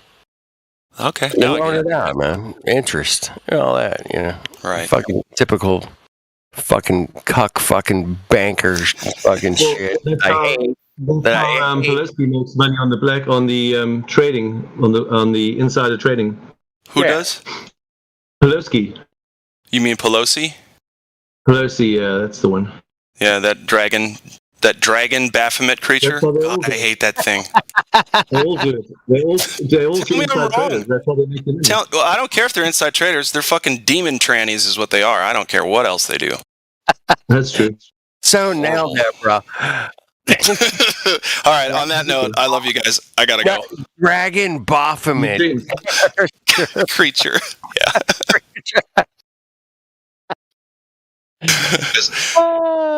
Real quick, there is no Globe. Do you have like a different name that we can? Was epic, man. That was epic. That was your punchline. Go. It was. Hopefully somebody clipped it out. Drop the mic, man. Drop it. All right, later, guys. Love you. Bye. Love you, brother. Oh shit. I don't want to run him off, but he needs to sleep because he's too good. We have to get his rest. Glad is a gem. Thank you, brother. That was funny. Nancy Pelosi. What a crazy that is. But yeah, he nailed it. Yeah. Demon Baphomet fucking creature. I don't know what the hell she is, man. She's out there, man. Lizard creature. There's a what? Lizard creature. Lizard creature, yeah, for sure. Yeah, she can't even like look at her. I'm like, But yeah, there's a bunch of characters out there these days. I don't know who they got there in South Africa, but they got a shitload of them over here in America and over there in the UK, man. There's a bunch of cucks. And those cucks down in Australia and New Zealand are really cocking it up, man. They are. Woo! Man, those people. In South Africa, it's just a clown show. It's a bunch of, and they just take money from the Chinese and from the all day long. Yeah, just like America. No Yeah, different. they're just owned by the Chinese. The Chinese totally own everything, and they just basically puppet clowns. That's all. Yeah, so we're in the midst of a bit of a situation worldwide on the flat plane. So tell me, man, how did you come to flat Earth, man? I'm curious, man. I'll tell you how I came into it, but I met a guy called Mark Temperato. He was the drummer for what's that band? That top rock band in the what's it called again? One of those. Just name some top rock bands. He was like in one of the main ones, the big rock bands. I'm talking about the heavy metal band. Heavy metal. Yeah. I'm trying to think which the most famous heavy metal bands you ever heard of. Not There's Metallica. Metallica. Rush. But I go like. It was like a really bad one, like pretty evil one. It was pretty like into Satanism and stuff. But anyway, he became a Christian. Mark Temperato, he had another name, and then he became a Christian, and he started talking about flat Earth on his Facebook, and I was like, okay, this is interesting. This guy's a bit. I love it. I like him. He's a nice guy and preacher and stuff, but this sounds a bit crazy. And I was just looking into this. What is this flat Earth stuff? I was looking on YouTube, trying to find some videos and stuff, and then somehow I just came across you guys, and then. But I watched a few videos from Facebook. There was some guys that showed that with maths you can't actually prove that anything that they say, all the equations of the Earth and all that stuff, it's all hocus pocus, and there's no actual maths to prove anything because there's no what they do. They haven't got any variables to put in there. They just made up variables, and then they just put the maths around these make-up variables, and they don't even have any evidence or any data to make the actual statistics of what the Earth size is. So they just it's like they've got too many variables, and they just put it all together, and they're just guessing everywhere. There's nothing real. So basically it's all just hocus pocus. And then I was looking at some other videos and stuff, and then I came here, and I heard the stuff, and the guys were pretty aggressive. It's almost like they think that I wasn't getting it, but I was getting it. That's the thing. But I was obviously had some objections, like perspective and things like that, and where does the sun go? Obviously, because you think of those things, but it wasn't like I was trying to fight with them. It was more like I was just like, yeah, but what's going on with this? Right. So I never heard about anything, but I already know about all the other stuff. Everything else, flat Earth was the last hurdle. Everything else I already knew about, all the other things that are going on. Like everything, I was totally clued up on all the other information. So this was the last thing that I didn't think it was important, but actually now it's just, I just enjoy it so much. It's just the most enjoyable thing because it's just like so out there. It's just amazing. Yeah, I love it. Dude, I love it too, man. And that's why I named my, I was so mad at NASA for lying about all these videos. I was so pissed. I'm like, I watched it for the money, like everyone. They're just prostitutes. They're just doing it for money. Yeah, and I started getting, oh my God, this. I can't believe I bought this shit, man. Damn, I'm such a Hollywood whore. Me too. Because I used to play space games all the time and watch space movies. Every space movie that came out, every space game. And it was like, what am I doing? I used to play Eve for like months on end, just sit in front of the computer and play Eve day and night. Eve Online, it's a virtual world where you play in spaceships and stuff. And I was like, what am I doing? It's just like total garbage. What a lot of nonsense. It's not even real. It's just totally, there's nothing real about it here. It's just garbage. Nothing real about it. We got fooled, man. And they are really good magicians, man. And a good magician, man, can fool you 100 times in a row with the same. I can't say, I still do watch space movies sometimes, but yeah, I had a magician staying at my house, man, for like a week, and I kept pushing him, man. Like I never wanted to know how the trick was revealed, but I just kept asking him to show it to me, man. Show it to me again. Do this, and other people were coming and going. It was a crazy week, but it became a thing, man. I'm like, hey, man, show this guy that trick. Let's see if he can figure it out. I was trying to figure out how he did it, man. I didn't want to know. He could have easily just said, "Hey, man, this is how I do it," but I didn't want to know for my own ego or whatever, right? I think that what really got me into Flat Earth, what really got me into Flat Earth originally was, first of all, I went to, because we used to go to these big lands with 300 or 500 people, link up our computers for the weekend and play games, and the whole weekend we just play games with each other, and we'd download the latest movies, the latest stuff on the dark net. And then I saw this movie about the moon landing, that it was fake. And that was quite a long time ago. That was that old movie, about the moon landing, that first one that came out. Something happened on the way to the moon or something. Yeah, I think it was that one. And then I watched those movies, and it was and I watched 911 movie exposing 911, exposing the moon. And once I saw those movies, I was hooked. And then someone introduced me to Alex Jones, and after I got Alex Jones, I was then I found out all the stuff that he was saying, and then I was like, okay, well, that was it. I was hooked after that, man. I was ready for when I heard about Flat Earth. I was ready for it, No Globe, and let me ask you this: did you think it was weird that Alex Jones kind of flipped on the whole moon, space, flat Earth? I know why he did it. If he right? Didn't he flip, man? Yeah, but I know why he's doing it, because if he admits that that whole thing, that it's basically okay. He's doing it for patriotism, because he's a patriot. He's doing it to defend USA, because he believes in the USA is the main thing, and that's he loves his country and that kind of thing. So it's part of it, and the other part of it is that he doesn't want to look crazy, because he's got to get some other points across, and he's trying to fight his battle. So he's trying to look as sane as possible without looking totally crazy. You know what I mean? Well, I mean, he does look crazy to a lot of people, but he's trying to make himself look better than a little bit better than he would look if he believed in Flat Earth. That would totally destroy his credibility. Maybe, I don't know. Well, another guy that quit. What was it? But no, Alex Jones. I don't know, man. Is he a shill? Is he a controlled opposition? When I first met him, I told him straight out, I said to you, Alex, you don't preach the truth of the gospel. You're into this new age junk, and I don't believe you're just totally deceiving people, and you're leading them down the wrong way.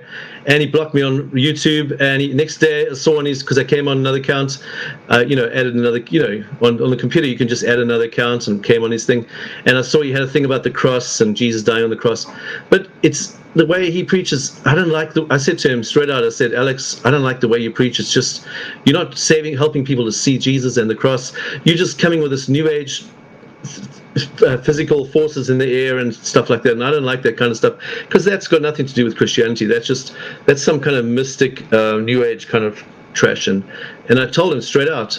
He didn't like it. I got blocked real quick. What about Joe Rogan doing the flip flop too as well? I don't know about Joe Rogan. I've never followed him or never actually watched his stuff, so I don't know nothing about him. Yeah, me either. But I did see some videos where he was like, yeah, the moon landings are fake and this and that, and then he flip-flopped and went the other way. But anyway, they probably got some kind of threats, on that one. Yeah. Well, it just comes down, and a guy walks in the room and says, "Hey, man, you want to keep making money? Lay off that shit. Back the fuck up." They probably said we'll drop you on your radio stations, Yeah, we'll drop you. Yeah. Toe the line. You got to toe the line.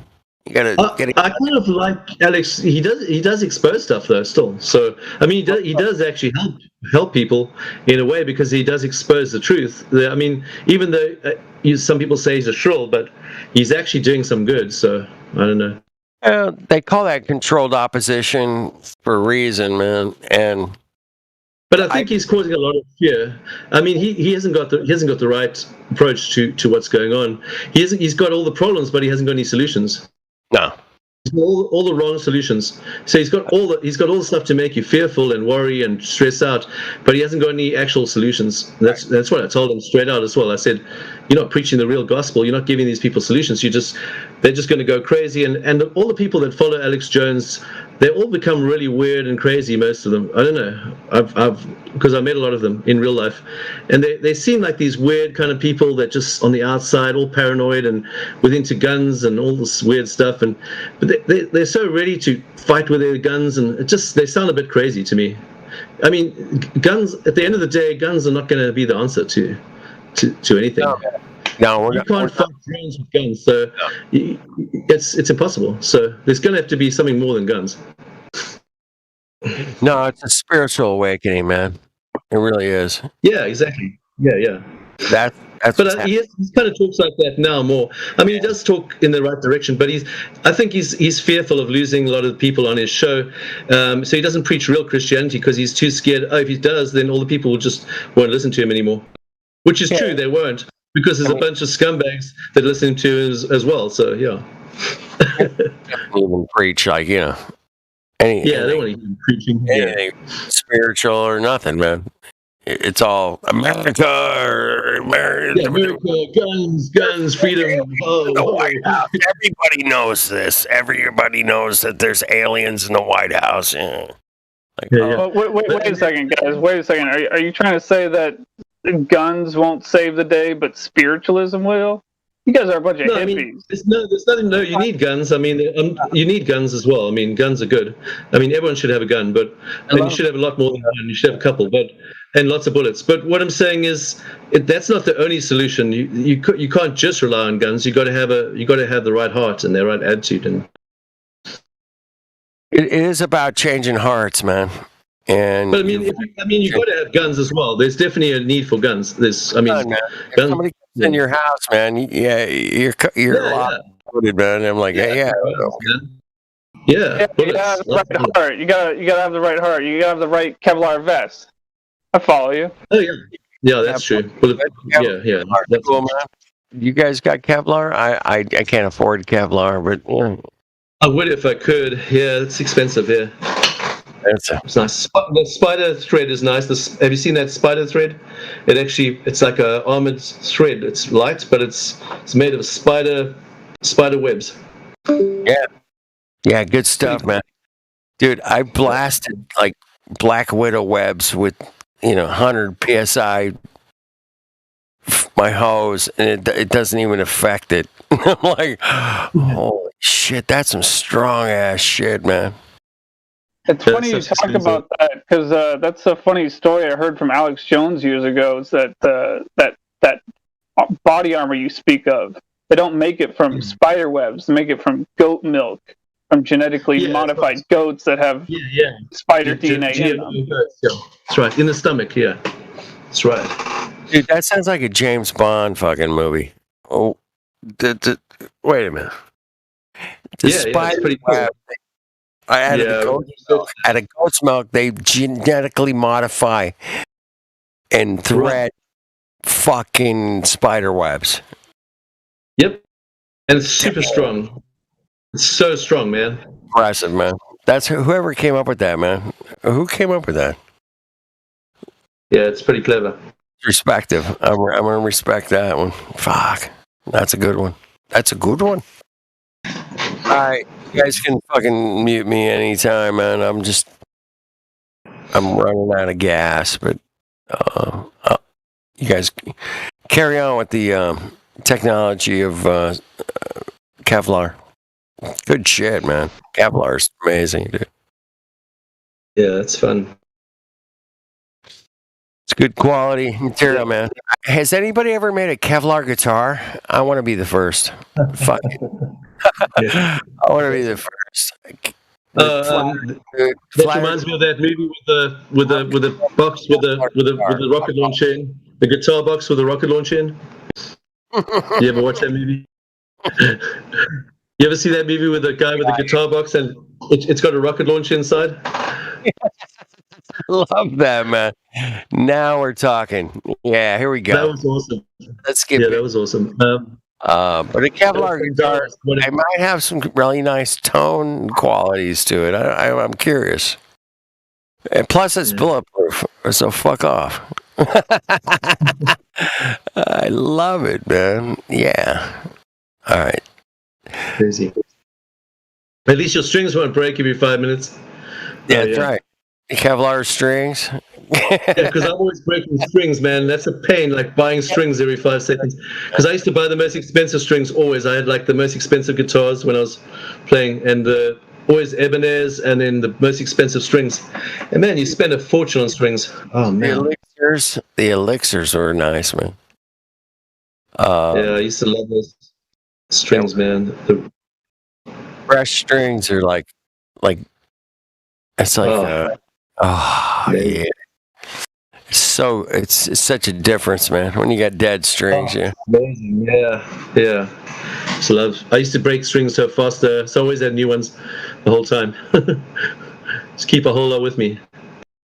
Yeah, well, you got to break them in too, man. When you restring, you got to break them in, man. It takes a minute. It takes about 10, 15 minutes. A stretch them. I didn't break them in. I just played them in. I just went straight in. But I didn't play too hard on my guitar. I was like, because I played acoustic, so. Yeah.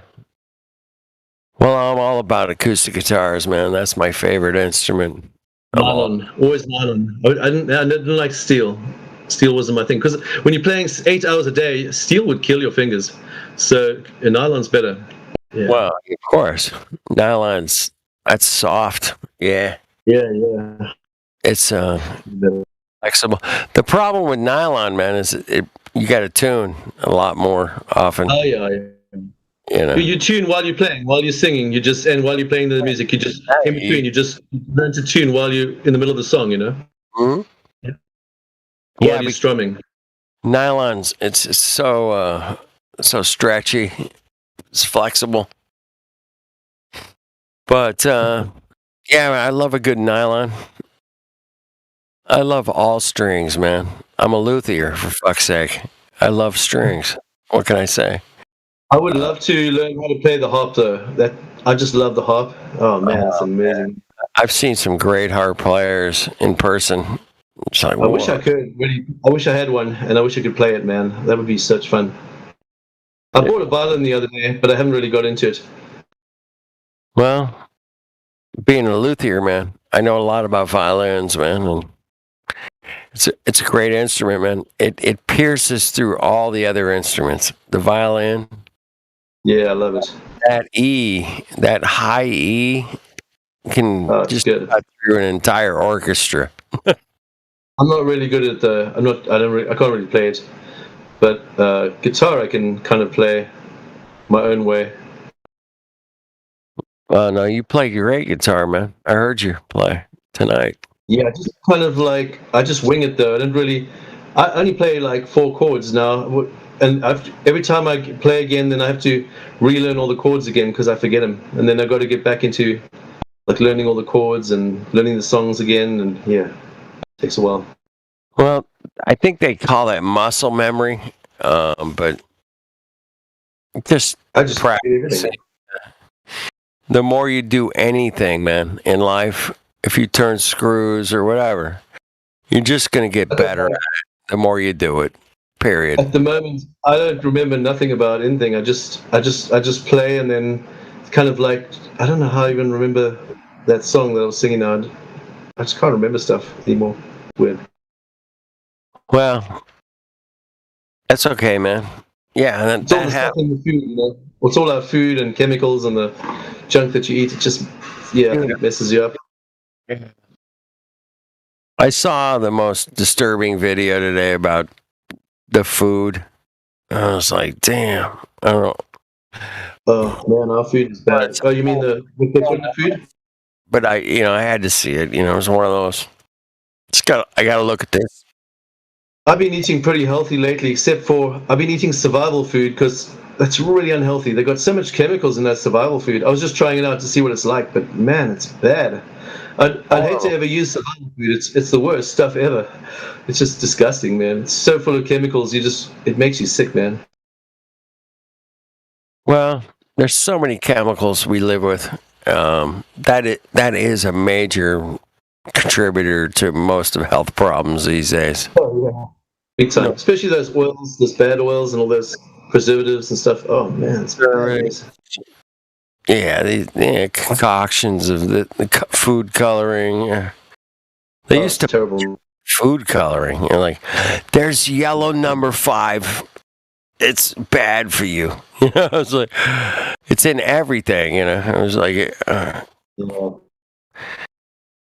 whatever food, but who knows? They just put fucking words on the packaging that says this is what's in it.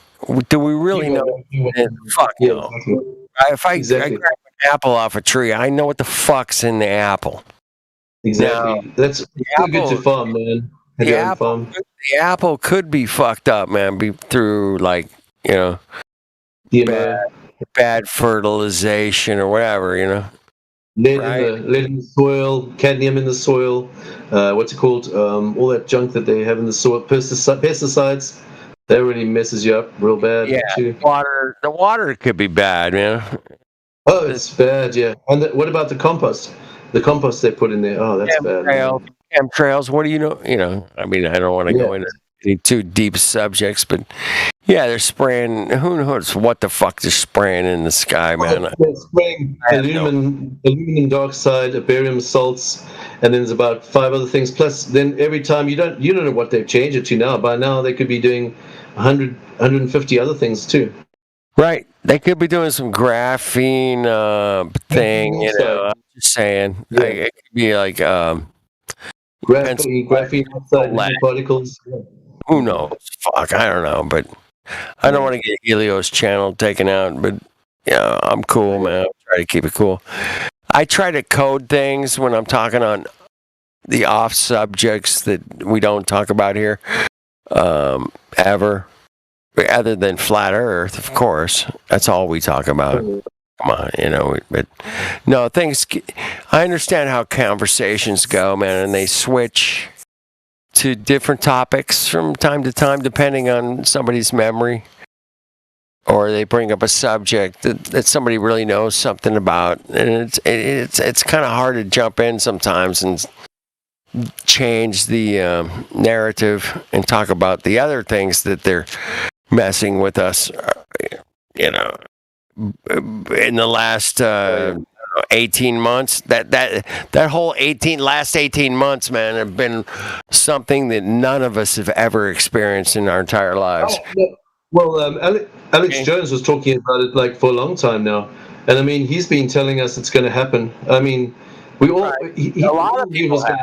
I used to listen to this guy named Craig Hewlett out of Olympia, Washington. This guy was like saying, dude, man, this is going to get all messed up, and they're going to take over, and they're going to do this and run this, and there's a whole system. And this was back in the 80s. I was listening to this guy, man. Oh man, I used to watch, because I watch every movie, so I didn't watch the movies always just for the movie. I used to watch the movie to see what kind of mind control they were trying to tell us about, so I could be one up on them, and then I'd listen to the movie, and then there'll be have things like in the movie that would be like obvious mind control stuff to get the population thinking in one direction. Like they would have it right in the movie, in the script, in the middle. You wouldn't notice it, but it was subconscious because it would just be there in the middle. And if you only like realize afterwards, you had to. So I used to go in the movie and then see how many of those little red herring mind control script things were inside each movie. And I used to analyze each movie and then have like a list and then realize what they were saying, because what they were trying to get us in thinking in what direction and all that stuff. It's essentially because I know for quite a while that, you know, that everything's mind control in the movies. It's complete mind control. So it's quite interesting to study. I use the word programming. Yeah. Television. We have there's a program director. There's programming, man, and anything that has to do with programming is getting things to line up the way you want them, and conditioning society to make them into think a certain way, and just to accept things like without questioning, you know. Yep. Without questioning, man, and that's really what it boils down to, man. Can you look at something and say, what's really going on here? And it's hard, man. There's so much information coming at us from so many different directions. But when this thing that happened about 18 months ago, 19 months ago, 20 months ago. that just rolled out of nowhere. Well, I expected. I thought Jesus was coming in 2010 or 2000. That's what I was expecting. Because 70 years from the Israel becoming 1947 to 2017. So I was like expecting the poop to hit the fan anytime like now. So I was like already I thought, oh man, we're on borrowed time already. You know what I mean? So, you know what I mean? Yeah, we're on borrowed. After the fig tree blossoms, the fig tree being the nation of Israel, 1947, Israel becoming a nation, 70 years would be 2017. So, yeah. One generation after the fig tree blossoms. You know that one? 2020 came along and shattered. They brought out, there was some kind of homecoming. There was some kind of thing that was happening. And none of us have ever been through anything like this, man. It's just not ever happened in my lifetime, man. And I'm older, but that whole thing coming out of shutting down the entire world thing, man, really, that's a hell of a fucking play, man. It's a hell of a play.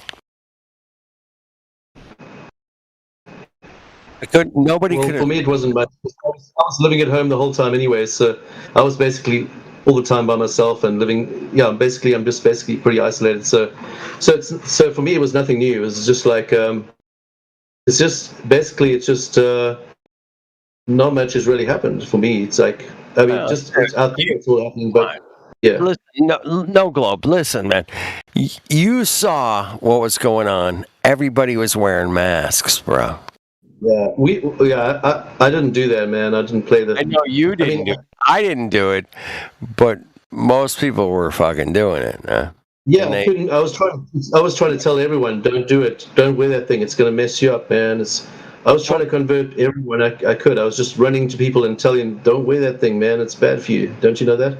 Oh, I was giving people. I just attack everyone with a mask on, man. I give them a hard time. I say, take that thing off, man. It's bad for you. I make people riled up, man. I get these grannies that really get mad with me as well. These grandmas, Oh man.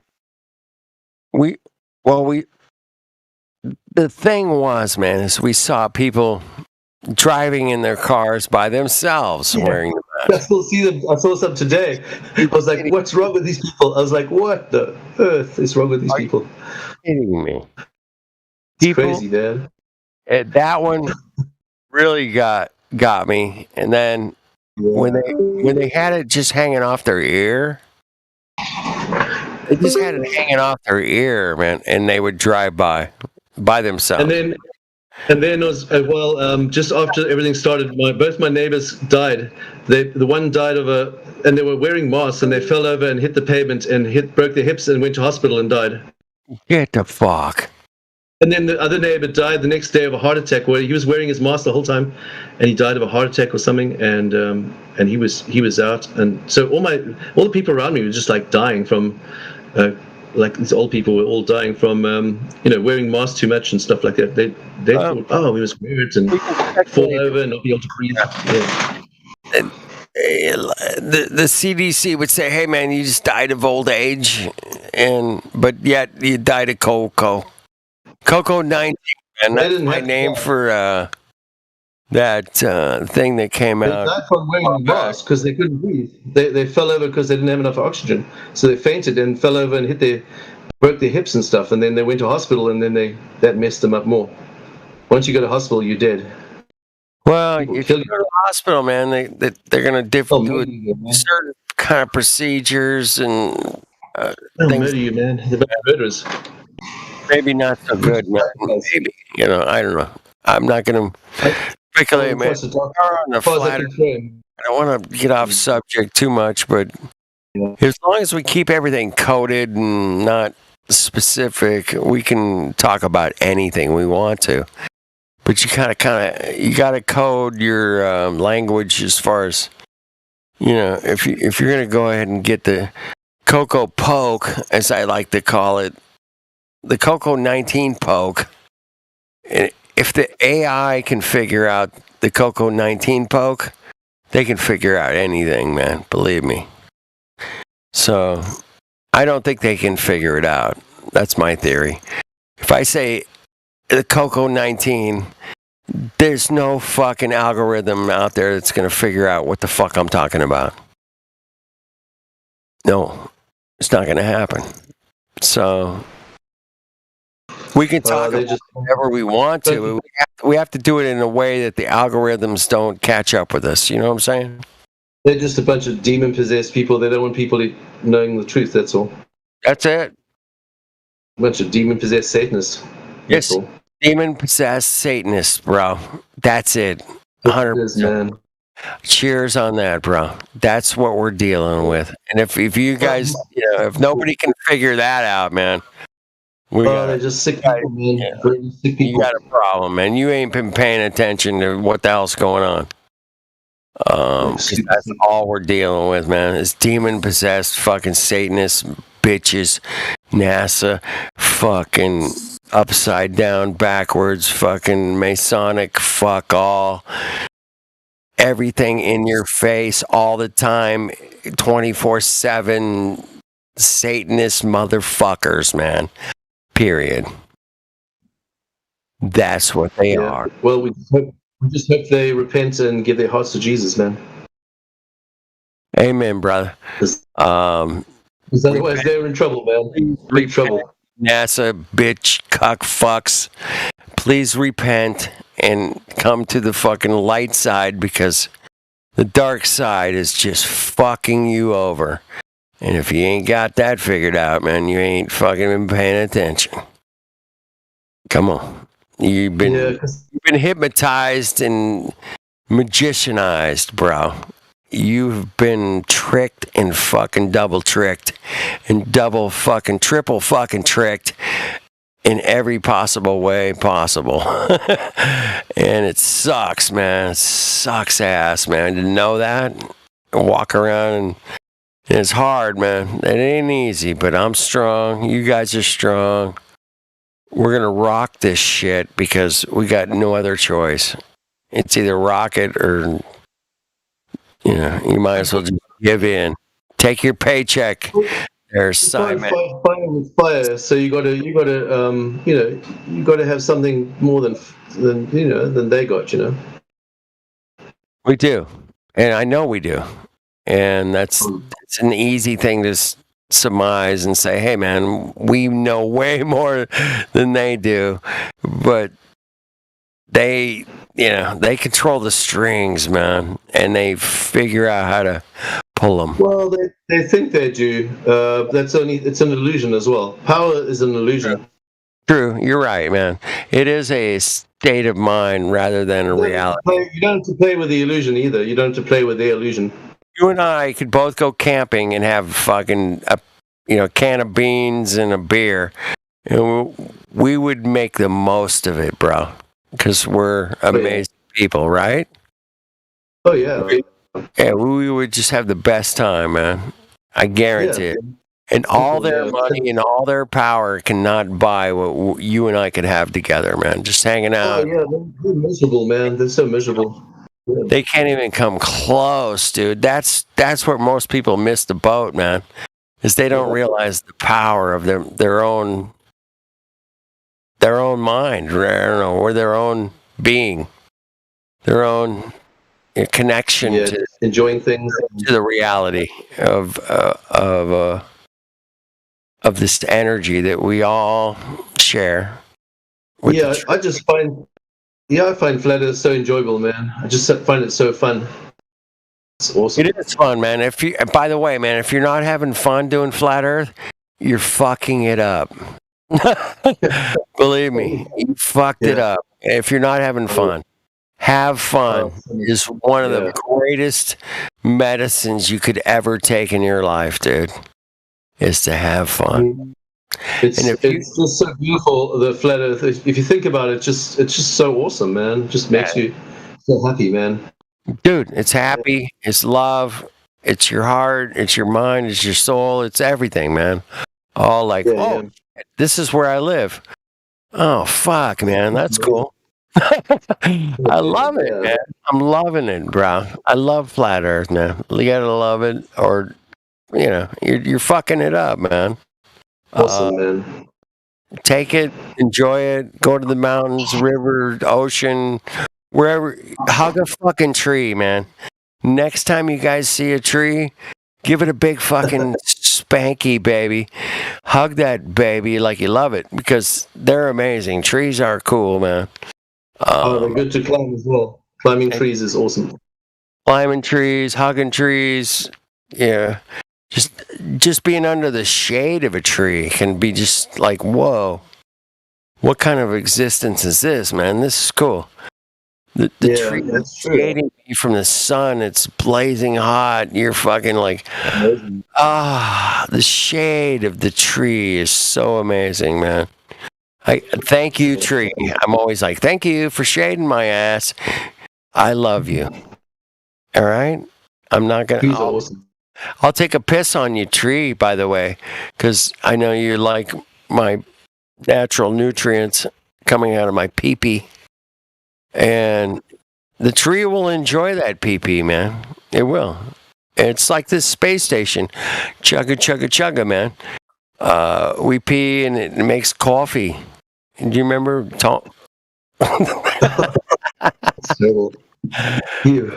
Don Pettit is this astronaut that said that we turn our pee-pee into coffee. Oh, that's disgusting. He called it chugga, chugga, chugga. We filter the pee-pee and we make coffee. It's amazing. On the ISS, we make coffee out of our pee-pee. And I'm like, what? Dude, man, what a weirdo. Anyway, NASA lies to us, man. It pisses me off. Whatever. You call it NASA, space agencies, man. They're Hollywood productions. Their Hollywood productions are running thin, man. They're thin, and we busted their balls, man. Thank you, flat earthers, man, and truthers, for busting NASA's balls. Thank you. All right, I'm going to mute. No Globe, man. Tell me some cool shit about South Africa, man. Do it. South Africa's really pretty. It's a pretty place, man. And there's like lots of mountains, and yeah, you can go hiking in the mountains, and it's pretty, and it's like the beaches are just like so pretty, like just beautiful rocks and amazing beaches, amazing surf, and it's a really pretty place. And that sounds amazing, man.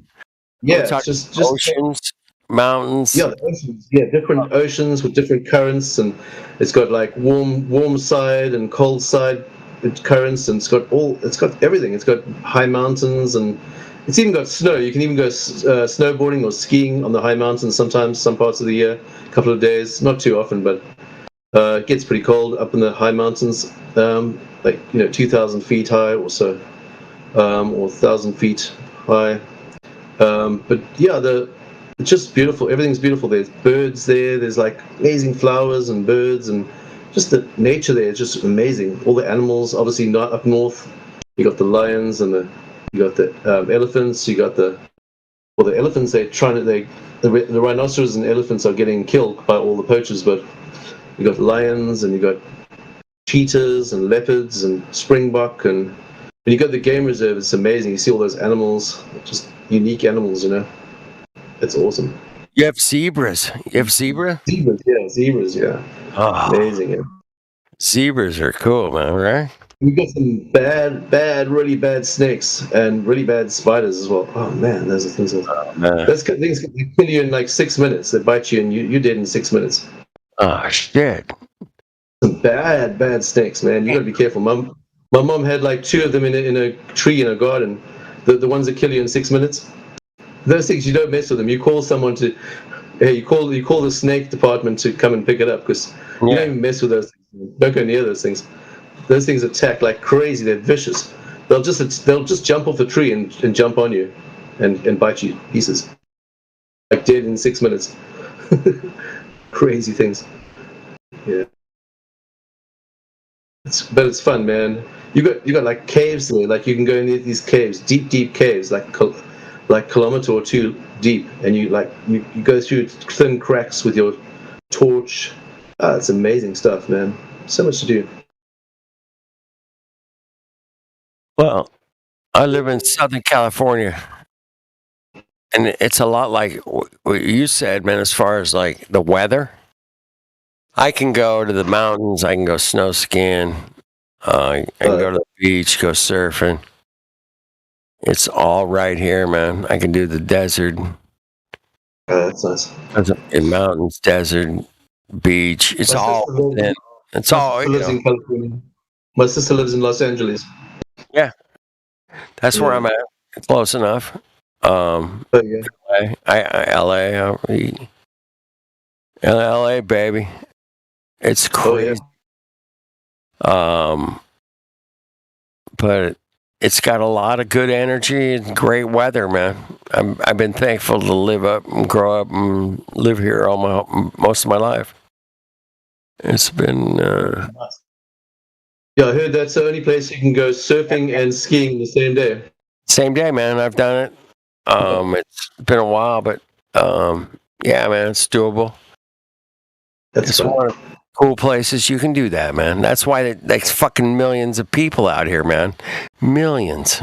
I mean, it's fucking ridiculous how many people are driving in their fucking car, and like, you know, I've seen like at least 10% of them wearing the mask while they're driving by themselves. Crazy. And I go, oh my God, this person's completely fucking retarded, right? This person has no chance ever waking up. When everything started, I bought all the best masks, and I was like, what did I waste all my money on? These things don't even do nothing. They actually make you sicker, yeah. And I was like, what on earth have I done now? Yeah, I bought all the stuff. I never wore them, but I bought all the junk, the gear, yeah. You breathe all your own excrement, you know. You're breathing. I tried to put them on. I couldn't even breathe through them. I said, I'm not wearing these things. Trying to get out, and it's like, and I'm gonna breathe that back in, and that doesn't sound good, man. No. Doesn't sound right. I couldn't even do it. And then they went. When I went to the chemist, they said you got to wear a mask. I said, look here, if I wear a hazmat suit, maybe you won't get sick from me, and I won't get sick from you. But guess what? We don't have hazmat suits. So if you haven't got a hazmat suit for me, keep quiet. That's what I told the people. And after they kept quiet, they didn't say nothing. I said, they didn't not a squeak came out of them because they didn't have a hazmat suit for me.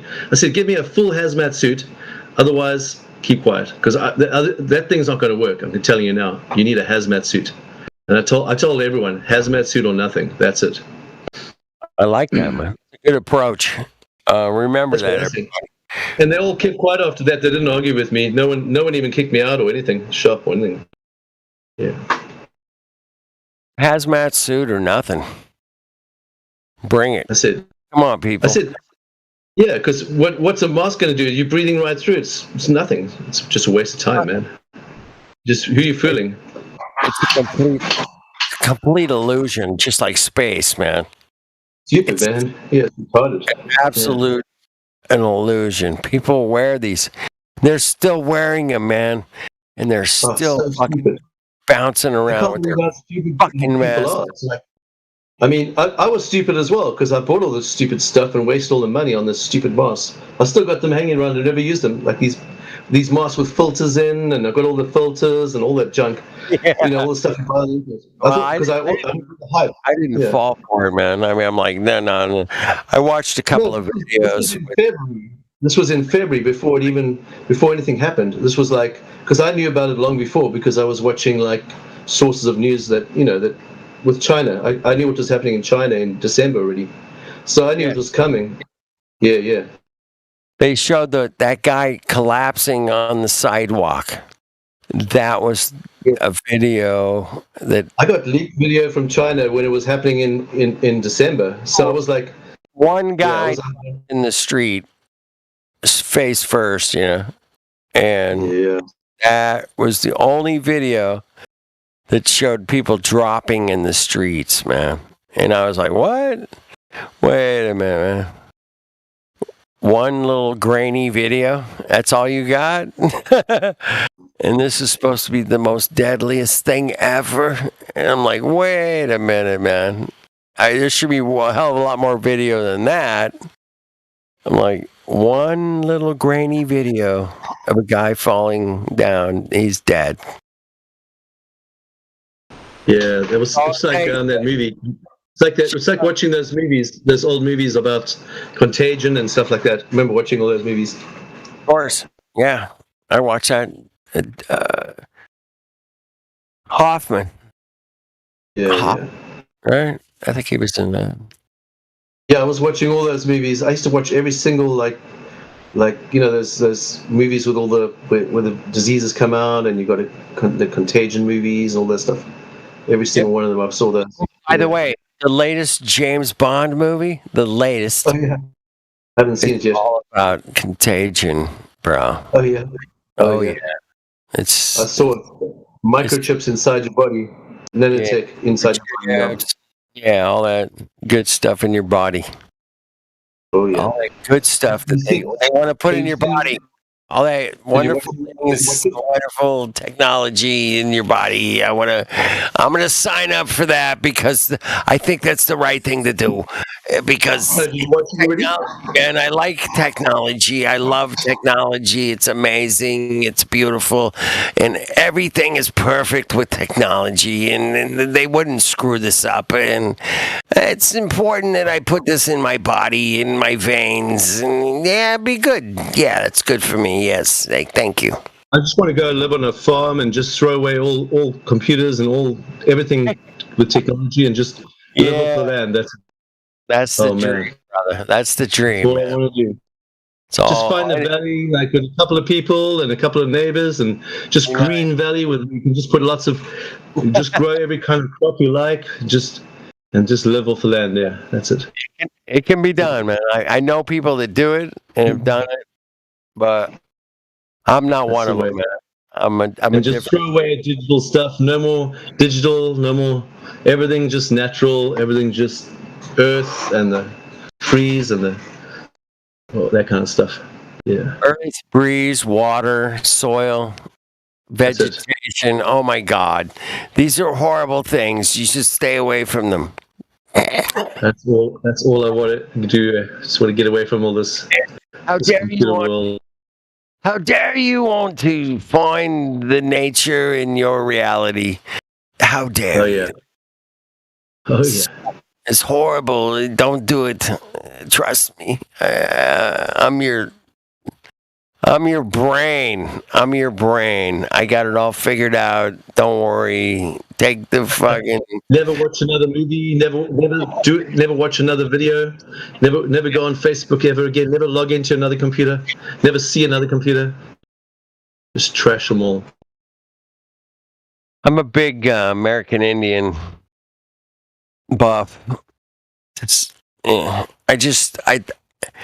you're gonna have to live a hunter-gatherer kind of lifestyle, man, I'm going American Indian because the way they treated the animals and the materials and bone and leather.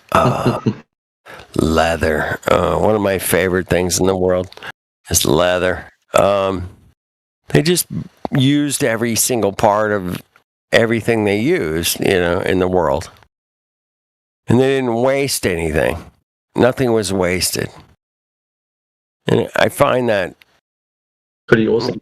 Appealing from a human standpoint. I'm saying I want to live through this world and not waste amazing things, man. And there's amazing things on this place we live, man. And there's an abundance of amazing things, from tomatoes to oranges, whatever. I mean, you could look at an oak tree and go, fuck off, man. That shit is amazing. Yeah, you can awesome. Stare at it for hours and still not understand how amazing that oak tree is. You don't know. True. I mean, and that gets lost in our society. Those kind of moments gets lost through TV, technology, whatever. And just to be back with the basic things of life, man, it would be beautiful, right? Oh, yeah. And then we all strive for that. We would all like that. But apparently there's some people out there that don't want us to have that kind of shit.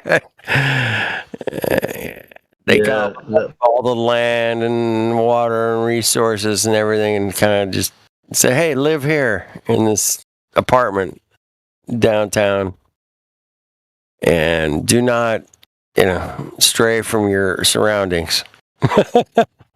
They get you kind of, boxed in, so to speak, right? Yeah. You got to go to college. You got to get the degree. You got to understand this. Hey, man, if I break my leg, man, I do want an orthopedic fucking surgeon handy. That would be cool. I'm down with that, man. I get that. Well, nowadays, you can't even trust them. You can't trust none of them, man. You're going to trust nowadays in a hospital. Dude, I've seen videos of surgeons that came out of college that were absolute fucking murderers that didn't actually fix anybody ever. They just went there's a lot of a bunch of shit, fucked everything all up, man. Made it way worse. So yeah, you gotta. Can I trust an orthopedic surgeon? I don't know, man. If I broke my leg, man, I'm gonna have a fucking choice, man. Right? Yeah, there's some. I mean, I just don't know what I've seen in the last 2 years. I don't know if I can trust any doctor anymore. Well, of course not. Me too. I'm in the same boat exactly. I don't know who to trust as far as a surgeon or if I ended up in a hospital, man, fuck. It's like I ended up at the fucking psych ward at this point, man. You're ended up at the... You read the reviews and you see the stuff that they do just in the reviews. You go to like a review of a doctor and the stuff is like horrendous. It's like the stuff that comes out just on the reviews on if you go to the reviews on a doctor or something and it tells you like what all the things that happen. It's crazy, the stuff that happens. So yeah. I remember my friend, man, he lived in this really nice area. Some doctors lived next door, some orthopedic surgeons. And he told me about a conversation they had at dinner. I was not there. This is secondhand information. But he's like, these guys were sitting, there was a couple of orthopedic surgeons at the dinner. And they were sitting around going, yeah, I got to go into this surgery tomorrow. And this guy's fucked. This guy's fucking piece of shit, and I gotta try to fix him. Yeah, it's impossible, It's kind of the vibe that he got out of the dinner that he was at, and I'll never forget that, man. I was like, oh shit, the orthopedic surgeon sitting around going, this guy I got to work on tomorrow. He's fucking piece of shit. Broken down jalopy, is basically an American term for jalopy is like something that's going to break down, guaranteed. Yeah. That was the kind of approach that I mean, my friend told me about this conversation, and it was like, whoa, man, it's a really somebody I've known, 30 years. It wasn't like a friend who I just met or something. I've known this guy. He ain't gonna lie to me. He'd tell me that I went to dinner with these orthopedic surgeons and this is what they were talking about. Like, okay, cool. Interesting. Because, you're taking a chance anytime you go under the knife. And they do make you sign off on that, I believe. But nowadays, you can't even go under the knife if you don't have Cocoa Puffs 19. If you don't have the Cocoa Puffs, you're not going to actually get even into the hospital. What do you think about that, man? That's a heavy trip, man. That's a heavy one, bro. Messed up. Yeah, it's messed up. Messed up. Fucked up. I'll It's say murder. it's It's fucking genocide. It's It's genocide. They're all about murderers and psychopaths. That's all a bunch of death cult. It's just a big death cult of murderers, psychopaths, and they're all a bunch of sick people, man. Yeah, I challenge you to go out and hit the select button on movies, and like 90% of them are all about killing and dying, and yeah, that's true. It's horrible, dude. It's all about killing and dying. You know, it sucks. Yes. It's okay to watch a movie that's fluffy butterflies and we live in La La Land and everything's perfect, and you know, we call that the Hallmark Channel here in America. I don't know what they're in South Africa, but it's, you know, you can get your fluffy, what they call chick flicks, right? A chick flick, a girl movie. Oh yeah. Right? You take your girl to the movie. You don't want her to like watch a bunch of people dying. No, and shit. You want like a nice little like small town love relationship, something to the effect of, "Hey man, I'm just a regular guy in a small town that lost his wife or whatever." It's it's a heart tugging movie. It tugs at your heartstrings. They say here in America, man. Like, oh, it's so, and they got the music in the background and the girl's crying and and she's pregnant. Fuck off, man. That doesn't exist in reality, man. Fuck off. It just don't. And I mean, there's chick flicks that, come on, get the fuck.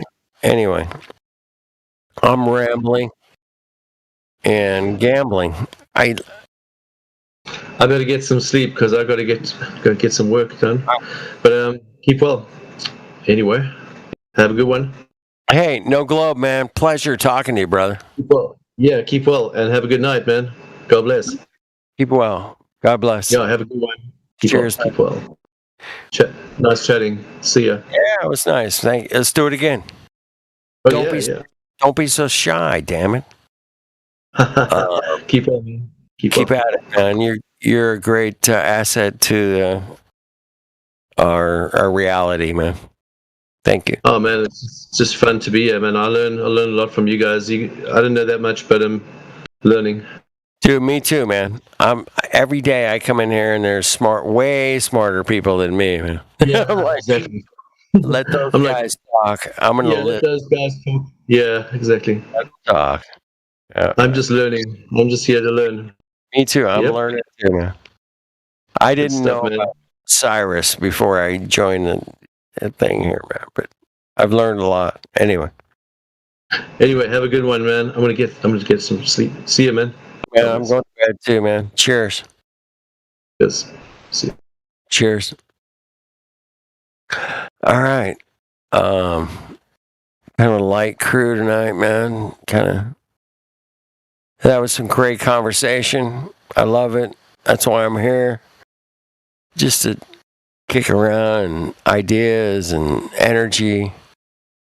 People bringing things to the table that I wasn't even aware of.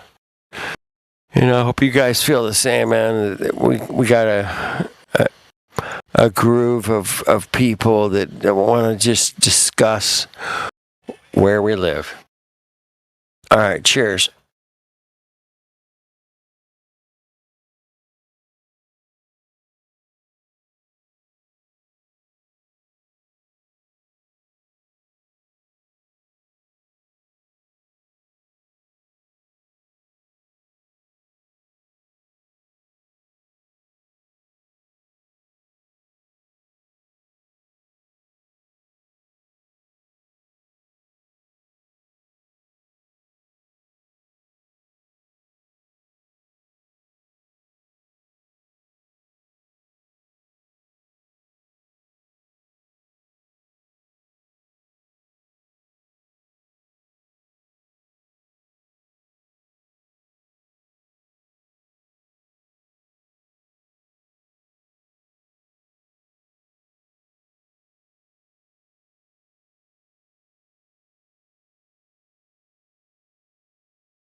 The earth is flat.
Monkey, welcome back to our server, buddy. It sounds like you're quite interested in the flat Earth subject. So, have you got any conversations or questions you want to have, my friend? Nothing that I can think of right now. Oh, fuck. Okay. If I think of something, I'll let you know. No problem. That was your. What did you learn about last time? What'd you learn about last time you were here? Last time I was here, everyone was just talking about like what's it called? Masonry and stuff like that. And so I kind of got uncomfortable. Okay, so you didn't actually get to hear about... I didn't get to hear about Flat Earth. Anything about that. Black Swan. Okay, buddy. So it sounds like you're really new to the Flat Earth. How long have you been looking into it, or did you just fall into our Discord server by happenstance? I just fell in, and I was just trying to figure out, like... Because, like I was telling you yesterday, like, the school system taught me that, like, the Earth is round, and I just was looking in to see, like, the other side, the other viewpoint. Okay, buddy. Perfect. What I'll do is I'll start you off, then I'll open it up to the rest of the room. But when we're talking about the Earth being flat, we're describing the surface that we walk on, no, the Earth. So the Earth, to you, me, and everybody else, always looks flat. However, we've also come to measure the Earth over vast distances of water and found no curvature. And we also use the Earth practically as a flat stationary plane.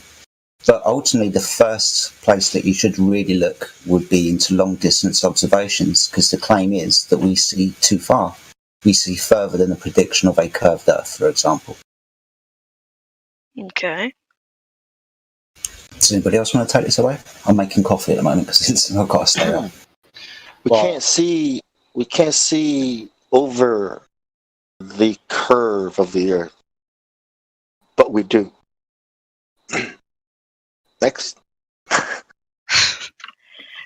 Yeah, because, like, say you're standing on top of, like, the Burj Khalifa in Dubai. How wouldn't you be able to see both ends of the flat Earth? Because you've only increased your field of view by so much. Right, if you're standing on the floor, you can only see so far. You go climb a tree, you can see further. Get to the top of the Burj Khalifa and you can see miles. It's like getting into an aeroplane. You can see a lot. The only reason for this is because you've increased your angle of view above the surface you are looking across.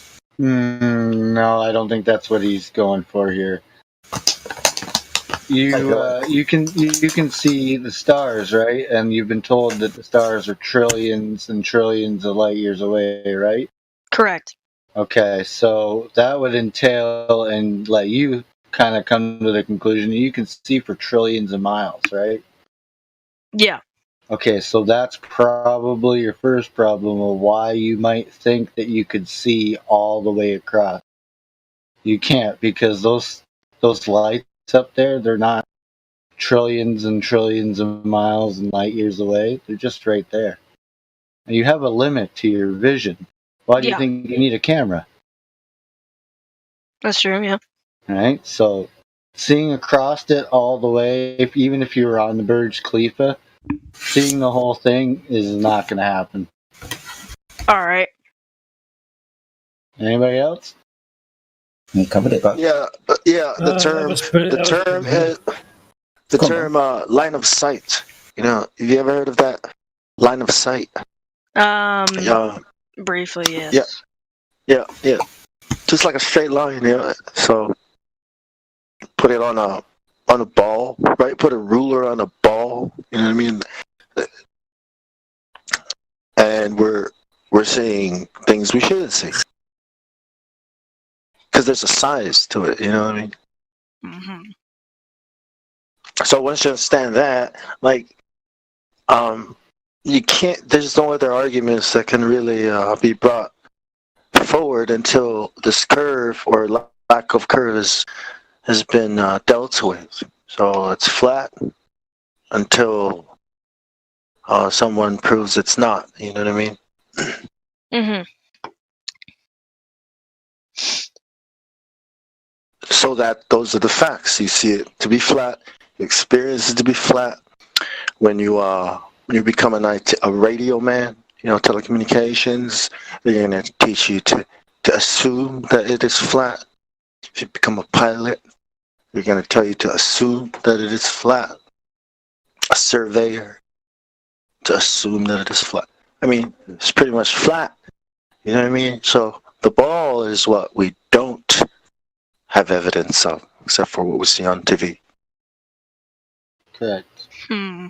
Okay. Do you by chance know at all how fast Earth, in the model that you were taught, is spinning? Not off the top of my head, I don't. Okay, well, it's 1,041 miles an hour. So do you feel like right now that all of us in this room are spinning at 1,000 miles an hour, roughly? It doesn't feel like it. No. Does the Earth act like it is moving? Well, if the Earth wasn't spinning, then we wouldn't have the day-night cycle, right? No, because that can be just a light overhead moving. Because that's what we see, isn't it? We see the sun come from the east, goes over your head, and goes to the west. Yeah, so that's the sun exactly. moving. Yeah. Okay. Just like the curve, right? You'll see the sun moving. You don't feel like the Earth is moving, right? Because it just isn't. What you see is the sun is moving, the moon is moving, and the stars are moving. You don't have any evidence of you spinning and causing what you see in the sky. It's the same thing. You know what I mean? It's more of the paradigm of looking at it like, for a long time, things kind of have been complicated, but that's kind of the goal that we want to go for some reason makes us feel smart. But if you really look at it, the simpler answers tend to make more sense. I mean, do you see the sun in the morning in the east and literally see it go across the sky to the west? Yeah. Why can't you just say that the sun's moving then? Because that's literally what's happening in front of you. Okay, that does make sense. Right? Sometimes the simpler answer, I mean, it's scary, but I mean, sometimes the simpler answer just makes more sense. But now that you've come that far, right? Like, really, when you really think about it, you can't just stay with curvature, because without curvature, there is no spinning ball. So you don't even have to worry about spin. But, now that you have the explanation, that makes sense, okay. But that was kind of the, first is it a ball? And then you ask the question about it spinning. You know what I mean? But as long as it's not a ball, as you can't find evidence for a ball, like all this spinning, looking up, seeing the stars, all those other excuses or explanations don't matter or irrelevant. So all you need is curvature, and then you can move on to spin or gravity or all these other theories that rely on the Earth to be a globe, a sphere.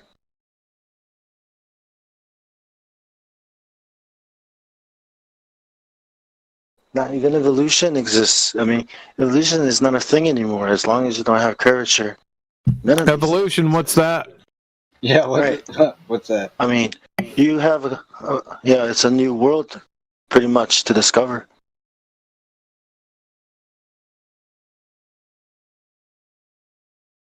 Monkey, do you know the natural physics of water? What happens to water when it's contained? I do not know. Well, if you've got, say, a cup of coffee, for example, on the top of that liquid, it's level across the surface, isn't it?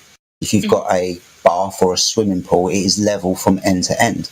Because when you contain water, when it's resting, apart from the ripples and the waves, it is level from end to end. Now, there has to be curvature over water. 71% of the Earth's surface is water, and gravity, whichever type of gravity you use, is pulling everything to the centre of it. And the most sphericity, spherical nature, curvature, should be found over water.